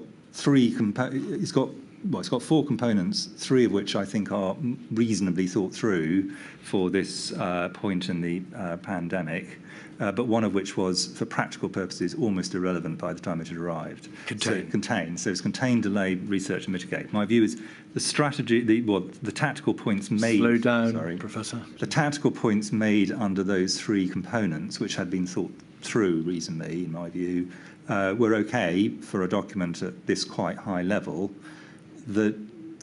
Admirably, there was an attempt to make this a four nations document, but by the time you've got something going around all of government and in four nations, it's not an overnight process. And the contain stage of things was near or at its end pretty well at the point that this document hit the printing presses. So that's just a practical reality. Paragraph 3.9 on page 10 says this: if it does take hold, lowering the peak impact and pushing it away from the winter season. So there's a reference there to the peak. So that refers back to our earlier debate. But surely, as the Chief Medical Officer, you must have had a view on the publication of a document on the 3rd of March, commissioned in the first week in February, on the 10th of February, in fact, by the Secretary of State, and it was the sole document, strategy document, published by the British government. I think this is It was out of date by the time it was published. Well, I think that going back to the previous discussion, once you're in an exponential curve, you get out of date remarkably quickly. But you have repeatedly said we the government, we. You knew that SAGE had not been consulted on this. You had drafted various iterations of this document, or contributed at least to the text. You couldn't have been unaware of the fact that this sole strategy document was out of date by the date of publication. You, more than anybody, knew containment had been lost weeks before. No, I disagree that containment had been lost weeks before. I think that it was close to the point where you had to abandon it around this time. But we can come back to that if you want. So it wasn't weeks before. The problem with this document is essentially there's nothing wrong with the document, it's just too late. If it had been published when it was first conceived, as I recall it, it would have been much more in date. This is one of the problems of trying to develop these kind of documents on the hoof during an exponential rise. That's just a reality. And no doubt you regret that this document was published at all, given that it was out of date. Well, it was a lot better than no document, according to your previous perfectly reasonable points. Professor, you cannot seek to sustain the value of a single strategy document, the only document published by the UK government that you knew, to a certain knowledge, had been out of date in relation to its first and important strategic plan, contain. There will maybe come a point where the Chief Medical Officer is given plenipotentiary powers to run all policy documents across government, but this is not that moment. I think I completely accept there are bits of this document that are out of date. There are other bits of this document I thought are actually pretty good document, and not publishing any of the document. The problem about documents that are agreed across all of government and slow down, across all of government and across multiple nations is redrafting them every single time. You have to go around everybody and say, are you content with these changes? So I think the admirable aim to try and make this a cross-government and four nations document, and I think that was sensible in one sense, itself mitigates against it being timely, given the speed at which this is going to happen. You can argue such a document should not have existed, but in a sense, I think some document is better than no document. I actually think in most elements this is a pretty good document. given that we had no document previously that anybody could look at. So I'm going to stand behind the publication of the document without saying that I agree that every single word of it was exactly current at the point it came out. Did you email anybody or call anybody in government to say, I just don't want to put my name to a document that I know to my certain knowledge is out of date and material part? No, because if I'd done that, we would have had virtually every single document I'd have been emailing on that basis. So Well, that's not, if I may suggest, a good reason for not raising the problem. Well, I think there was a clamour for something that people could at least hold on to, even if it was to some extent out of date. And it wasn't actually technically out of date. Contain was still the strategy at the point this was published, in fact. So by definition, if Contain is still the strategy, but what I said almost contemporaneously with this, and I know you can't interrogate on this, but it's all laid out for people who are not lawyers, in the House of Commons, made clear that my view was we were mainly in delay, but had some elements of Contain. That was largely because that was a negotiated position in government at this point. So it would have, in fact, have been not in line with government policy at the point of publication had we claimed at this point that Contain was not there. You can argue whether that's a good argument or not. In practical terms, I don't think it made much difference. And I would also point out that at this point, when this was published, the World Health Organization had still not declared that this was a pandemic. Yeah. Well, we've addressed that issue. Your own advice, of course, simply didn't rest upon what the WHO was doing. No. You, of course, reached your own view as to what needed to be done in the context of the United Kingdom. But may I give a slightly hard-edged answer? Because you're pushing Professor, me on I think in light of the time, would you... Okay, well, okay, if you wish to push it, I'll give a hard-edged answer. Which I've asked you the I question think- and you've I think answered Sir it in Chris- your own no, way. I think Exactly. Sir Chris should be given the opportunity to say what you wish to say. Go on, Sir Chris. Yeah, if I'd spent my time trying to redraft every document, I'd have done nothing in all the much more important things, in my view, that I was supposed to be doing. At a certain point, you have to say, move on. This didn't strike me as something that did it any harm, and the opportunity cost of the time for me of trying to sort out wording in cross-government documents did not seem to me terribly material. That's my hard-edged answer. Forgive me, you're the Chief Medical Officer. Correct. You There's only are. one of me. That's my point. There is only one of you, and on this central issue, the I government... think we've got his answers. Thank All you, right. Mr. Keith. On the 21st of February, there were some emails between yourself and Professor Ferguson, 236382.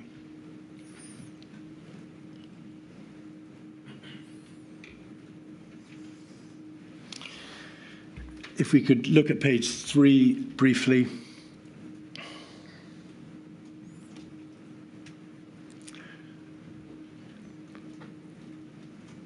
You say to Professor Ferguson and Professor John Edmonds,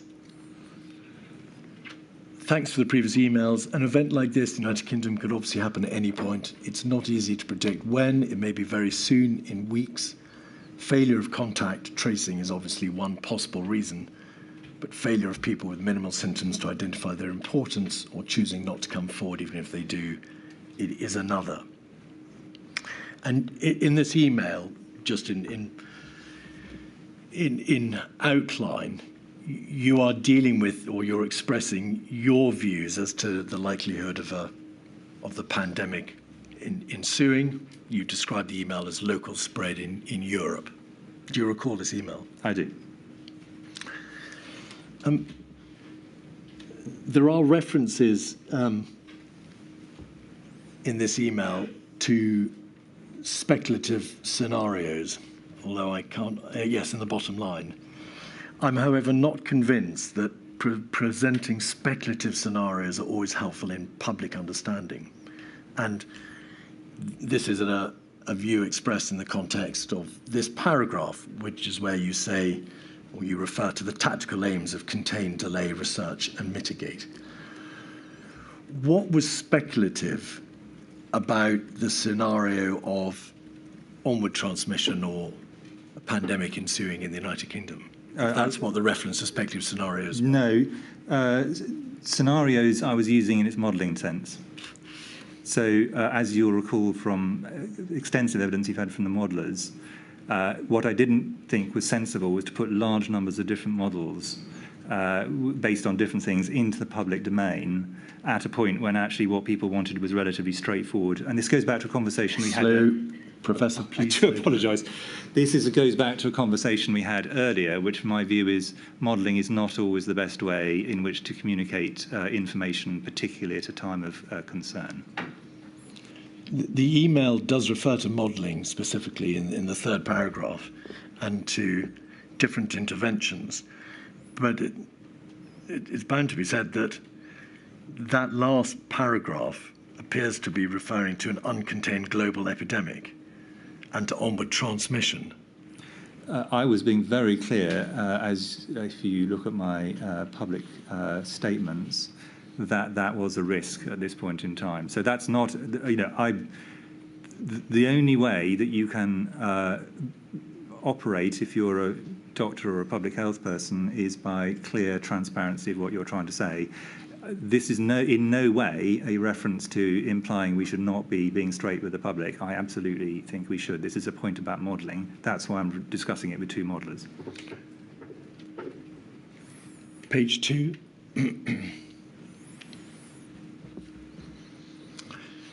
Professor Ferguson says, thanks, Chris. I'll respond more fully tomorrow. I agree with 90% of what you say, but I really do feel it's not a matter of if, but when. That's where all the data is pointing. And if you can scroll back out. Chris Whitty, thanks, Neil. I think these debates are best done within SAGE. The implications of the United Kingdom being the first country in the world to abandon containment on the basis of this analysis, which is the logical implication if we're certain, are non-trivial. What were the implications of the United Kingdom being seen to be the first country, Professor? Presumably the sole issue, and we've just debated the relevancy of the issue in the context of the action plan of the 3rd of March, was had we lost control, had there been a loss of containment, or had there not? Why did it matter if we were the first country to abandon containment? So remembering that at this point we didn't actually have evidence of domestic transmission. From memory, the number of cases was, I think, still under 10. I could be wrong about those numbers. And we had no deaths. If we'd been in a situation where, at two levels, either where we had said to the general public, right, that's it, we're going to stop trying to contain this, everyone else is trying to contain this, but we're giving up now, I think it would domestically have been very difficult to sustain. But also internationally, the point about containment is it's an international issue. It's much best done if this is done in a sense as a collective decision globally to accept this is now a pandemic and containment is really a non-achievable outcome, which is not the point where the WHO were. It took a long time before they got to declaring this a pandemic. It wasn't where other countries were. My point was really to Professor Ferguson. Yes, your models are probably right, actually. By this stage, I'd taken the view that this is probably correct. But that didn't flow into, given the small numbers of cases in our country, that we should therefore declare containment essentially dead. That is the reason for this discussion. And the other point, which I would reiterate, and I was very firmly of the view that some people, including extremely eminent colleagues like these, were having conversations, in a sense, out of the SAGE or any other process, when my view is they were much best done in that process where the scientific debate could be had with all the right people in a minuted conversation. So I was, that's the other thing I was trying to avoid, was this becoming a kind of informal policy-making process driven by particular people's views based on their own models, all of whom I have to say I have huge respect for. This is not a comment about the individuals. You have, of course, in the course of your evidence, Professor, repeatedly said we, and as I've noted, referred to government and to we, including yourself and government. Yeah. Were you concerned politically about the ramifications of the United Kingdom being the first country to be seen to abandon containment? No, it's not my job to have a political view. It's a public health view. All right. On the 24th of February, Professor Ferguson sent to you and Sir Patrick an initial analysis of the potential impact of a variety of non-pharmaceutical interventions. Yeah. So this was Imperial College London's one of their first stabs at setting out a suite of measures. And in essence, as you'll recall, ICL suggested or identified a package combining multiple measures and supposed or estimated that they would likely have major effect. Yeah. That report was discussed at SAGE on the 25th of February, the next day. Professor Ferguson, in his statement, refers to the fact that your response to the production of these non-pharmaceutical interventions was a concern that on account of their relatively aggressive nature, they were more stringent than what had come before, that pushing the epidemic to the autumn or winter might worsen the consequences. So the notion that if you apply countermeasures, the wave is delayed or suppressed, there's a risk that a second wave may come back, or maybe that wave may come back in a winter season and the consequences will be worse. Can you please tell the inquiry to what extent you were concerned about the potential consequences in, of course, February, about the introduction of more aggressive countermeasures? So I think Professor Ferguson and actually some of the others misremember a very strong view of mine, but they misremember the reasons for it, which was that a wave in the winter was going to be very problematic. This is the following winter. But my view was that, and remember this was my view based in large part on what had happened to previous flu pandemics, accepting all the differences, where the second wave in the winter was from memory, all three of the major ones in the 20th century, worse than the first and was in the winter. My view was not based on their models, and I think this is where the misunderstanding came from, was they assumed that all decisions were starting from the models they were having. My view was I was starting from what had previously happened in pandemics. So they are correct that I was concerned about the winter, and many people say I talked about that multiple times in SAGE. I did. That didn't mean that I was worried that in February or indeed in March, I thought there was a strong risk that we were going to be able to push things just by delay alone into the winter months. That struck me, frankly, actually quite as improbable. So I think, in a sense, I think this is a genuine misunderstanding, misremembering by Professor Ferguson of the reasons for my concerns about the winter, but he is correct that I was concerned about it, and I think that was reasonable. And there are multiple other emails of mine that make this clear that that was my view, just to be clear. 151558 is a presentation from the Cabinet Secretariat titled Interventions Overview. It's dated the 6th of March.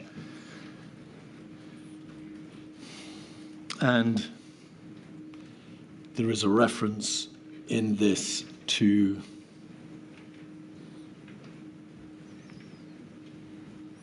page 3, I think it must be. Is this where there's this wholly improbable suggestion that you completely suppress a wave and then choose not to in any way mitigate the subsequent wave? I mean, that I think is what we're talking about. It is. Yeah. These words, very stringent social and behavioural interventions, such as those in China, have the potential to prevent a major epidemic establishing, but risks a large epidemic re-establishing when lifted. And that, putting aside the accuracy or not of the green line, that sentence is reflective, is it not, of the uncoiled spring debate? Yes, and this is in a sense just a statement of fact, which is if you go for a suppression strategy, for however long you do it, and China has demonstrated this pretty clearly in the last year, at a certain point you will have to release it, and then the pandemic is still with you, and then you will have what is called in epidemiology an exit wave.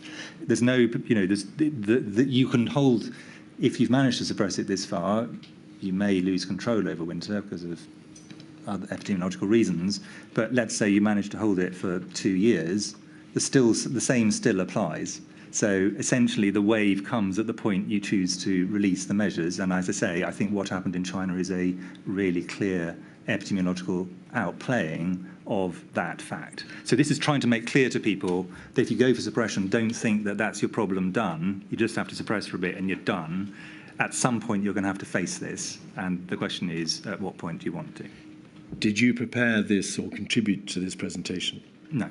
I mean, I may well have seen it, but these are modelling things. But what I'm talking about here is really trying to talk through what the logic of this in reality is. I think in a sense, I think it's misleading the way that it's presented, but it does make the point that if you suppress, at some point you will get an exit wave. It doesn't say where.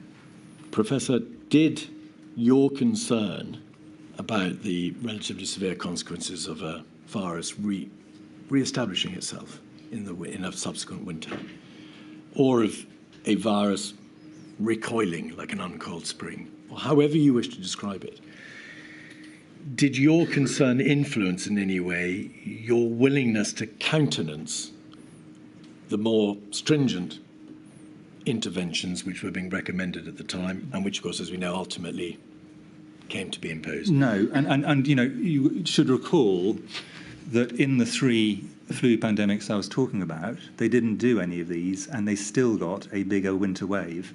So this idea that this only happens if you do suppression, in my view, flies in the face of our last 3 experiences of major respiratory pandemics. So in my view, my position was based on history. The modelling wasn't actually the basis on which I had that view.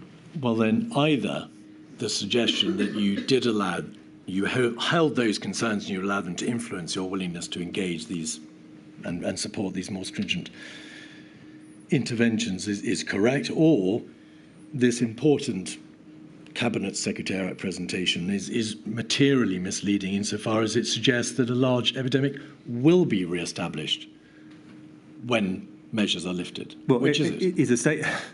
Is a statement of fact that if you have a circulating pandemic for which there is zero immunity, so assuming we haven't yet got a vaccine, and potentially even if you have got a vaccine, as China demonstrated, if you suppress for a long period of time, at some point you will have to have an exit wave. Now, if you have a completely effective vaccine, that may be eliminated. If you have extraordinarily effective treatment, it may be you get an exit wave with no deaths. There are a lot of scenarios that's a perfectly logical thing to do.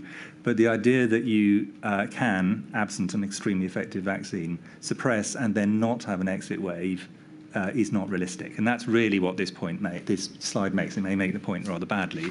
But again, I cannot see a situation where anybody with what I will bluntly call an ounce of common sense would suppress a virus until the winter and then deliberately release it, which is, in a sense, if you were taking an absolutely literal interpretation of this, you would take. Clearly, that's not going to be a logical thing to do, and I don't think anybody, as far as I'm aware, ever suggested that. Lady. Certainly. Thank you very much indeed. It's 9:30 tomorrow. Yes, please. All rise.